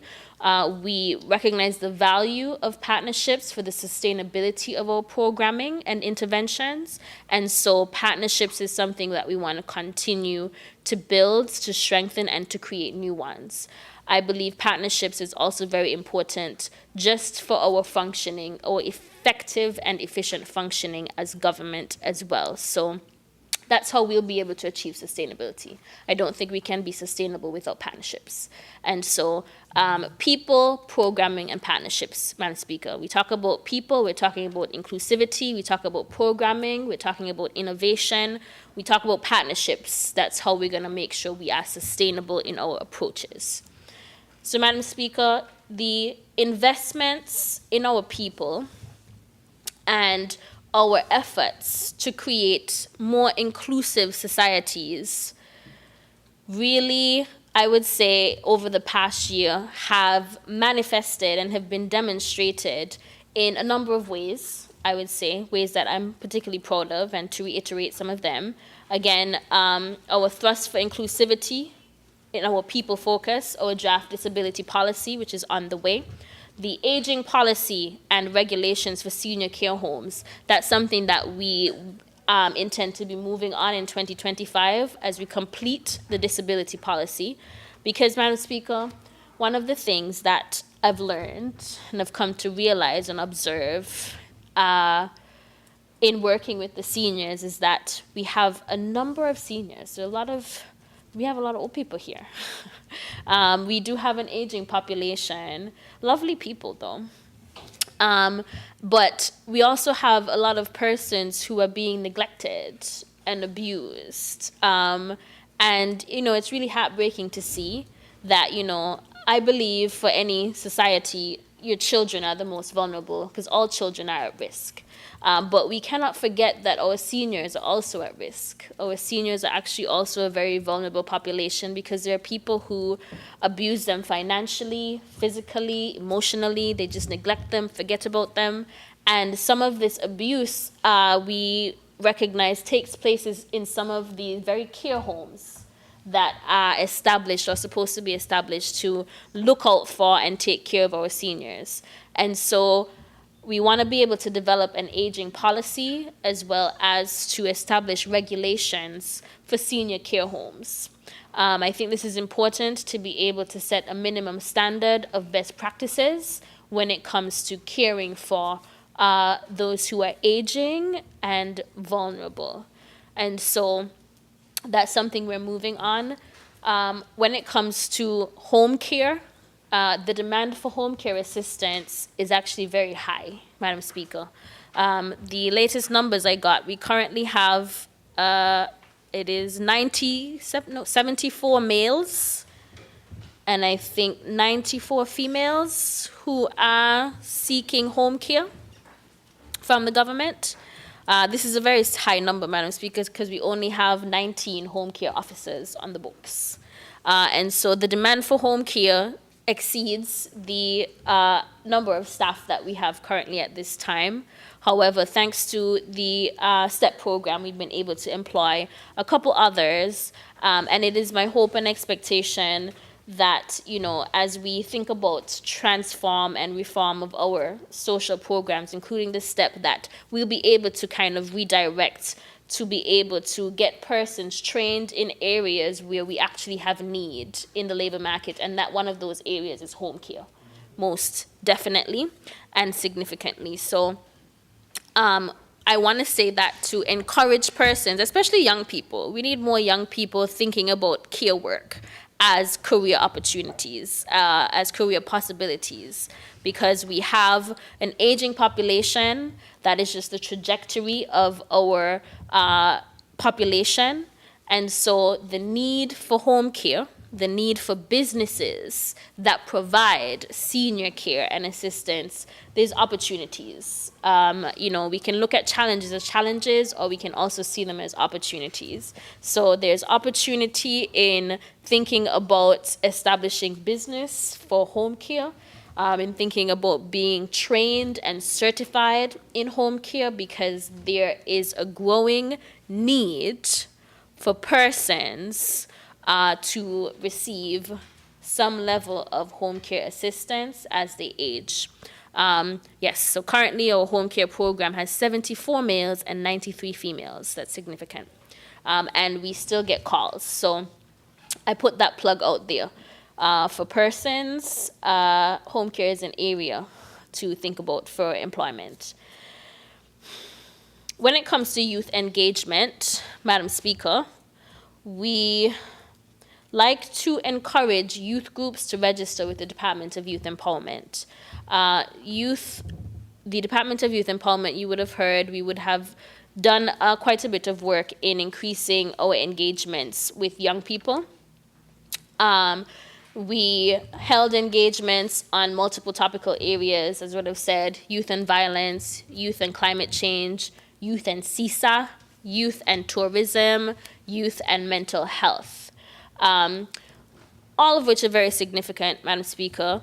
We try through the youth department. I really made an effort and a plea last year in last year's budget for us to get a small little pot to be able to support youth groups and support and encourage youth groups in doing community work and community projects. And so through the Department of Youth Empowerment, we were able to support a number of different registered youth groups and organizations with us by providing them with some very small grants. We would have assisted over 20 organizations, assisted over 29 organizations who would have submitted formal requests to the ministry for some sort of financial assistance or assistance in kind through facilitation also, or training. And we would have assisted well over 20 community-based groups, youth organizations, in the amount almost into $20,000 totally, in terms of support for them to do projects within their communities as young people, or groups that are focused on youth engagement and youth development. And so we want to extend commendation and just let the public know that, outside of hosting these different programs for young people, the youth department through the ministry also seeks to support the work of youth groups to encourage their leadership in our communities, because I think that's very important. Madam Speaker, the last month, November, was Youth Month, and the theme for Youth Month was youth and mental health. Mental health matters. This is a particular area that I believe is significant, and it's significant because it is something that the young people talk about themselves. It's an area that they always bring up. And I think we should be concerned because they're concerned. They're concerned about it. Madam Speaker, our children and young people are growing up in a very unstable and confusing world right now. There's a lot happening. There's a lot of wars happening. There's instability happening. We as adults are here wondering how we're going to survive with all of this rising prices and all this conflict that's taking place and all this violence and crime. But we can't forget our young people are not isolated. They also know what's happening. And they're also experiencing their own bouts of depression, their own bouts of anxiety, their own fears. They're also angry. They have their own trauma. And so they're going through their own things, Madam Speaker. I would say luckily we do have a number of young people who demonstrate great potential for leadership. And I want to take this opportunity, this time, to mention our remarkable teens who were awarded in November last year right here in this honorable house. Shout out to the remarkable teens. I also want to highlight the newest CARICOM youth ambassadors who have already been out there and at work, Ms. Siobhan Phipps and Mr. Akwanje Robinson, who are youth ambassadors, new CARICOM youth ambassadors through the Department of Youth Empowerment. And I just highlight this to say, despite all the challenges that we face, we do have some very positive young people who are being role models, who are taking on leadership, who are doing really great things, Madam Speaker. And so I think that's great. However, we cannot ignore the fact that we also have far too many children and too many young people who are traumatized, who we have far too many adolescents and young people who are angry and depressed about their life circumstances. We have a lot of young people who are anxious about their futures, about their own independence and their own ability to earn money. Because young people know if you want to get anything done, you need to have money. And so they themselves are concerned about how they're going to be able to make money, earn money, to escape whatever it is that they may be going through. And this is where we talk about, the mental health of our young people. And I just want to, I say we have far too many, but I'm going to give some numbers here because this is, I think, important for us to think about and consider. We're talking about our nation's children. Just some quick statistics from the Department of Probation and Child Protection Services. When I say we have far too many children who are traumatized, from intake, and this is for the first 3 quarters of the year, the Probation and Child Protection Services reports 177 cases. This is persons who come to the department with some kind of issue around child protection. 177 cases. I feel that's like a lot. That's too many. And these are issues around child protection. When I say issues around child protection, we could be speaking about anything from neglect, physical abuse, sexual assault, inappropriate touching, sexual harassment, unlawful carnal knowledge, suicide, ideation, emotional abuse, the list. And remember, you are 1 hour in, you have 30 minutes left. Seriously? Oh, okay. Okay, thank you, Madam Speaker. So, but my point is to say 117 intake cases. That's just up to the 3rd quarter of the year. That's significant. And not just that, Madam Speaker, we have 125 children in need of foster care. And we only have 108 foster homes. So last year I did it. I'm doing it again this year. We do have a need for foster homes, foster parents, because there are children out there who really need placement in homes that can give them loving, nurturing, safe environments for whatever reason. But, when it comes to this issue of child and youth development, this is one of the things that I'm particularly care about and I'm particularly passionate about because from the data that we see, especially when we connect it to the realities of violence and crime in our federation, people don't just become violent and involved in gang activity just out of so. We have children, traumatized children, become angry adolescents, Madam Speaker. Angry adolescents become delinquent juveniles. Delinquent juveniles become adult criminals, Madam Speaker. And I see it because I work in the ministries where the pipeline is very clear, very clear. And so when we're talking about the need for us, especially the need for us as a government, as a people, to really come together in partnership to address the issue of violence and crime and these social problems that we're seeing bubbling up and this delinquent juvenile behavior that we're seeing in our young people, it's all of us because it really does take a village. This is not a government problem. This is all of us. This is us. This is a we problem. And so, I need us to pay attention and to sober up ourselves and to think about how are we complicit in the breakdown, we as citizens of this federation, how are we complicit in the breakdown of families? How are we complicit in the breakdown of community? How are we complicit in, seeing these children who are oftentimes considered to be the worst of the worst, but really and truly sometimes they just need a loving, nurturing, disciplined hand around them. Madam Speaker, We have seen over the past year, particularly through the juvenile rehabilitation facility that is known as New Horizons, we've seen an uptick in adolescents who are displaying very delinquent behavior. We have children who have been out here absconding the facility at the location. We've had children who have been being a nuisance to our police officers, to our communities, our societies.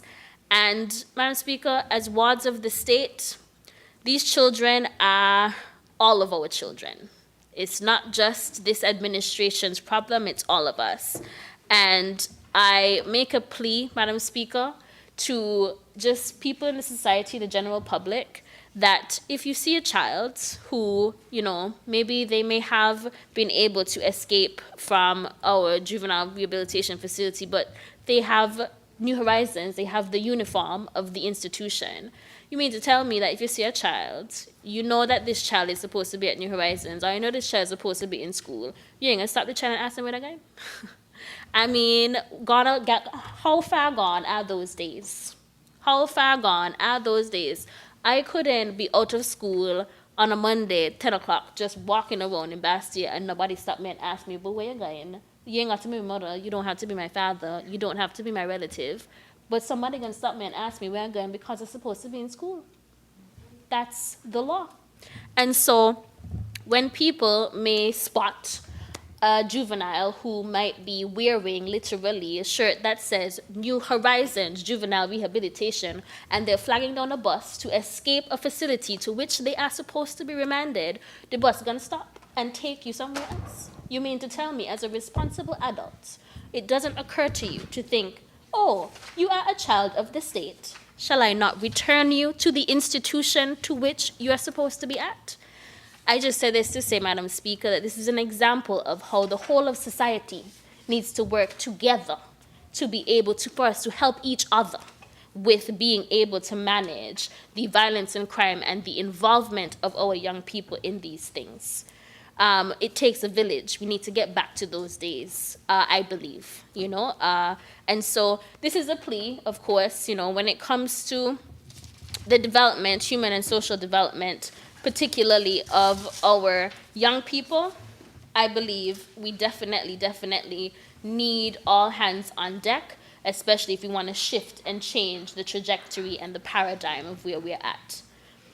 Madam Speaker, correspondingly to my point, we know gun crime and violence have been plaguing us, and we all agree, thankfully, that, you know, we heard from the member opposite, we heard from the mover of the bill, that to be able to address this problem requires a whole of society approach. The honorable mover of the bill would have spoken on multiple occasions about approaching the issue of violence and crime from a public health standpoint. And we're doing that under the umbrella of citizen security, which is actually a United Nations concept and framework, which, as the mover likes to always say, will work. It will work because it is science when we look at the problem from a public health standpoint, in terms of how we all take accountability for the role we play in perpetuating cycles of violence and crime. Because in order for us to sustainably address violence and crime, we have to do it in partnership. Again, people, programming, partnerships. In order for any of those things to work, we have to make sure that we work in partnership. We have to recreate the communities of care and compassion that were once there before we had social media and technology to be able to separate us. We really have to think about and broaden our view of life and society to stop being so as self-interested and as self-aggrandizing as persons of the past, and we really need to replace it with a sense of peace and togetherness. Madam Speaker, the member from number 9 would have shared statistics to help make the point that regardless of which administration is in power, crime has been a problem, has been at its highest. And so, you know, I am grateful and appreciative for the caring, visionary leadership of the member from number 8 for his courage and, commitment to taking a very clear and strategic direction and approach to crime and violence by bringing everybody together, by depoliticizing the problem and really, really finding a framework that helps us to look at the problem scientifically, to look at the problem using data, for us to really get to the root causes and to be able to develop the kinds of interventions that will help us resolve the problem in the long term. We're talking about real solutions, not the fake pay for peace type of approach, but we're talking about doing the actual work, the consistent work, in order to bring about a true sense of peace and togetherness, one where we have societies where we look out for each other, where family relationships heal, where the community and neighbors look out for each other, and where we can extend some level of compassion and care, not just to individuals, but also to our environment. We cannot talk about loving each other and loving ourselves if we don't also pay homage to our environments. And that is why citizen security is touted as a very comprehensive approach. It not only focuses on national security, which focuses on justice and punishment, but it considers individual well-being and security. That's what citizen security is about. It's about encouraging us and imploring all of us to think about, as individuals, how do we ensure we take care of each other? How do we all play our parts in taking responsibility for teaching and building awareness and civic responsibility for actually creating a country where peace abounds? That is what we're trying to do, and that requires partnerships, Madam Speaker. And so I want to encourage and express the commitment from the Ministries of Social Development and Gender Affairs, Youth Empowerment, Aging and Disabilities, as we, have the work of, focusing on programs and interventions for human and social development. We'll continue to stay committed to driving community and human social development through our programming, through our focus on people, through our focus on interventions, and through our focus on partnerships.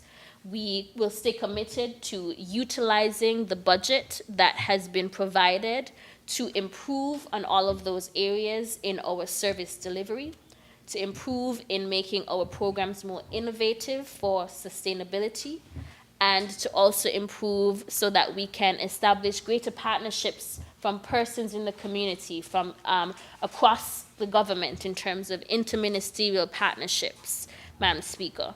We're committed to doing that, and I am pleased as the Minister to be able to work with the Prime Minister, particularly, the member from number 8, on accomplishing citizen security, and doing so by driving it and looking at it from a public health perspective. I'm truly happy and pleased to be part of that initiative because I do believe it will work. As the member likes to say, it will work because it's science. We know he's a medical doctor, so he really believes in it. And we have the data to suggest that it can and it will work. So I want to extend gratitude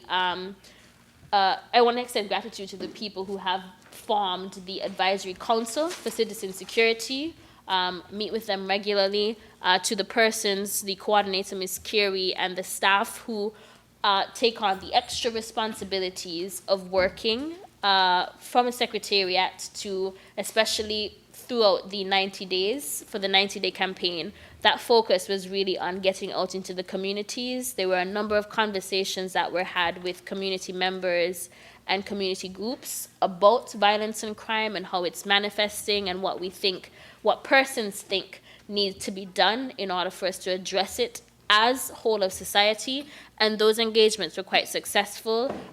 Grateful for the support of members from the Nevis Island administration. They would have invited us over to also spread the information, raise awareness, because we truly, truly believe this is something that can work, but only if we do it together.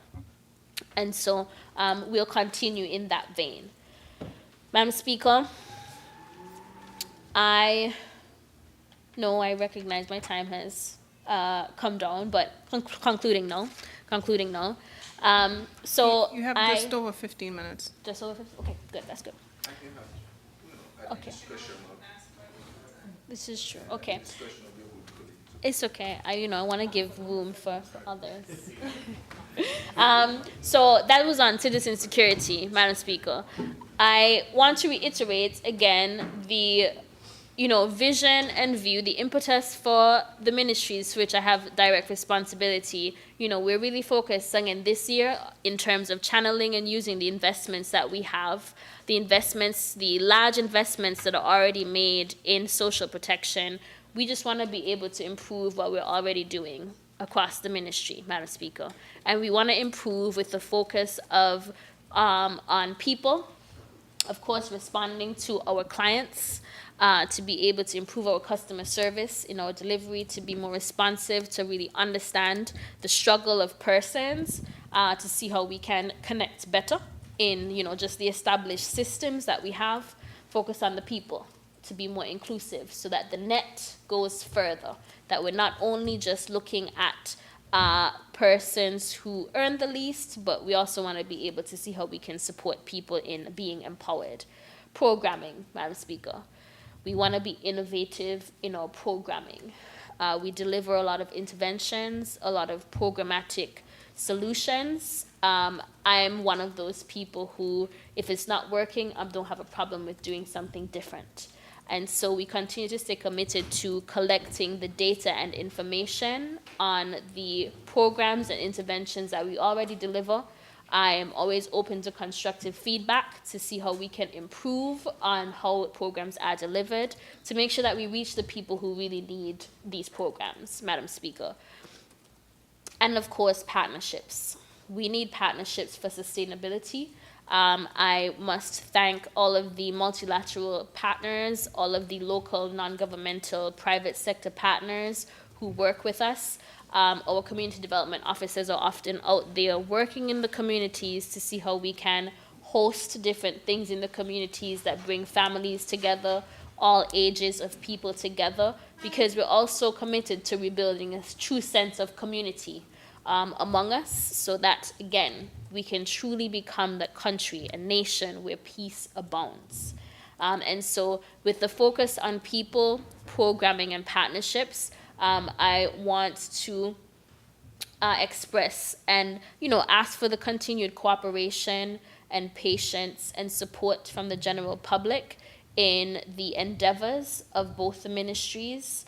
I look forward to sharing more in the new year as to what the specific focus, listen out for program and policy changes and adjustments, because of course, as we choose and want to be responsive, we also are committed to being good stewards, the best stewards of the resources that are attributed to these ministries. And if we want to be, we can't grow and improve if there's no change. So when the time comes for change and transition and transformation and improvement, and the various policy prescriptions may have to be implemented, again, we continue to ask and seek out the cooperation and the understanding of members of the public. And just know that when it comes to social protection, it's here for everyone. That we are here to ensure that everyone who needs it the most is able to be maintained at a very minimum standard, where they can have food on their tables, they can have utilities in their house, and that they are able to access the resources and all of the benefits that are ascribed to all of us here in society. We want people to live well, Madam Speaker. We have the highest human development index in the region, and we aspire to maintaining that and to doing better. So with that, Madam Speaker, I would move to my conclusion, which is ultimately just for me to take the opportunity to express the great gratitude and pride that I have to be a senator in this National Assembly, to be a member of this A-team Labour Party administration, Madam Speaker. It really, really is an honor for me to stand in this honorable house as a senator. This is not where I saw myself at this point in time in my life, but I'm so grateful for the opportunity, because I truly, truly believe personally that, you know, the SKLP administration is the best thing for St. Kitts and Nevis. I don't know if I can say that. I truly, truly believe that. I truly, truly believe that. I'm not a liar, Madam Speaker. I'm not going to lie right now. I'm not. And I say that because, you know, like I said, the SKNLP is a party that knows struggle, which I think is why even at this point in time, we're able to respond to the needs of the people, not just people who are earning the least, but we recognize that people who are also middle income, higher income are also feeling the squeeze from the hurricane of inflation, the external squeeze that is outside of our control. And, you know, like any other SKNLP administration, we always try to make sure everybody gets something, you know? Unlike, you know, the $333 million that just went poof that none of us got. But I don't know, maybe it went to Nevis. But I don't want to believe that, you know, it did. Yet we had the people of Nevis begging for fair share. Again, I said I don't want to believe it did. We heard the member absolve himself, but I don't want to believe that it went to Nevis, yet the people from Nevis are still begging for their fair share. I don't believe the members opposite so lie and bad. I don't believe that. I don't believe that. So, but You mean these who in here?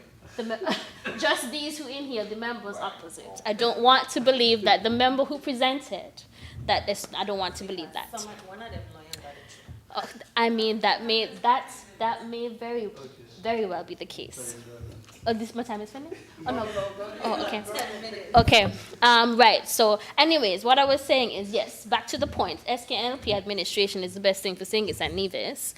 And, you know, I say that again because we really try to make sure there's something for everybody.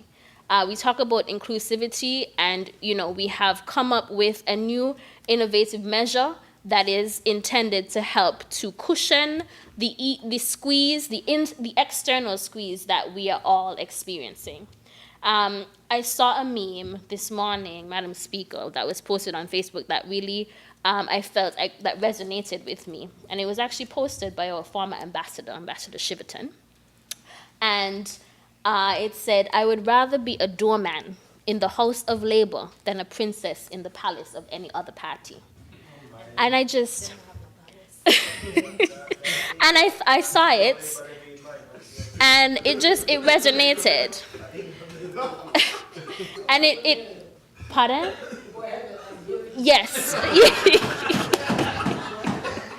It resonated because, like I said, Madam Speaker, I think history shows us that under Labour Party administrations, we've always sought to do something for everybody. Dr. Douglas is over there smirking because he knows it's true.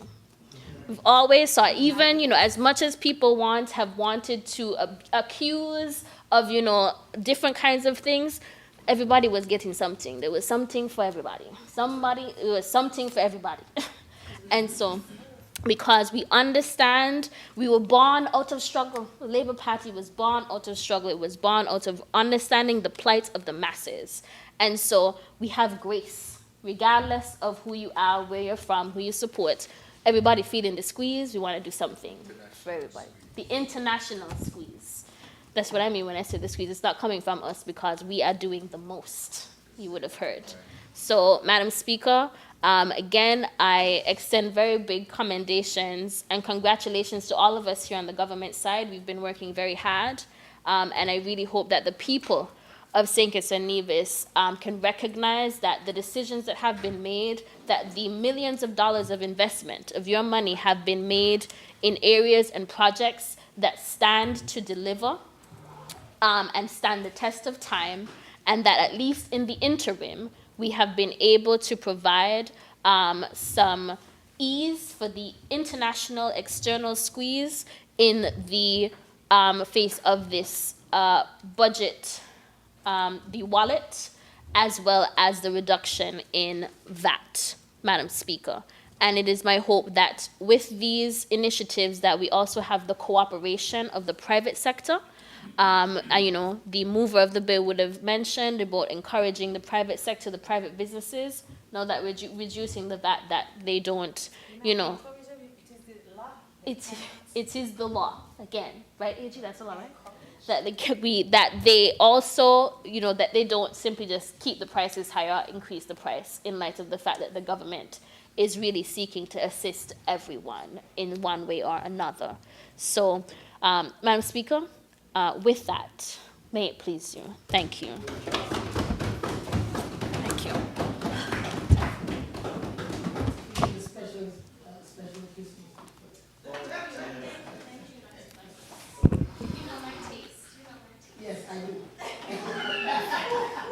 Thank you to the Honourable Senator for her presentation. Honourable members, I wish to rise for 5 minutes. Return in 5 minutes.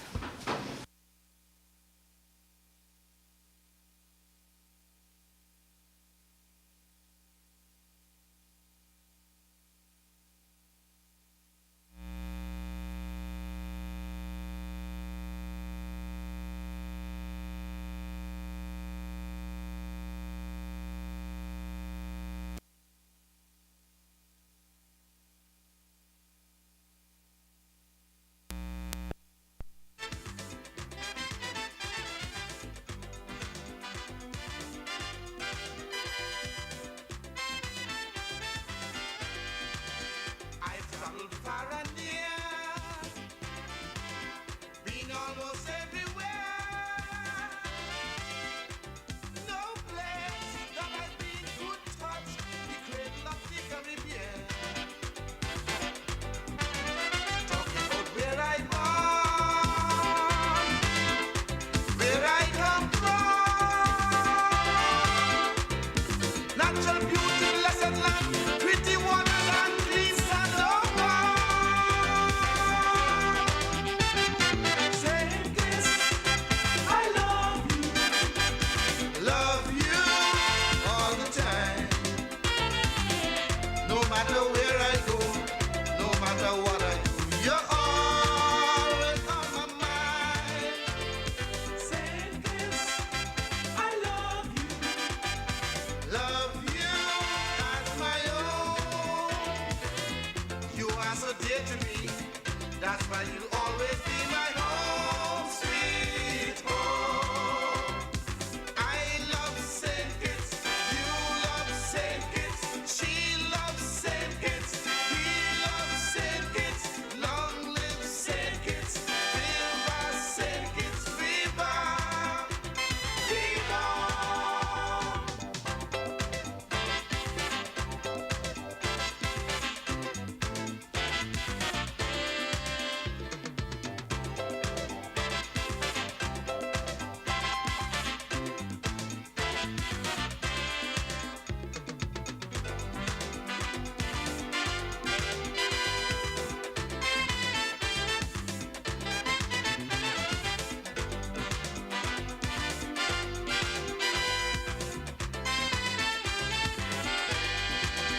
I am the woman said, say if she wanna stay.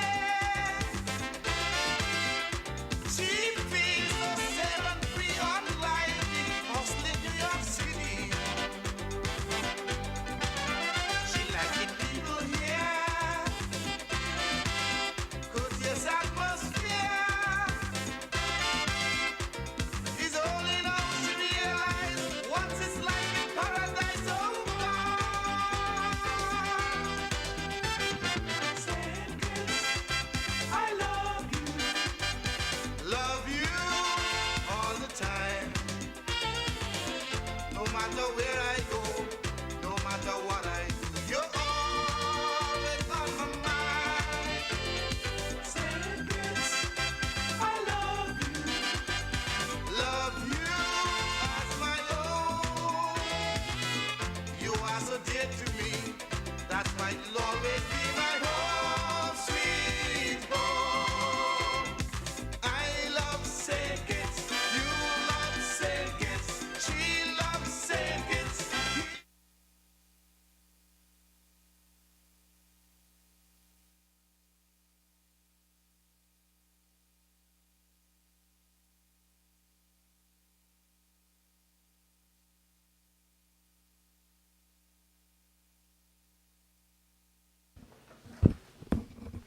Please be seated. House resumes.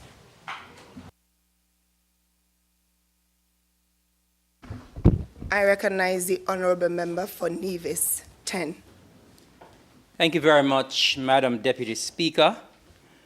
And Madam Deputy Speaker, I rise this afternoon to make my presentation to the bill before this Honourable House, the Appropriation 2025 Bill 2024. I rise, Madam Deputy Speaker, to give my reaction to the budget address presented here yesterday in this Honourable House by the mover of the bill, the Prime Minister and the member for St. Christopher 8, under the theme Innovation, Inclusivity and Sustainability, Our Path Forward. Madam Deputy Speaker, I continue to consider this as a very privilege and a humbling experience to be able to speak here in this Honourable House. Madam Deputy Speaker, with all budget addresses, there are the strengths and there are the weaknesses. And of course, I believe that all budget addresses and all budget presentations have their strong points and they also have their weak points. Madam Deputy Speaker, I will try as a responsible member of the opposition to commend where commendation is due. And I will try as much as possible as well to offer some recommendations and suggestions as we move forward to becoming a sustainable island state.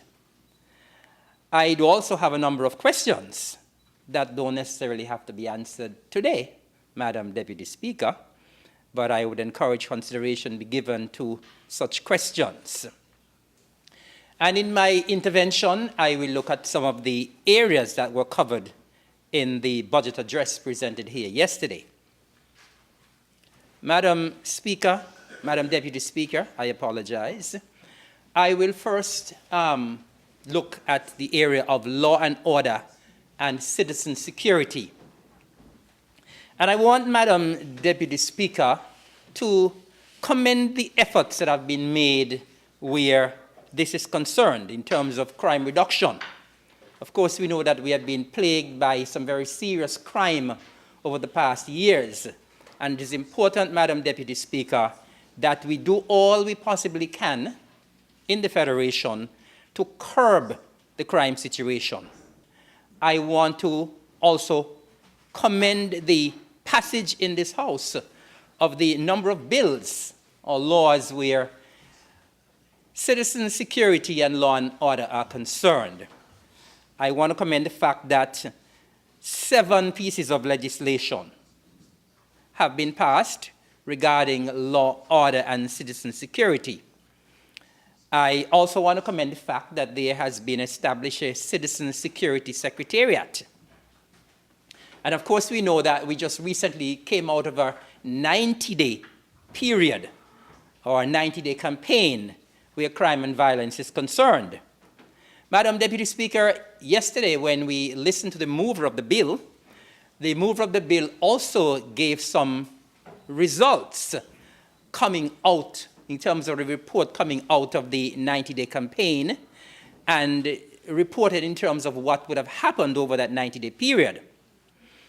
Of course, we would have heard from the mover as well that coming out of that report, there would have been a reduction in crime, which we all in the Federation welcome. Any reduction in crime, we should always welcome as well-minded citizens of St. Kitts and Nevis. Crime, of course, affects all of us. It does not affect, it's not a government thing. It's an all-of-society thing. It affects all of us in the Federation. And any reduction whatsoever in crime, we should always welcome. And of course, we certainly would have welcomed the reduction in crime that this report would have spoken about. Madam President, however, I have a few questions. And one of my questions is, the reduction that we would have experienced in crime after the 90-day campaign and after the consultations, was it a coincidence? are there any hard evidence to suggest that the consultations that we had in both St. Kitts and Nevis and, of course, the 90-day campaign, is there any hard evidence to suggest that the campaign and the consultations were the result of the reduction in crime that we saw? Madam Deputy Speaker, it is very important when we have consultations like these that we engage everyone. And of course, that was the intent of the consultations. The consultations brought together the political parties, the consultations brought together young people, brought together government officials, brought together civil society organizations, brought together church organizations. But, Madam Deputy Speaker, I believe that most of the times when we are having these consultations, and when we look at the makeup of the persons who are at the consultations, it is evident and it is obvious that we are preaching to the converted. I am not sure, when we are having these consultations, Madam President, whether enough is being done to engage the criminals in society. And a lot of the times, persons say they know who the criminals are. Even sometimes the people in the police and the police force say they know who the criminals are. And so if we know who the criminals are, there should be some kind of effort to consult or to bring these criminals together and ask them some hard questions. In doing something like that, you may be able to actually bring the crime rate down even more. But if we continue to have these consultations and if we continue to preach to the converted, we are not actually reaching who we ought to reach, the persons who are committing these crimes. And so, I am hopeful that in the future, when the consultations are organized, when the consultations are held, we could say, when the reports are given, that we engage persons who are involved in criminal activity. We engage the criminal element. I believe that is of utmost importance, Madam Deputy Speaker. Madam Deputy Speaker, I am also hopeful that in the future, apart from just reaching the criminal element and engaging them, that we could see a lot more, and I made a point sometime back here in the Parliament. We want to see a lot more activity underground where the crime and the criminal elements are concerned. Of course, we would have heard here in this Parliament a lot about the CCTV and so on. Where are we with that? Are we continuing to roll out the CCTV program? Of course, they can be excellent in terms of assisting to solve crime, and we should be about solving crime and ensuring that as we move forward as a sustainable island state, that the crime situation is curtailed. Madam Deputy Speaker, when I listened to the mover of the bill yesterday as well, of course we know that law and order and the police is a federal matter. When the member for number Nevis 9 spoke, he spoke about the Nevis Island administration constructing a police station in St. James. When the mover spoke yesterday, he spoke about refurbishment of police stations. And I want to make a plug right here now, that as the mover speaks about refurbishment of the police stations in the Federation, I want to make a plug for the Gingerland Police Station. That is in my constituency of St. George, Gingerland. The Gingerland Police Station needs a lot of work. I have been there. I have seen what the situation is like. It was not as dire as what was over in the St. James Police Station. But the Gingerland Police Station needs quite a bit of work. And so I am hopeful that within the budget, of course, as the mover would have indicated, that monies would be allocated for refurbishment of police stations. that the Gingerland Police Station will be in that number.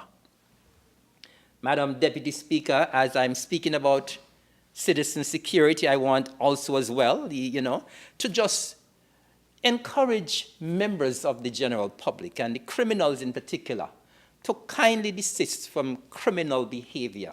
We are going into a period now when we often see a spike in criminal activity, a spike in theft and so on, a spike in house breaking, a spike in larceny. As we move into the Christmas and the Carnival periods, I am encouraging those who are thinking of getting involved in criminal behavior to please change your mind. And I'm also hoping, we are now in the middle of December, and I'm hoping that all of the murders that we have seen for 2024 are behind us. And I'm trusting and hoping that for the rest of the year, for the next few days of 2024, the Federation will see tranquility and peace, void of any major criminal activity. And I hope that is the hope and prayer of all of us in St. Kitts and Nevis. Madam Deputy Speaker, as I speak about law and order as well, I am moved to say something regarding the situation with regards to traffic. And I join with the mover of the bill yesterday, as well as the member for Nevis 9, in extending heartfelt condolences to all of those persons who would have lost loved ones in those two horrible traffic accidents, Madam Deputy Speaker.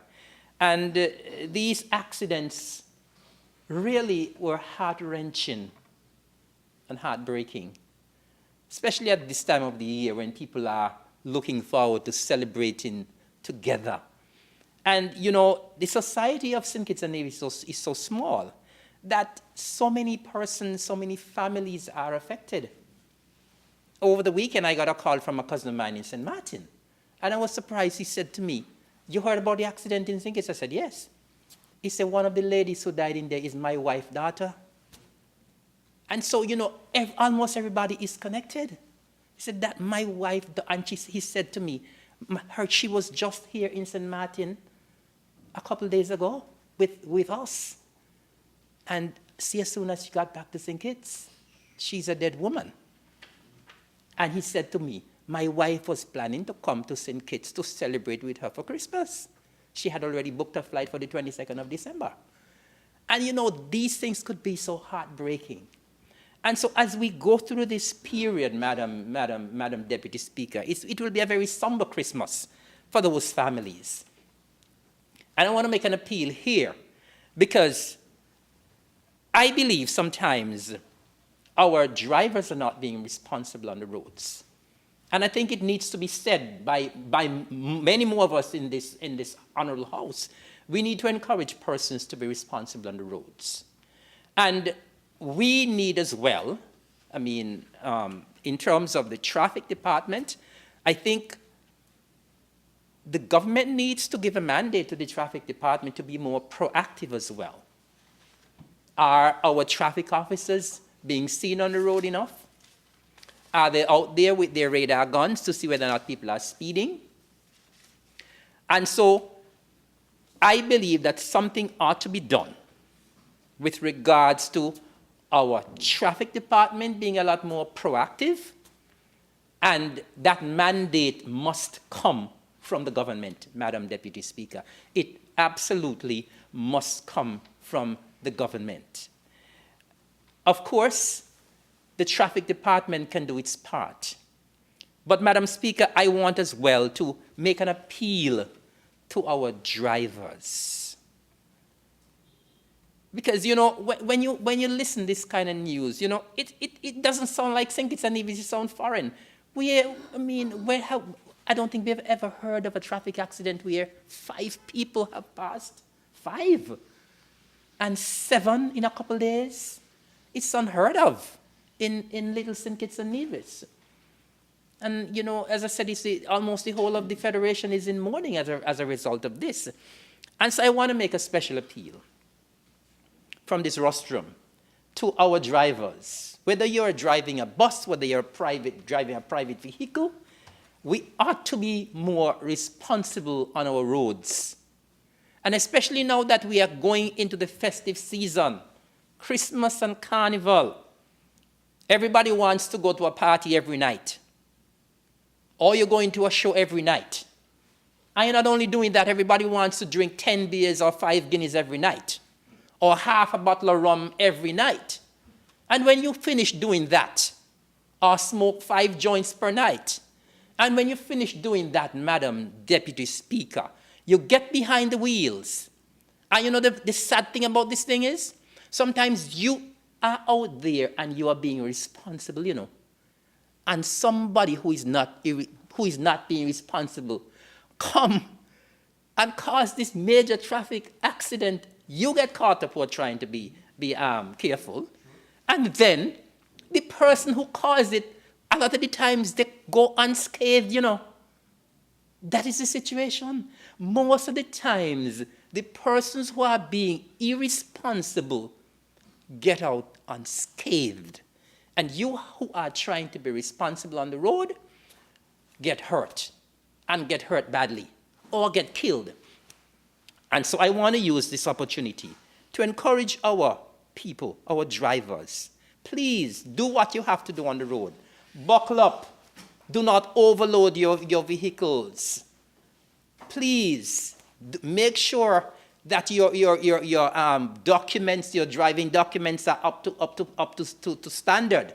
Make sure that you doing what you have to do on the road, because the life that you kill, or you might be responsible for killing, might be someone who is very close to you, might be a good friend or a family member. And so I am pleased asking our drivers. And I would also encourage the government, and by extension the traffic department, to bombard the airwaves, to bombard social media with some public service announcements. Because when people hear things repeatedly, it sticks, and it can have an effect. And so I'm encouraging the government to do some more in terms of public relations and encouraging persons to be responsible on the roads. Good. Happy to hear that. Madam Deputy Speaker, as I move on, I just want to touch as well gender, Madam Deputy Speaker, right? I have been advised by him that 33 pieces of legislation have been passed over the past 2 years, and that deserves commendation. 33 pieces of legislation. But Madam Deputy Speaker, as I said, I do have questions. I'm going to commend, but I have questions as well. Yes, we've had 33 pieces of legislation being passed in the National Assembly. But we have to go further than just passing legislation in the National Assembly, Madam Deputy Speaker. As we go forward and as we pass these legislation in the National Assembly, how good are we being at policing and enforcing the legislation? It's all well and good to say, well, we have an excellent record of passing legislation. But how good is our record at ensuring that those pieces of legislation are being adhered to, they are being policed, they are being enforced?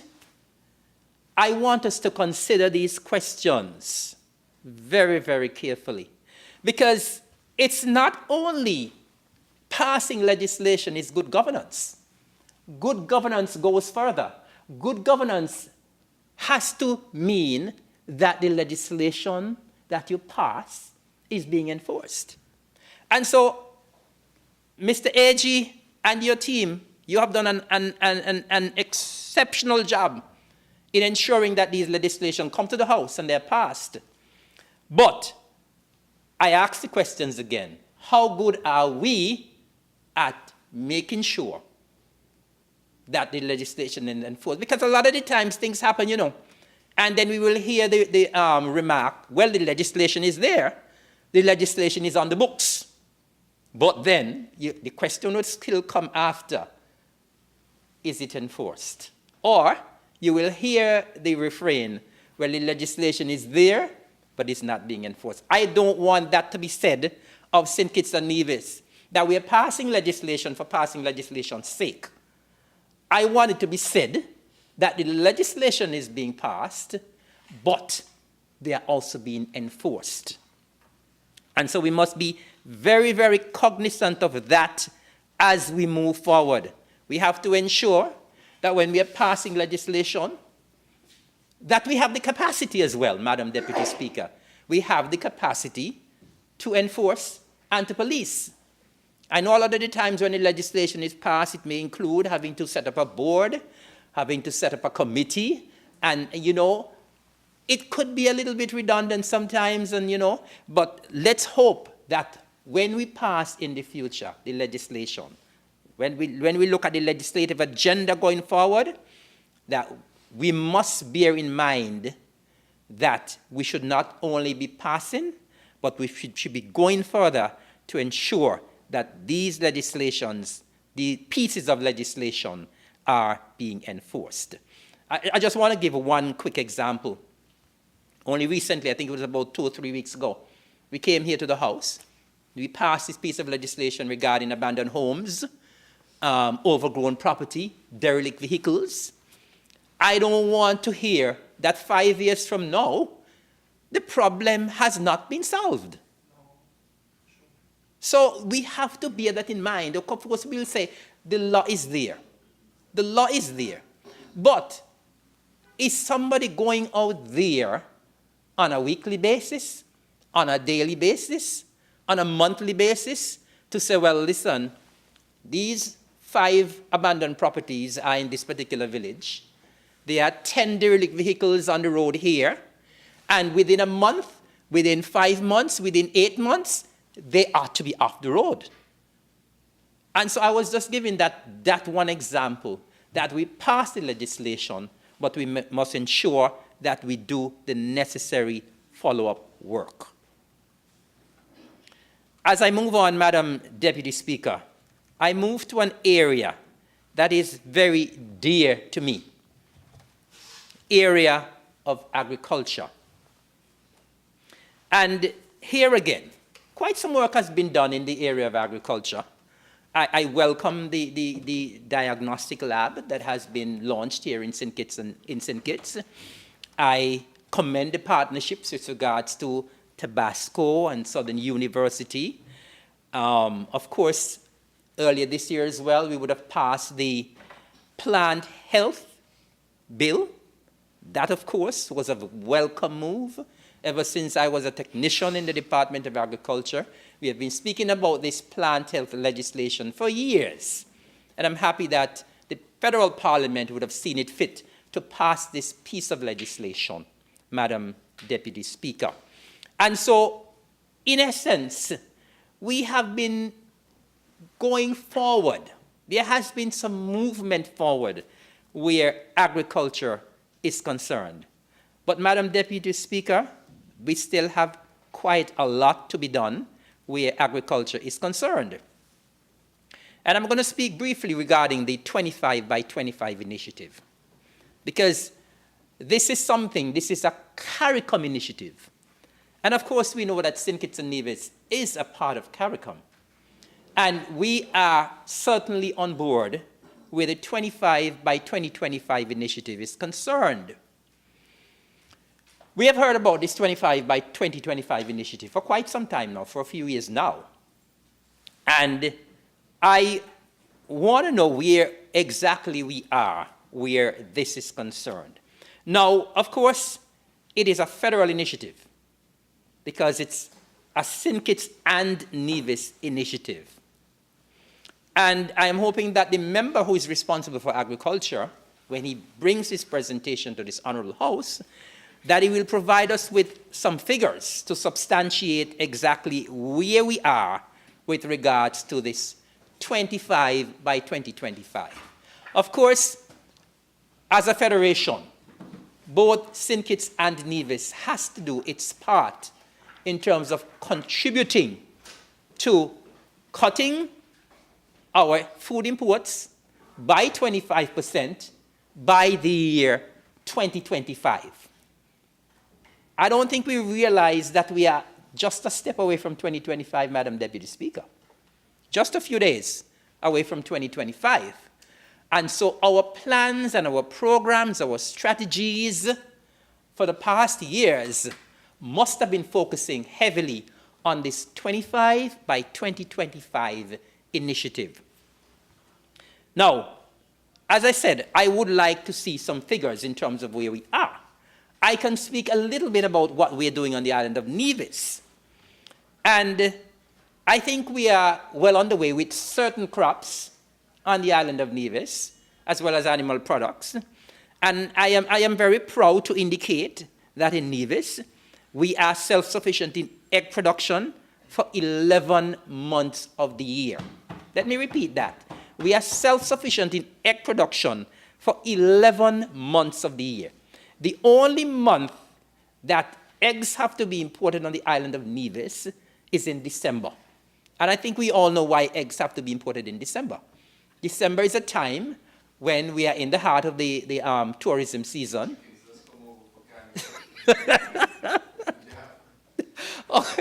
We're going to be in the heart of the tourist season in December. December is when everybody is going to be baking their cakes and their goodies and so on. And so the demand for eggs goes up tremendously in the month of December. And so December is the only month that we are not self-sufficient in eggs. And so where egg production is concerned, we are already more than 25%. In the area of lettuce production, we are self-sufficient in all but one variety of lettuce. All but one. And 90% of our lettuce that we consume in Nevis are produced locally. And I'm happy to say as well that some of the lettuce comes to St. Kitts too, some of the leafy greens. And so we are yeah, good. And they're good, right? Good, right? And so we are doing well with regards to egg production. We are doing well with regards to lettuce production. So if you realize, Madam Deputy Speaker, we are already over the threshold for lettuce and eggs on Nevis. Madam Deputy Speaker, I could also report that for this year, in terms of watermelon production, it increased by 92.5% when compared to 2023. And that is not all. Importation of watermelons was reduced by 112.7% in 2024. And so, Madam Deputy Speaker, these are the kind of figures I want my colleague on the other side of agriculture, in the federal parliament, the member for agriculture. I want to hear some hard figures when the member presents, because we have to show carry come. Because I don't think we recognize that St. Kitts have the best soil in the entire region where agriculture is concerned, you know. The absolute best. Anything you put in the soil in St. Kitts could grow. Even you go and grow if you stand up too long. No, I'm serious. I have gone to the other Caribbean islands, and I studied agriculture in Trinidad. And I mean, when we had to go on that farm, we had a soil there called Cunupia clay. Oh, Lord have mercy. When you throw down a fork, it bounces back on you. Horrible, horrible, horrible soil. And the kind of things that came out of that soil. And so we are sitting on agricultural gold here in St. Kitts, especially. Because the soil in Nevis is not as good as here. It's not half as good as here. We have some very clay soils in Nevis as well. And so we have the potential here to be leading in the region where this 25 by 25 initiative is concerned, Madam Deputy Speaker. Now, Madam Deputy Speaker, I listened attentively as well to the mover of the bill yesterday. And there seemed to have been a little bit of disconnect, because I will read from from paragraph 23, when it says, furthermore, with the supply of seedlings, land preparation, and the provision of irrigation systems, solar pumps, ground cover, fencing material, and technical assistance, our farmers are being equipped to increase local food production. In 2024, the Ministry of Agriculture also continued its drive to ensure that the farming community has adequate planting material. The ministry imported more than 60,000 banana suckers, over 150,000 pineapple suckers, and dasheen planting material. Through these initiatives, we continue to underscore inclusivity, ensuring that no farmer is left behind, and so on. Now, it is obvious from what the mover presented yesterday that quite a lot has been done here on St. Kitts in terms of assistance to farmers. And if what we're seeing here, with all of this assistance to farmers, that absolutely must translate to production. And remember, when we're talking about vegetables in particular, vegetables you could get 2 or 3 crops within a year sometimes. However, with all of this assistance that was spoken about yesterday, in paragraph 21, it says, growth in agriculture for 2025 is projected to be 1.8%. Now, I am not sure how, with all of this assistance that farmers are getting, why is it only 1.8% is being projected for growth in agriculture? I think that needs to be revisited. I think that needs to be looked at again, because with all of this assistance, Madam Deputy Speaker, you can get a lot more growth than 1.8% with all of that is given to our farmers. And so that, I think, needs to be looked at, and be looked at very, very seriously, Madam Deputy Speaker. Madam Deputy Speaker, as well, as we speak about the 25 by 2025 and we speak about agriculture as well, I know a lot has been said regarding the greenhouse village as well. I would like, when the member who is responsible for agriculture comes, that he gives us a good idea as to where we are with the greenhouse village. What is the projection? How many greenhouses have been constructed? What is the output like so far? And so I'm hopeful for that. As I said, agriculture is something that is very dear to me, something that I have been involved in practically all of my life, Madam Deputy Speaker. And of course, I think it's an excellent opportunity for us to prove ourselves here in St. Kitts and Nevis as we move forward towards a sustainable island state. Agriculture is one of the areas in terms of feeding ourselves, in terms of food security, that we need to pay a lot more attention to. Madam Deputy Speaker, as I move on, let me just touch on the CBI program. I am a little concerned, Madam Deputy Speaker, based on the reports that we're getting, that the revenue from CBI have been falling. The revenues have been falling. And I don't think that is any secret. I am concerned that the other countries in the Caribbean region seem to be getting more than we are getting now. I was talking to someone from Antigua the other day, and he was bragging, saying we're getting more than St. Kitts and Nevis now. And that should not be. We are the ones who started this initiative, the CBI, and Madam Deputy Speaker, whatever needs to be done to ensure that we get back up there where we were with regards to inflows from the CBI program. The member for Nevis 9 spoke about the percentage of the budget that comes from CBI. If these CBI funds continue on the downward trend, where will we be here in St. Kitts and Nevis?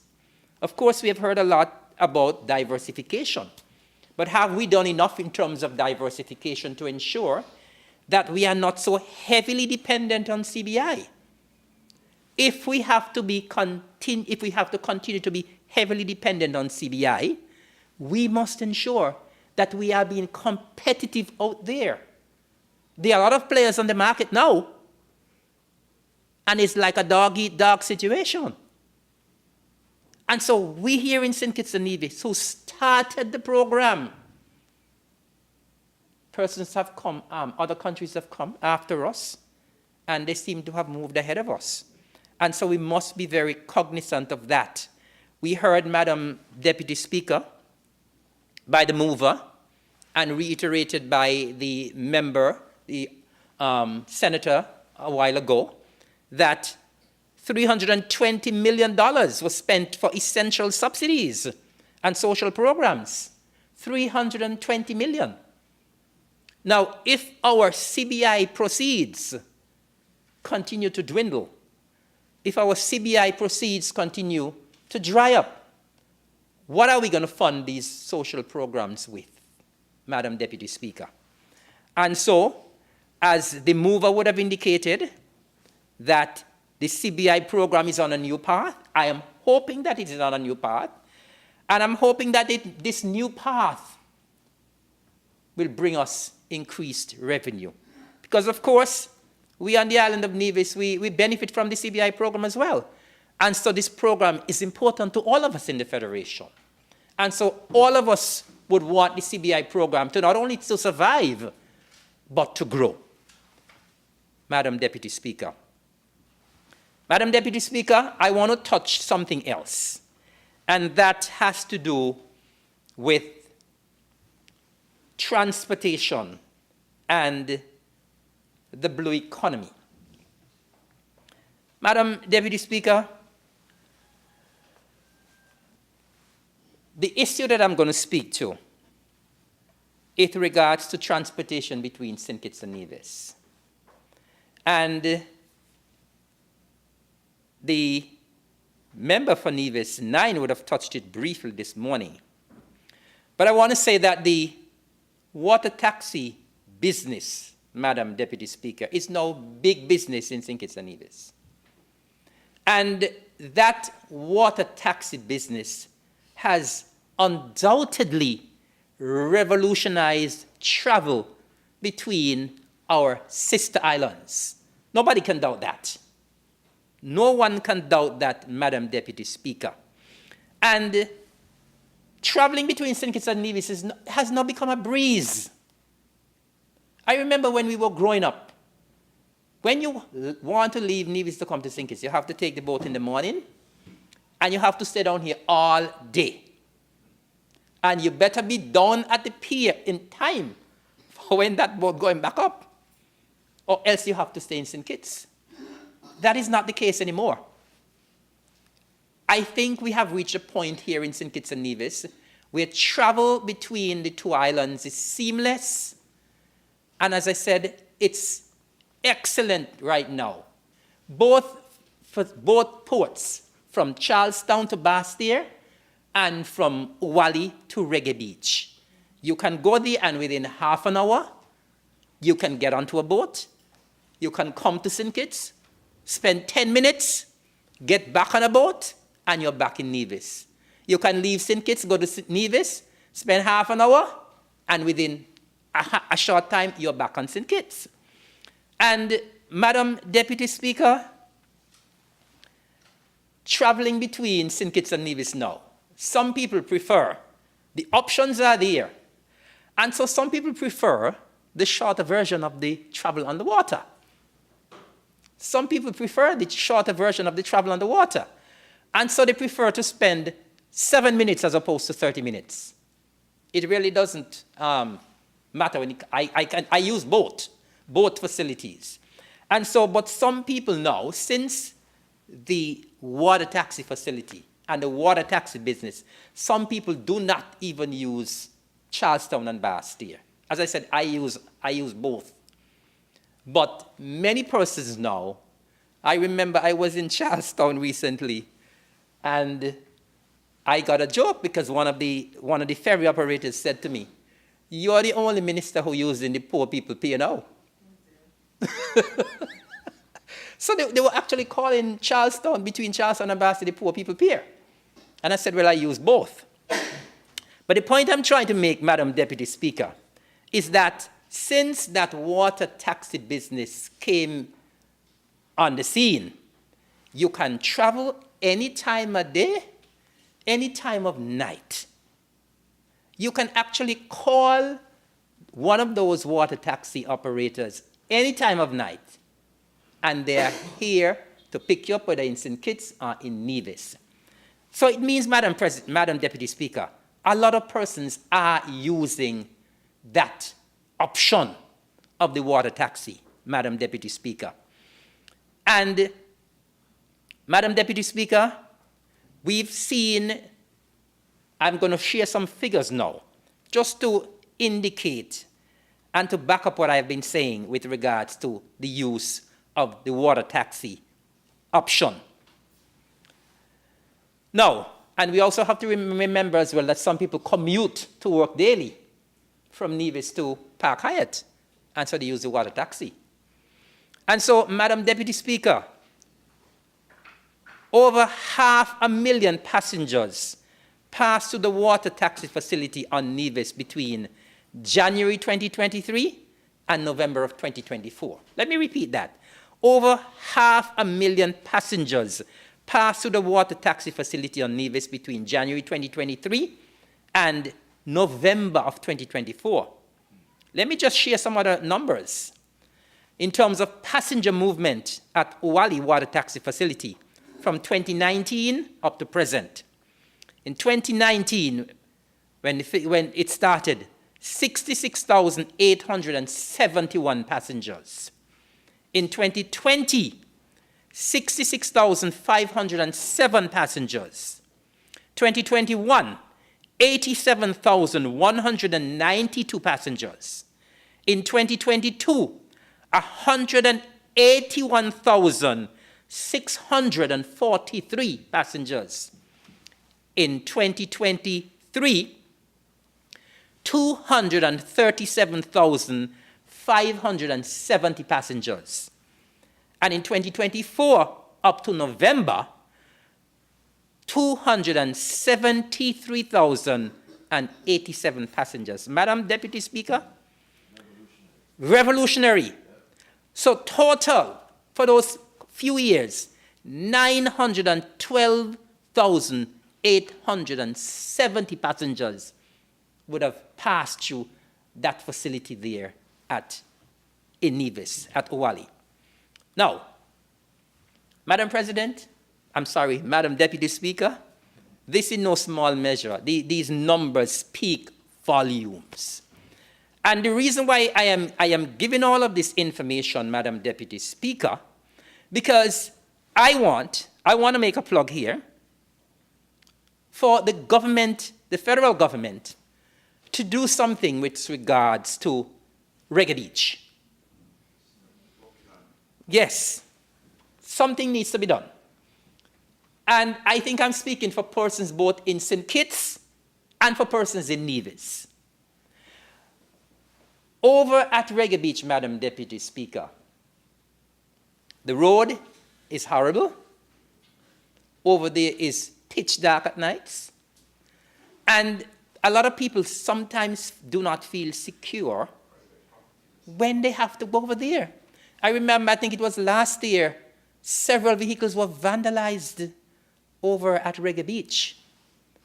And so it's not very inviting at nights in particular. When it rains, it's another situation. You know? And so I want to make this plug here, because I know the land may not be belonging to the government, but we know the government can leverage in terms of maybe acquiring or partnering with the owner, or whatever you have to do. But something needs to be done. Because, and of course, when we look at the little jetty there at Reggae Beach, can only accommodate one vessel. When you look at the facility in Nevis, I mean, of course, the situation in Nevis is that where that facility is built there in Nevis, that was private land as well. But we went ahead and purchased that property to develop it because we saw what was happening with regards to the water taxi business. And so we went ahead and we purchased that facility when we were spending bad, right? When we were spending bad, we went ahead and we purchased that piece of land. And of course, We were spending bad, as they said, but you cannot take it to me that you and then we built the pier, which can accommodate multiple vessels. Multiple vessels. How many can accommodate at one time? Member for 11? About 10. You know? And then now we have that nice spanking facility, air-conditioned facility. And so I want to make this plug for our partners here in St. Kitts to try as much as possible to do something here. Because, of course, as I said, a lot of people in St. Kitts use Reggae Beach. And they want, when they leave their vehicles over there, they can feel safe and secure as well. And so I wanted to make that particular plug where that is concerned. Madam Deputy Speaker, I want to touch quickly the Aspire program. I want to say that it is an excellent initiative, the Aspire program, and it is certainly welcomed by us in Nevis as well. I think our children are our future leaders, and we must find ways and means of investing in them. And this is an excellent way of investing in our future, investing in our young people. And I particularly like the idea of the financial management and financial education component, Madam Deputy Speaker. I think that will speak volumes, because I think our children, as they grow up, they need to be able to manage money and manage money properly. And so the Aspire program is, I think it's a welcomed idea. I want to take this opportunity to encourage our parents and encourage the students as well, because some students who are, in the high school, they can go on and they can apply on their own. And so I want to encourage all of the students in St. Kitts and Nevis to take advantage of this Aspire program. It could redound to your benefit when you get older, when you reach the age of 18. And so I want to commend the administration for this initiative, this Aspire program, and wish that our people can take full advantage of this program. Madam Deputy Speaker, I also want to say how much I'm on board as well, with regards to the Sustainable Island State Agenda. All of us in the Federation of St. Kitts and Nevis, we should embrace, as the mover would have said, we should embrace the Sustainable Island State Agenda. And quite a bit have been said by the mover, and I know the member for Nevis 9 would have spoken about it as well. And I know one of the senators, Madam Clark, will also speak about that. But I also wanted to say that I support fully the Sustainable Island State Agenda. And every opportunity I get, Madam Deputy Speaker, I would continue to encourage our people in the Federation of St. Kitts and Nevis. I don't think I can say it enough, that we need to try as much as possible to keep St. Kitts and Nevis clean and pristine. Our people still continue to litter too much. Our people in St. Kitts and Nevis still continue too much with this illegal dumping. And that needs to come to an end. We need to stop it. We need to ensure, we need to exercise more pride in our country. And we must get on board with the Sustainable Island State Agenda and a sustainable island state ought to be a clean state, Madam Deputy Speaker. Madam Deputy Speaker, I'm winding down. With regards to health care, I thought maybe the member for Nevis 9 saw my notes that I was going to speak on the health care issue, right? Because we haven't had any movement, unfortunately, with regards to the national health insurance. And of course, we have made several strides, good strides in both St. Kitts and Nevis where health care is concerned. And of course, I want to commend the government here in Basti and the government in Nevis as well for all of the strides we have made in health care.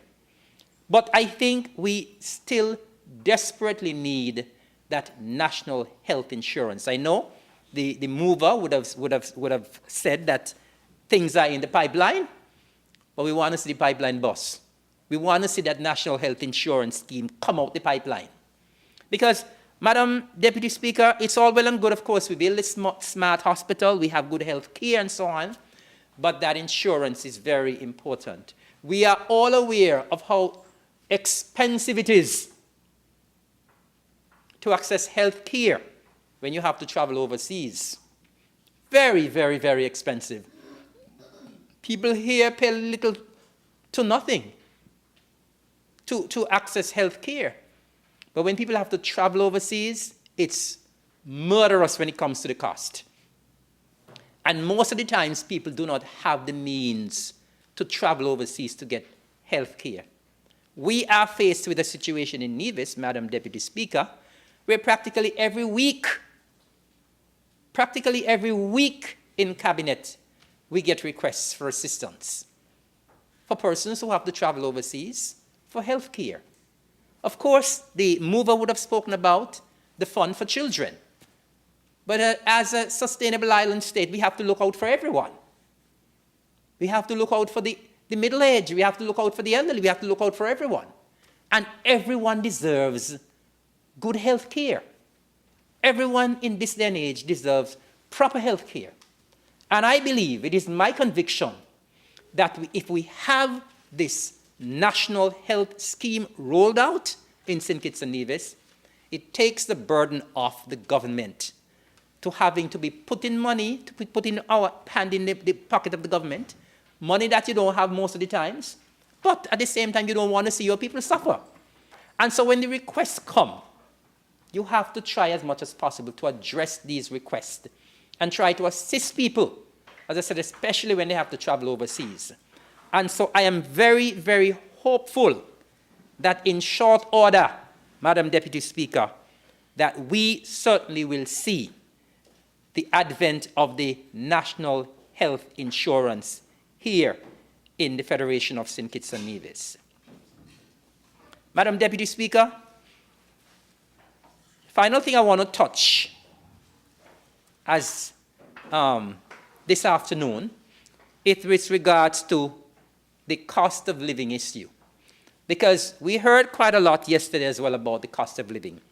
And let me commend the mover for the initiatives that are being taken to try as much as possible to cushion that effect, and in terms of giving assistance to some of our nationals here in St. Kitts and Nevis. But Madam Deputy Speaker, we have to recognize that the high cost of living that we are experiencing here in St. Kitts and Nevis, it is not unique to the Federation of St. Kitts and Nevis. Madam Deputy Speaker, it is a worldwide phenomenon. And we should not, as politicians, think that we can wave a magic wand and bring the cost of living down. It is absolutely impossible. And so we have to safeguard ourselves in terms of trying to create a false impression that, listen, the government will be able to bring the cost of living down. It ain't going to happen. It's not going to happen. It cannot happen overnight. We have to recognize that almost most of the stuff that we utilize in St. Kitts and Nevis, whether it's what we eat, whether it's household items, whether it's when we go to the hardware stores, we have heard that things in the hardware stores have gone up maybe sometimes 70, 80, 90, 100% since COVID. We are all aware of the fact that transportation costs have gone up tremendously since COVID. And so we here in St. Kitts and Nevis, we don't have any control over it. And only an irresponsible opposition could think that the government is responsible for the cost of living, whether in St. Kitts or Nevis. The government is not responsible. No government is responsible. I mean, there was an election in the US recently, and inflation was one of the big things there. The incoming president saying how we're going to bring down prices. I want to know how we're going to get it done. He changed his mind? Because it's just not possible. And we have to recognize, as I said, it's a worldwide phenomenon, because, Madam Deputy Speaker, we speak about the cost of living here in St. Kitts and Nevis. But it's happening all over the world. I was in the US last month, and I went to a supermarket in Miami, and I was amazed at the prices up there. An avocado there was for $3 US. When you convert it, you buy an avocado here for $10. It's the same thing. It's the same thing. I saw a dragon fruit for $6 US. When you convert it, and you buy a dragon fruit here for $16, it's the same thing. And so what we are experiencing here in St. Kitts and Nevis, as I said, it's nothing unique. It's what is happening the whole world over. And so we could try as much as possible to cushion what is happening in terms of assisting people, but we must not create an impression that the government can bring down the cost of living. It's going to be difficult to do. It's an ambitious goal, and we just have to, instead of trying to say we can bring the cost of living down, what we need to do, Madam Deputy Speaker, is to have some serious conversations with our people about their spending habits. I know when the member for Nevis 9 talk about it, he does get a lot of costs. A lot. But we have to be real. We have to be realistic, Madam Deputy Speaker. And so we must have those hard conversations with our people and tell them they have to be prudent in terms of their spending. They have to be able to budget wisely and do whatever they can, because a lot of our people are trying to live above their means, and that is a fact, Madam Deputy Speaker. And so we have to try as much as possible to have those conversations with our people, that they have to be prudent in terms of their spending, and they must spend as wisely as possible. If you're making $4,000, you can't expect to spend $5,000, even though some people try to do it. Some make $4,000 and try to spend $6,000. And so we have to definitely have that conversation with our people, but I want us to be mindful of the fact that politicians and the government cannot, it's almost impossible to bring the cost of living down, Madam Deputy Speaker. So I just wanted to make that point. I commend what is being done in terms of cushioning, but in terms of actually bringing the cost of living down, it's going to be a difficult, and it's going to be a huge, huge ask. Madam Deputy Speaker, I hope that I have given some food for thought in my intervention and my contribution to the bill before this Honourable House. I think we have made some good strides here in St. Kitts and Nevis, and we have made some good efforts in terms of becoming a sustainable island state, but we still have a lot of work to do. And all of us, this should be an all-of-society approach, all of us must be on board as we continue with our efforts to become a sustainable island state, and as we continue to make life better here in the St. Kitts and Nevis for all of us nationals and residents. Madam Speaker, I think that we have the capacity to do so, and I think it lies within all of us here in the Federation of St. Kitts and Nevis. Madam Deputy Speaker, those few remarks may it please you. Thank you. Thank you, Honourable Member for Nevis 10. I recognize the Honourable Attorney General. May it please you, Madam Deputy Speaker, I'd just like to say before I start in earnest that I do not intend to be very long. That is really a reflection of two things, two variables. One, I think I have spoken on every bill that has been tabled in this House this year, so the people have heard a lot from me. That's one. And two, my budget is only 2% of the national budget. Therefore, I should naturally only be 2% of the 5 hours and 27 minutes used by our leader and the member for number 8. But Madam Speaker, it's always a privilege to address the people of this good country, and I do so today in my capacity as Attorney General as well as Minister of Justice and Legal Affairs to support the bill before this Honourable House and to explain particularly why I support the 2025 budget for the Ministry of Justice and Legal Affairs and the Attorney General's Office. Madam Deputy Speaker, while the figures and facts are important, and I'll get to them, this budget is not just about numbers. It's to let our people know the progress that we have made as a government and the tangible steps that we are taking from my perspective to advance the country with respect to our justice system and to strengthen the rule of law for every citizen. Madam Deputy Speaker, the Ministry of Justice and Legal Affairs has been allocated $12,425,553 in recurrent expenditure and $2,733,000 in capital projects. Combined, this reflects a 2.7% increase over last year's allocation.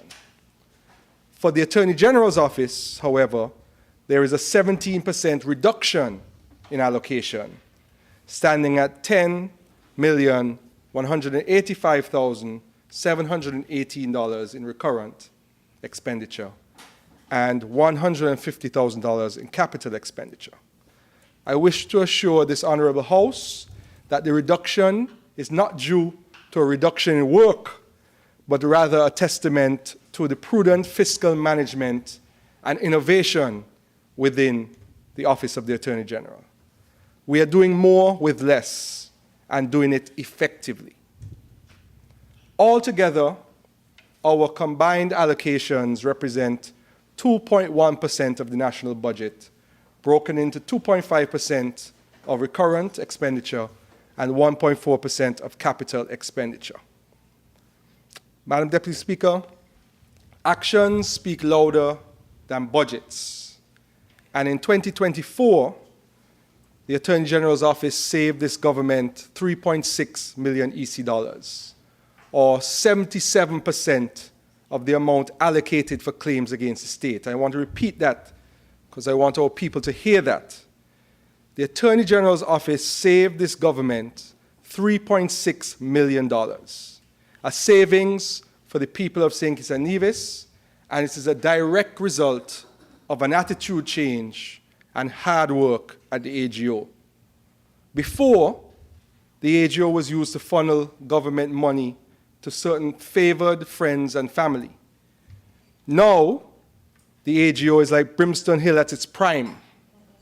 We protect the public purse for the benefit of the people. I must extend my deepest thanks to my dedicated team of Crown Counsel and support staff, including our Solicitor General, Simone Bullion-Thompson, Senior Legal Officer Tashna Powell-Williams, Crown Counsels Christopher Ford, Liska Hutchinson-Reiner, Sasha Lloyd, Leandra Edwards, Kiwana Brown, Kyle McKechnie, Ashley Maynard, and the hard-working support team of Ella, Tonya, Crystal, Tamoya, and Javion. In 2025, we are recruiting 2 additional Crown Counsel to bolster our team, because protecting the public purse is not just our mandate, it is our duty. Madam Deputy Speaker, our commitment to legislative reform is evident in the 33 new laws that were tabled in Parliament this year, 62 new laws in the 2 years of this session of Parliament. Laws to improve health and safety, modernize justice, protect intellectual property, and strengthen economic development. The legislation to protect our health was seen in the Medical Laboratories Act, the Animal Health Act, the Plant Protection Act, and the Radiation Safety and Security Act. Legislation to bolster our financial system by protecting it from money launderers and terrorists included the Virtual Asset Amendment Act, Financial Services Regulatory Commission Amendment Act, Financial Intelligence Unit Amendment Act, Anti-Proliferation Financing of Weapons of Mass Destruction Amendment Act, Limited Partnerships Amendment Act, Foundations Amendment Act, Non-Government Organizations Amendment Act, and the Companies Amendment Act. Legislation to support our good governance transformation, the Ombudsman Amendment Act, and the Freedom of Information Amendment Act. Legislation to develop our sustainable island state and promote diversification of our economy, reflected in the National Productivity Council Act, the Copyright Act, Citizenship by Investment Unit Act, Agreement establishing the Caribbean Community Climate Change Center Act, the Aspire Act, the Community Beautification and Safety Act, the Public Parks Regulation Amendment Act, and legislation to strengthen our criminal justice system and citizen security by way of the Firearms Amendment Act, the Offenses Against the Person Amendment Act, Justice Interference Prevention Act, Anti-Smuggling of Migrants Act, Immigration Amendment Act, Proceeds of Crime and Asset Recovery Amendment Act, Voluntary Bill of Indictment Act, Judge Alone Trials Act. The first judgment, Madam Deputy Speaker, was issued just a few days ago, and I encourage all to read it at eccourts.org and search for Rex versus Anthony Adams. The Advanced Passenger Information and Passenger Name Record Act, and the Mutual Assistance in Criminal Matters Amendment Act. Madam Speaker, we've been working hard at the AGO. One of our focuses has been on criminal justice reform because we remain committed to introducing legislation that ensures that justice is not only served in St. Kitts and Nevis, but it is delivered efficiently and swiftly for victims and offenders. Madam Deputy Speaker, you may think that we've had an active bill production schedule in this Parliament, but I also wish to point out that we have also drafted and published 25 substantive regulations to support various legislation, including the St. Christopher and Nevis Citizenship, Marriage and Child Applications Regulations 2024, which has created a framework for processing of citizenship applications by marriage and registration of children as citizens. These regulations do a lot, but the fundamental purpose is to end the unfortunate cycle of citizenship by marriages of convenience and fraud. Those days are now done. We also have the payment systems rules, which allow checks to be cleared more quickly between banks in the Federation. We also published various civil aviation safety rules. And most recently, we prepared and published the Collective Management Organization Regulations, which governs the regulation of collective CMOs that conduct business on behalf of artists in the Federation. Another special thanks, Madam Deputy Speaker, must go to our legislative drafting team of Alison and Karen, whom I support from time to time. 3 human beings, all that work product, Madam Deputy Speaker. I sometimes do not know how we do it, but it is a dedication that those 2 lovely women have to their job. and to bring in modern laws to the people of St. Kitts and Nevis. We work hard.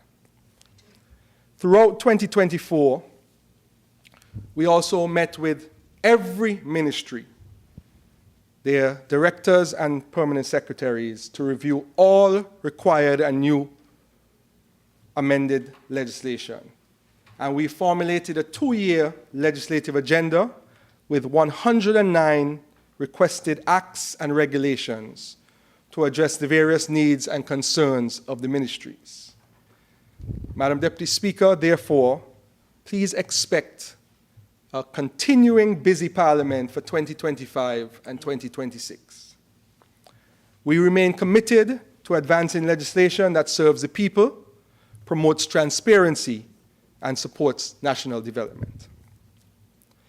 Madam Deputy Speaker, we are also proud at the AGO that last month we made history by being the first country in the Western Hemisphere to bring artificial intelligence into government in a way that truly serves the people.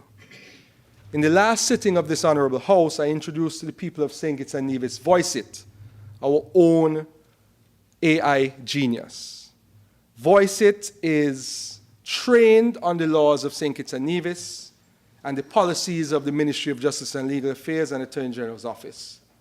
So whether you want to learn about one of our laws, understand ministry policies, or get clear answers to your legal questions, VoiceIt is there to help. Madam Deputy Speaker, with your leave, I would like to play a short video to introduce those who did not listen to the last sitting of this House to VoiceIt.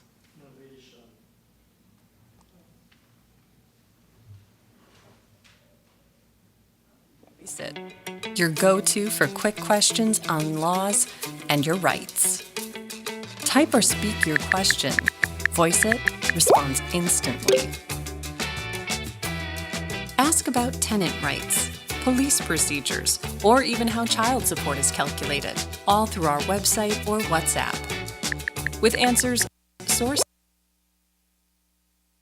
from verified laws and policies, VoiceIt has you covered. ¿Cuáles son mis derechos como empleado?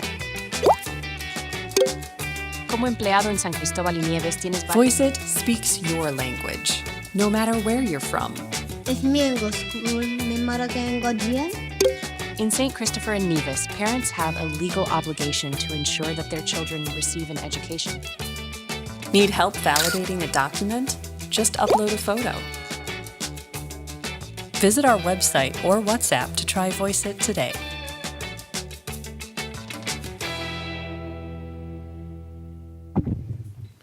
Madam Deputy Speaker, I encourage our people to try out VoiceIt. It can be accessed at lawcommission.gov.kn. Madam Deputy Speaker, the courts of this federation are no longer places of parchment and paper. Through the PACE Justice Project, we are transforming our judicial system with technology. In 2025, with $358,000 in project funded from the EU, we will continue this work, ensuring justice is swift, accessible, and efficient. Just 2 weeks ago, we received brand new televisions, high definition, as well as computers to be used at the High Court as part of that modernization and technologically focused initiative. Also, this year, our Eastern Caribbean Supreme Court launched the e-litigation portal for criminal matters and piloted the use of AI technology to transcribe court proceedings. And they also introduced the e-litigation portal for criminal matters. The e-litigation portal is a platform by which lawyers and individuals can file documents digitally, online, to the court system.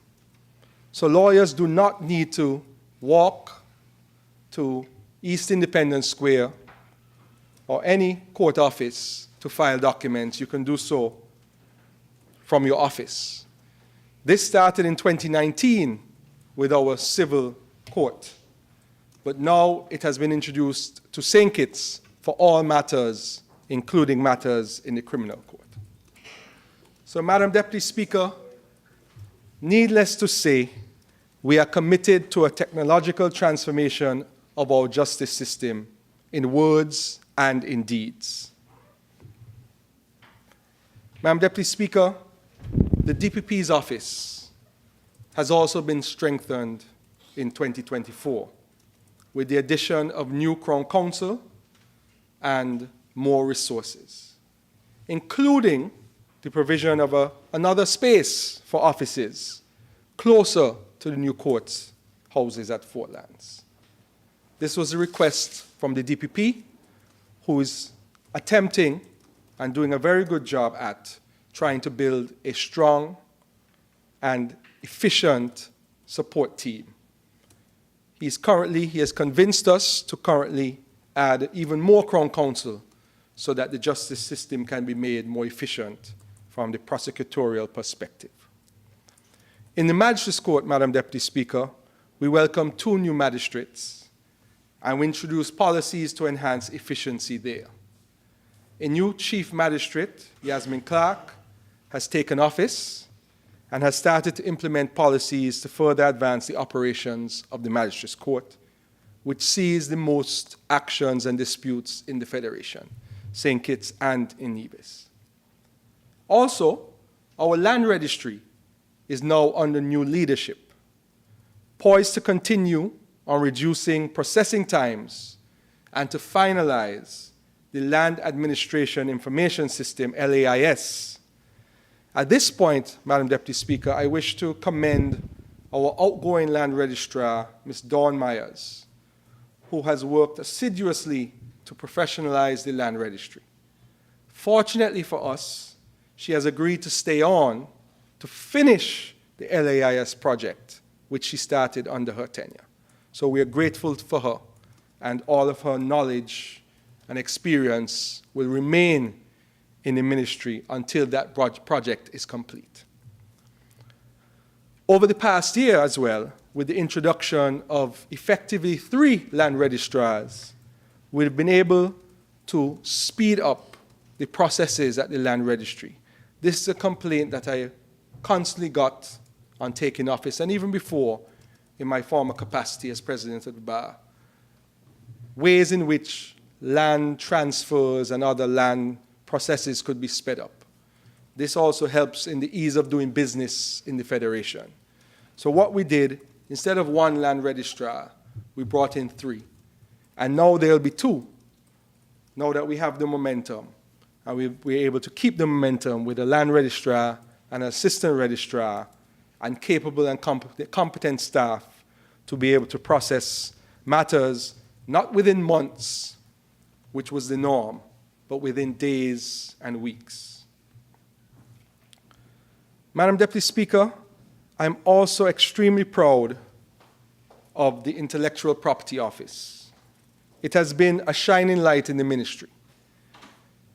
Revenues from the IPO, and a lot of people don't understand how much money the IPO makes, were $552,990.93 as of December 10th this year, surpassing last year's total of approximately $541,000. New trademark applications increased to 228, up from 211 in 2023, while patent applications held steady at 3. In collaboration with the World Intellectual Property Organization, the IPO executed a cooperation agreement and successfully upgraded to IPAS 4, the foundation for achieving 100% online services operation. Further, under the leadership of the amazing Gian Williams, who is the IP registrar, after 24 years, we updated our copyright legislation with the passage of the Copyright Act in May this year and supporting regulations just last week. Importantly, We also acceded to 5 international copyright treaties and 1 for industrial designs, strengthening our legal protections and positioning St. Kitts and Nevis as a leader in the international IP framework. We engage our youth as well. In November, 100 high school students and 10 art teachers participated in manga art workshops facilitated by Japanese comic book author Misako Rocks, supported by WIPO. Madam Deputy Speaker, this progress lays a foundation for 2025, where the IPO will pursue several key goals. 1, the passage of industrial design legislation and implementation of the Hague system to protect international designs. 2, a project to sanitize and validate the IPAS data while digitizing remaining trademark records. 3, finalizing and passing the new trademark bill and patents bill. 4, exploring IP protections for local treasures, such as the Nevis mango, leveraging lessons from regional initiatives, 2 of which I was exposed to recently, Madam Deputy Speaker, one being the 2 special types of honey in Antigua, the Antiguan bee, what do they call the bee producers, the honey producers, whatever they're called. Apiculture, yes. Yeah, culturalists. They have started their journey to trademarking the 2 types of special Antiguan honey, as well as the nutmeg in Grenada. And what that does is that your product then gets what you call a GI in the IP world. And you could say that this is a particular product that is only produced in a particular country. So say, for example, there is a mango breed from Nevis, and you can prove it is Nevisian in origin. You can then sell that particular mango in the international market with that tag, and you can charge whatever you want for it. So that is being done throughout the region, and it's to protect and leverage our intellectual property in the broader sense, so that persons who produce different types of agriculture and other things unique to our region can benefit financially from that history and culture and nature. And lastly, we're beginning a process to process patent applications and publishing a patent guide for agents.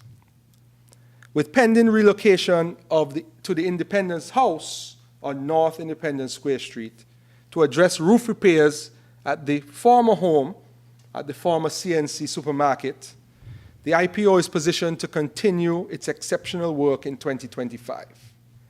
The IPO really exemplifies how innovation, legislation, and youth engagement can build an economy of ideas, one where creativity is protected and progress is unstoppable. Madam Deputy Speaker, strong institutions require strong infrastructure. And this budget makes critical investments in the physical spaces that deliver justice. For example, $1.5 million has been allocated to commence construction of the new Ministry of Justice and Legal Affairs headquarters on Bay Road, Bastia. Architectural plans are already underway, and we anticipate breaking ground in the second half of 2025. This state-of-the-art facility will consolidate our operations, improve efficiency, and provide a dignified space befitting of the administration of justice. We're going to bring the arms under one roof, and in the process, save lots of rent. $400,000, Madam Deputy Speaker, has been allocated for the rehabilitation of the Sir Lee Elmore Judicial and Legal Services Complex. Cleanup activities will begin shortly, with major refurbishment to follow in 2025. Our aim is to restore this vital institution to its full functionality in time for the start of 2026. As I'd mentioned before, Madam Deputy Speaker, $358,000 is earmarked for the PACE Justice Project, aimed at enhancing justice delivery through modernization by way of technology. This investment, generously provided through the project funded by the EU, will continue to transform how our courts operate. $200,000 is assigned to address urgent roof repairs at the former CNC supermarket building, allowing it to serve as a reliable asset for future use. If people do not know, Madam Speaker, that building houses the land registry as well as the intellectual property office. So it is abandoned at the moment because there was a severe leak in the roof. So we had to relocate those offices, but we intend, with the budget allocated in 2025, to fix that roof as soon as possible and bring those offices back over to George Street, Newtown. We've also been allocated $150,000 to be used to operationalize the Land Administration Information System, which is a digital land document system, bringing much needed efficiency to the management of land records. Madam Deputy Speaker, I often get emails from persons in the diaspora the emails go something like this. My grandmother had a deed, and she has now died, and nobody has processed her estate. I have a copy of the deed, and I would like to get an official copy so that I can speak to my siblings and figure out what to do with the land. Can I just do that from where I am in Boston? And my answer, unfortunately, is, unfortunately, we cannot assist. You will need to contact a local attorney at law to help you with the search. Now, when the Land Administration Information System is fully launched, all of the titles and all of the deeds will be uploaded into the system.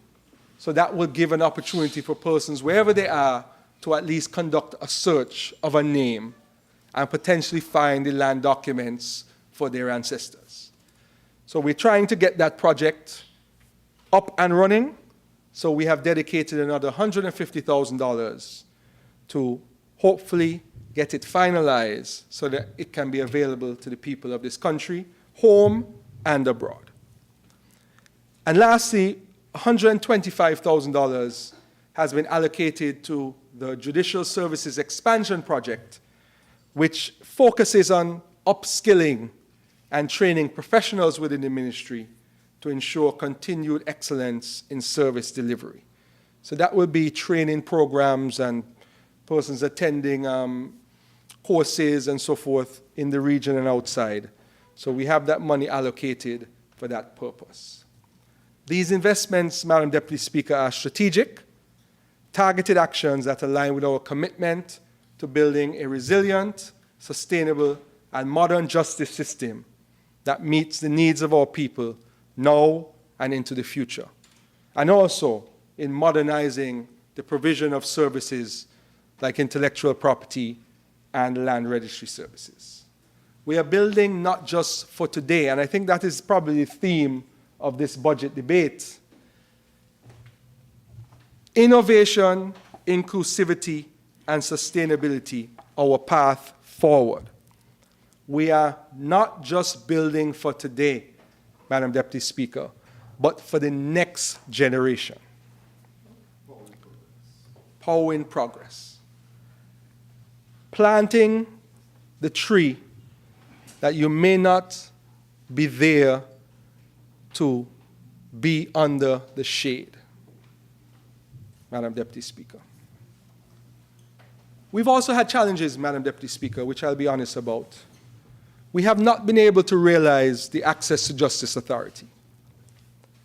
We've had a few hurdles. However, with the assistance of a consultant, we have developed a detailed plan for 2025.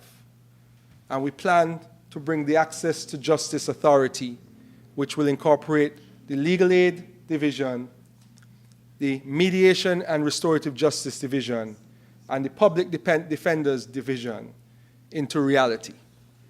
Part of the reason why we have not been able to realize that, Madam Speaker, if I could be plainly honest, is that some people in ministries, and I do not know if my colleagues experience it, but I'm sure they do, some people choose politics over their country.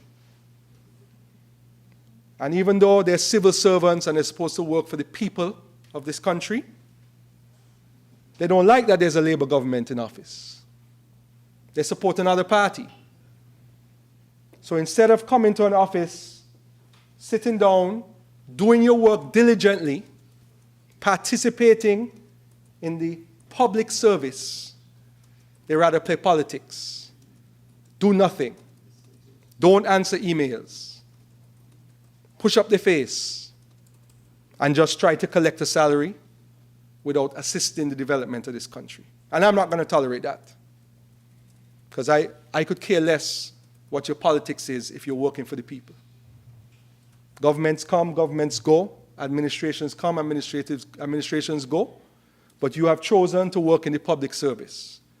So whether you support the member for number 8 as leader or someone else, you need to come and do your work.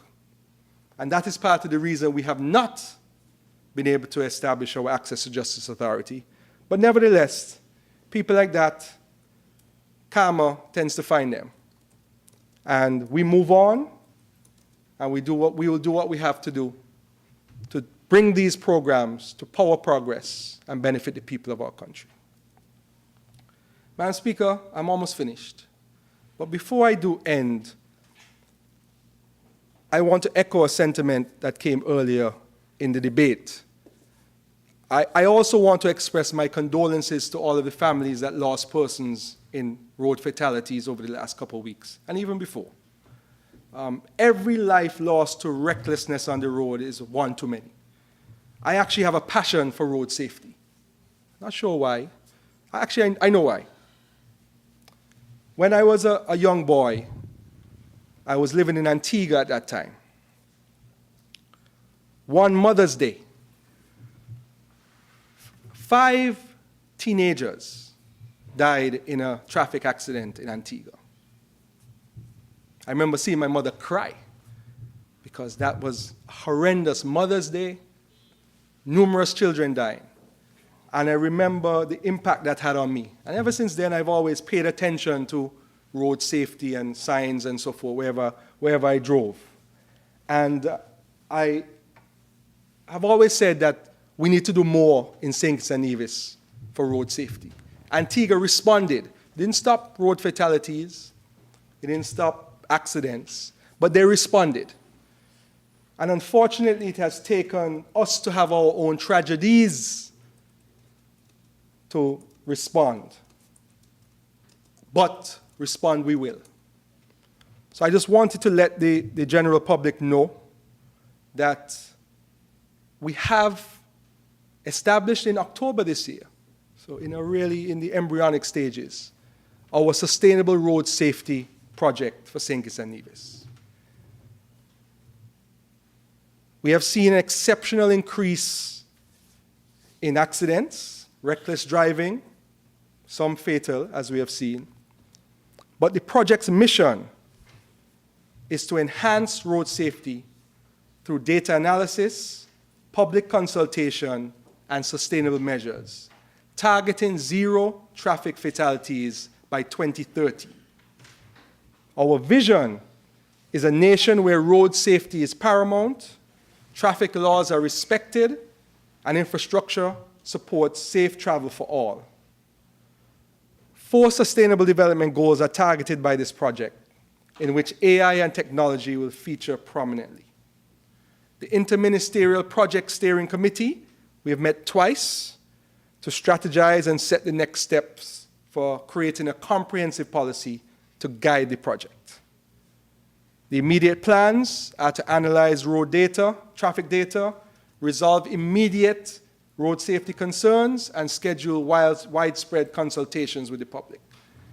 Madam Deputy Speaker, we were shocked in our second meeting to receive a report from the Deputy Commissioner of Police that there were 6,526 reported traffic accidents in St. Kitts,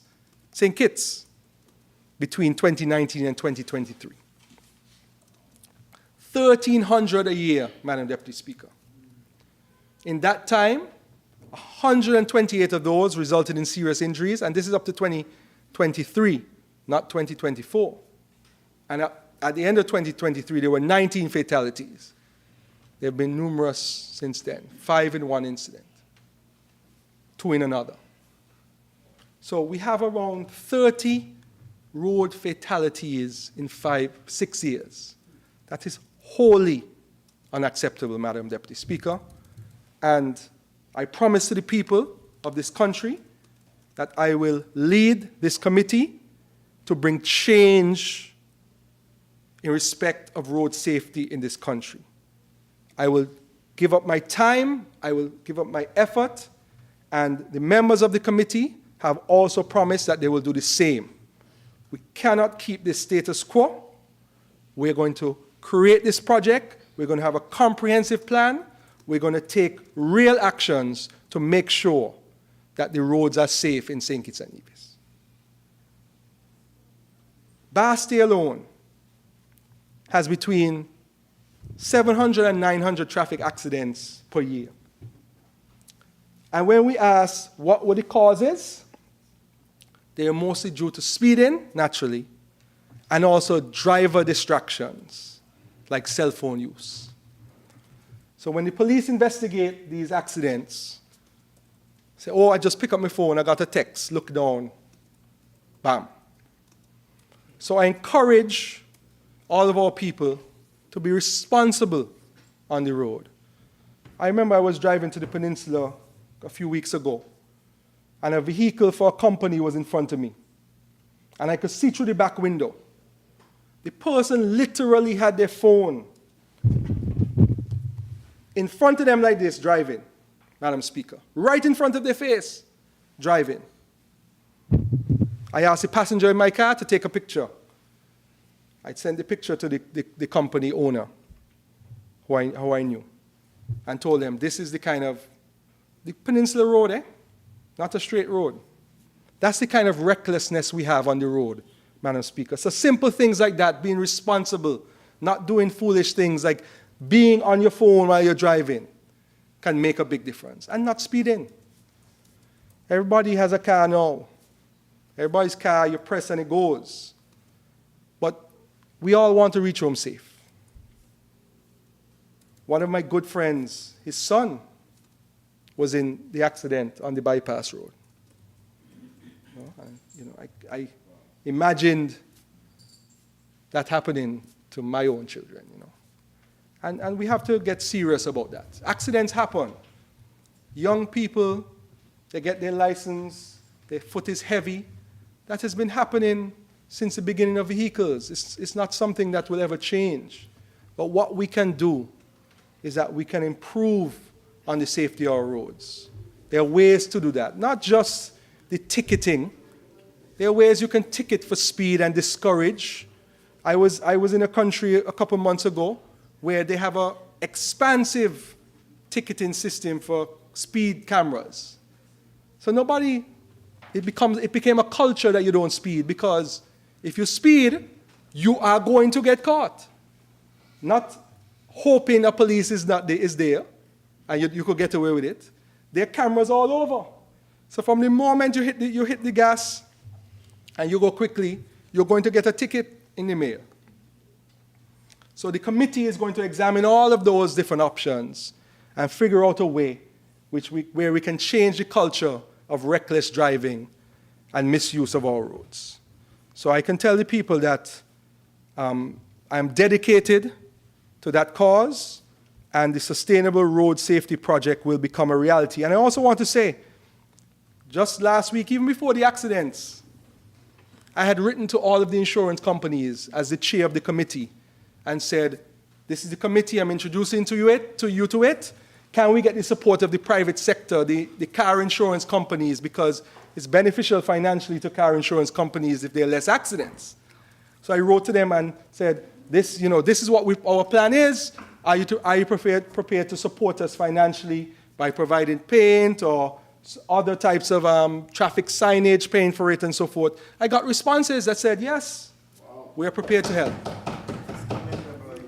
So we're trying to make it a public-private partnership because this is something too important. Everybody goes on the roads, and we want the roads to be more safe, and we will try our best to make sure that the Sustainable Road Safety Project is a reality and that we can bring fatalities down to 0 by 2030. That is our goal. And in conclusion, Madam Deputy Speaker, justice is the cornerstone of a strong democracy. It's also a fundamental pillar of our Sustainable Island State agenda. This budget reflects a Ministry of Justice and Legal Affairs and an Attorney General's office that are hardworking, accountable, and innovative. Through fiscal responsibility, modern legislation, digital transformation, and infrastructure development, we are building a justice system that is fair, efficient, and resilient. And we're also supporting the modernization of the laws of this country. These are efforts that fit squarely within our Sustainable Island State agenda and the SDGs, ensuring strong institutions, protecting the rule of law, fostering innovation in justice delivery, and safeguarding resources for future generations. Madam Speaker, with those few words and that short presentation, I commend this budget to the House, and I'll say, let justice prevail, let the rule of law prevail as we build a sustainable, just, and prosperous future for all of the people of St. Kitts and Nevis. May it please you, Madam Deputy Speaker. Thank you, Honorable Attorney General. Any other presenters? I recognize the Honorable Member for St. Christopher 3.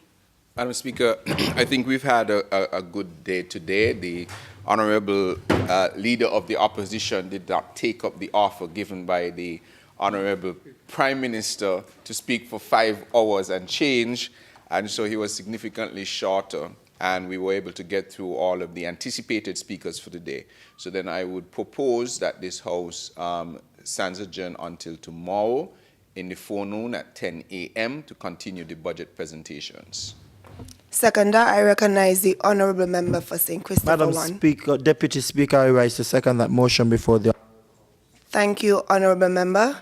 The question is that this Honorable House adjourns until tomorrow at 10 o'clock of the forenoon. Those in favor? Aye. Those against? The ayes have it. This Honorable House stands adjourned.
Progress. towards a sustainable, resilient, and prosperous future for its people. Recently, Prime Minister Joe, joined by various ministers and key stakeholders, embarked on a comprehensive tour of several ongoing and upcoming developmental projects across the Federation. These projects are at the core of the government's mission to drive the growth and transformation, fueling progress with state-of-the-art infrastructure and vibrant community developments. Here's an update on some of the nation's most significant initiatives, each a step forward in powering progress for St. Kitts and Nevis.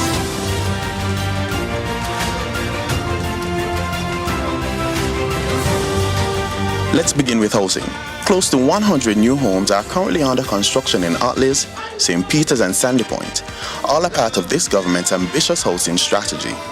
These developments focus on delivering quality, affordable housing to citizens in these communities. The homes will range from 2-bedroom to 3-bedroom units, providing families with a chance to own homes within their own constituency.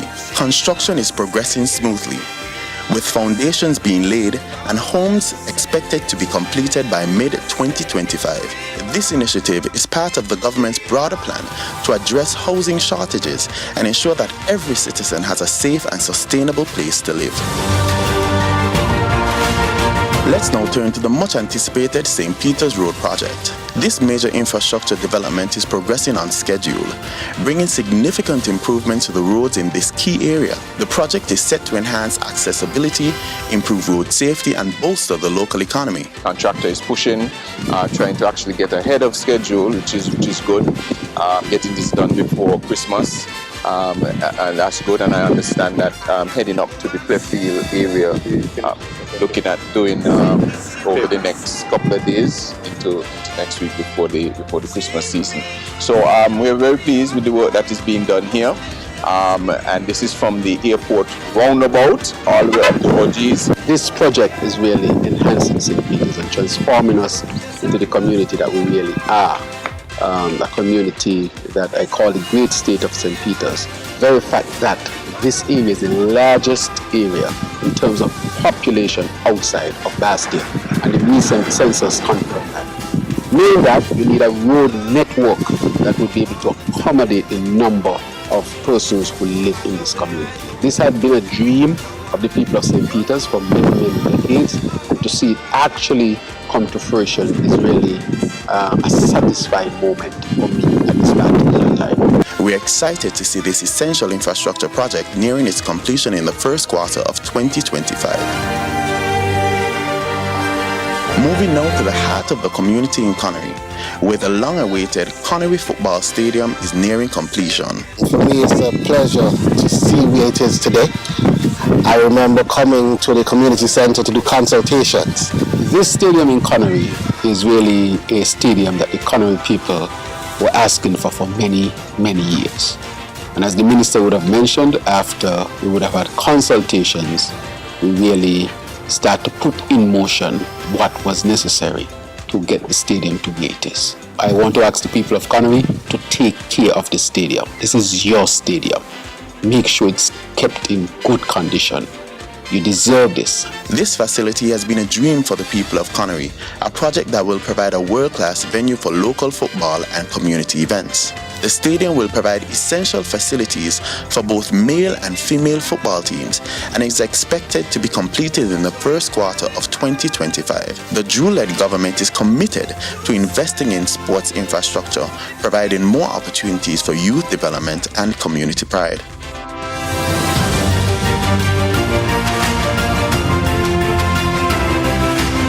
The government is also making strides in water security with the construction of the desalination plant at the C.A. Paul Southwell industrial site. This plant will provide up to 2 million gallons of water per day, ensuring that residents of the Bastia region and beyond have a consistent and reliable water supply 24 hours a day. As you see behind us, work is progressing very nicely. This is a major undertaking by the government, and I want to thank the Prime Minister, Minister of Finance, and Leader of the Cabinet, Chairman of the Cabinet, for the overwhelming support that he has given and the Cabinet has given to the projects that we have identified that are critical in water. We expect, once everything stays on schedule as it presently is, we're expecting some very, very good news by the middle of 2025. This project required heavy investment, about 50 million EC dollars. And the reason why we went immediately, of course, with the advice from the minister and his learned engineer. The reason why we had to do this is to make sure that we can protect water security and availability here in St. Kitts and Nevis. We understand that our wells that are dug here in the Bastia Valley, or the Bastia Valley aquifers as they are better known, are under stress and pressure because of climate change, rising sea levels, and increased extraction are putting them at risk for saltwater intrusion. And if that happens, it means, therefore, that they would not be used as sources for potable water anymore. Therefore, this is vitally important, not just critically important, but vitally important. And therefore, we have made the necessary investment. So this is part of the reason why we are saying that we have to prioritize and invest in these type of projects so that we can protect you, people, our beloved people of St. Kitts and Nevis. Construction is well underway, with a plan set to be operational by mid-2025. This project represents a critical step in ensuring the Federation's water security in the face of climate change and rising demand.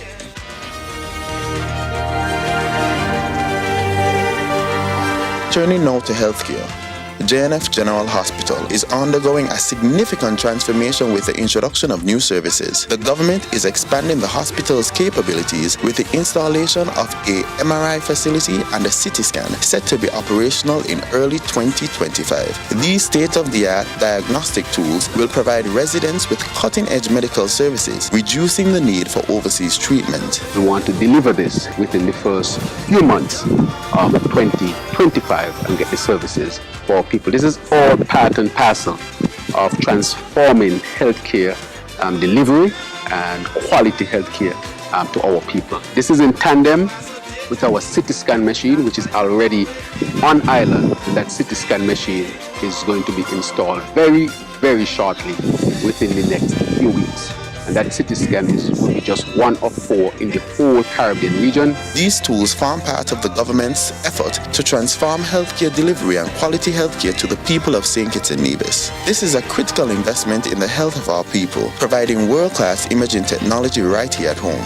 One of the most exciting developments in healthcare is the new JNF Smart Hospital, set to begin construction in 2025. Located at West Farm, this hospital will incorporate the latest medical technology, a resilient design to withstand natural disasters and focus on sustainability. This new hospital will be a game changer in healthcare delivery for St. Kitts and Nevis, providing a modern, efficient facility to serve the nations for generations. I want to take this opportunity to say to the people of St. Kitts and Nevis that this new hospital that we have embarked on is for your benefit. The idea of this is to create an institution that can deal with a number of realities that we are dealing with as a region, a country, and a world. The issue of climate change, both the acute impact and the insidious impact.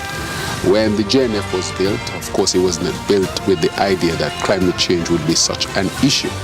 And therefore, the way it was constructed using the materials and so forth, that was not included, and that is totally understood, because that was not an issue at that time. Right now we are dealing with the scourge of stronger hurricanes and more frequent hurricanes. We are dealing with the issues of increased temperature, and all these things would have impact on the physical infrastructure of the JNF where we're at, and it would have impact also on the staff and patients or anybody who would access it. And therefore, we want to make sure that we have a health institution that would be able to withstand all of these new realities. This site will house the best health institution that will be found anywhere in the entirety of the Eastern Caribbean. We have already taken all of the necessary strides to improve our current institution with regards to optimizing staff and systems and protocols. And we intend to take over those things now into this site, which will be state-of-the-art infrastructure, state-of-the-art technology, state-of-the-art layout. And I would like to thank the Honorable Prime Minister for having this excellent vision and for ensuring that all of the necessary steps were taken with regards to all of the negotiations to make something like this happen. And we look forward to introducing this to the general public of St. Kitts and Nevis over the upcoming years as we unveil it stage by stage. The groundbreaking for the new hospital will take place in the first quarter of 2025, with construction to be completed in phases. This hospital will provide hundreds of jobs and contribute significantly to the local economy. Another major educational project, the Basse High School, will commence construction in early 2025. The new facility will address the long-standing need for modern educational infrastructure and provide students with a state-of-the-art learning environment. We are well on our way in 2025, the first quarter, to start actual construction after the plans would have already been approved. This is now time to start the Basse High. We made a promise and we are true to delivering on this promise. Many would remember the agony that we went through as a nation, especially our student population, when we had to shut down this Basse High School. Matter of fact, abandon it. And many videos went viral in terms of the condition, and which was very heartbreaking. But I bring good news in 2025. The Basse High School will be built. We are very concerned about the students and where they are presently housed, and that is why we really take on this as a priority of the government to make sure that our students are in the best situation. I want to, of course, extend my gratitude to the minister's team, the architects, those who will be involved in constructing the school. This school construction will provide a lot of jobs for our workers in various aspects of construction, and therefore want to really encourage our people to make themselves ready to be part of this as workers and so forth. This is about providing jobs and advancing our people as well. Construction of the Basse High School is expected to be completed by the end of 2025, offering students a cutting-edge educational experience. These ongoing projects, along with many, many more, are central to the government's commitment to uplifting, advancing, and improving the lives of every resident in the Federation. Looking ahead to 2025, the government of St. Kitts and Nevis remains steadfast in powering progress, fulfilling its promises to improve infrastructure, create jobs, enhance public service, and ensure a sustainable future for all. From healthcare and education to housing and water security, these initiatives are the foundation of a stronger, more resilient Federation. Thank you for joining us today to learn about these important updates. Stay tuned as this government, led by Prime Minister the Honorable Dr. Terence Roux, continues to drive progress and build a brighter tomorrow for St. Kitts and Nevis, powering progress every step of the way.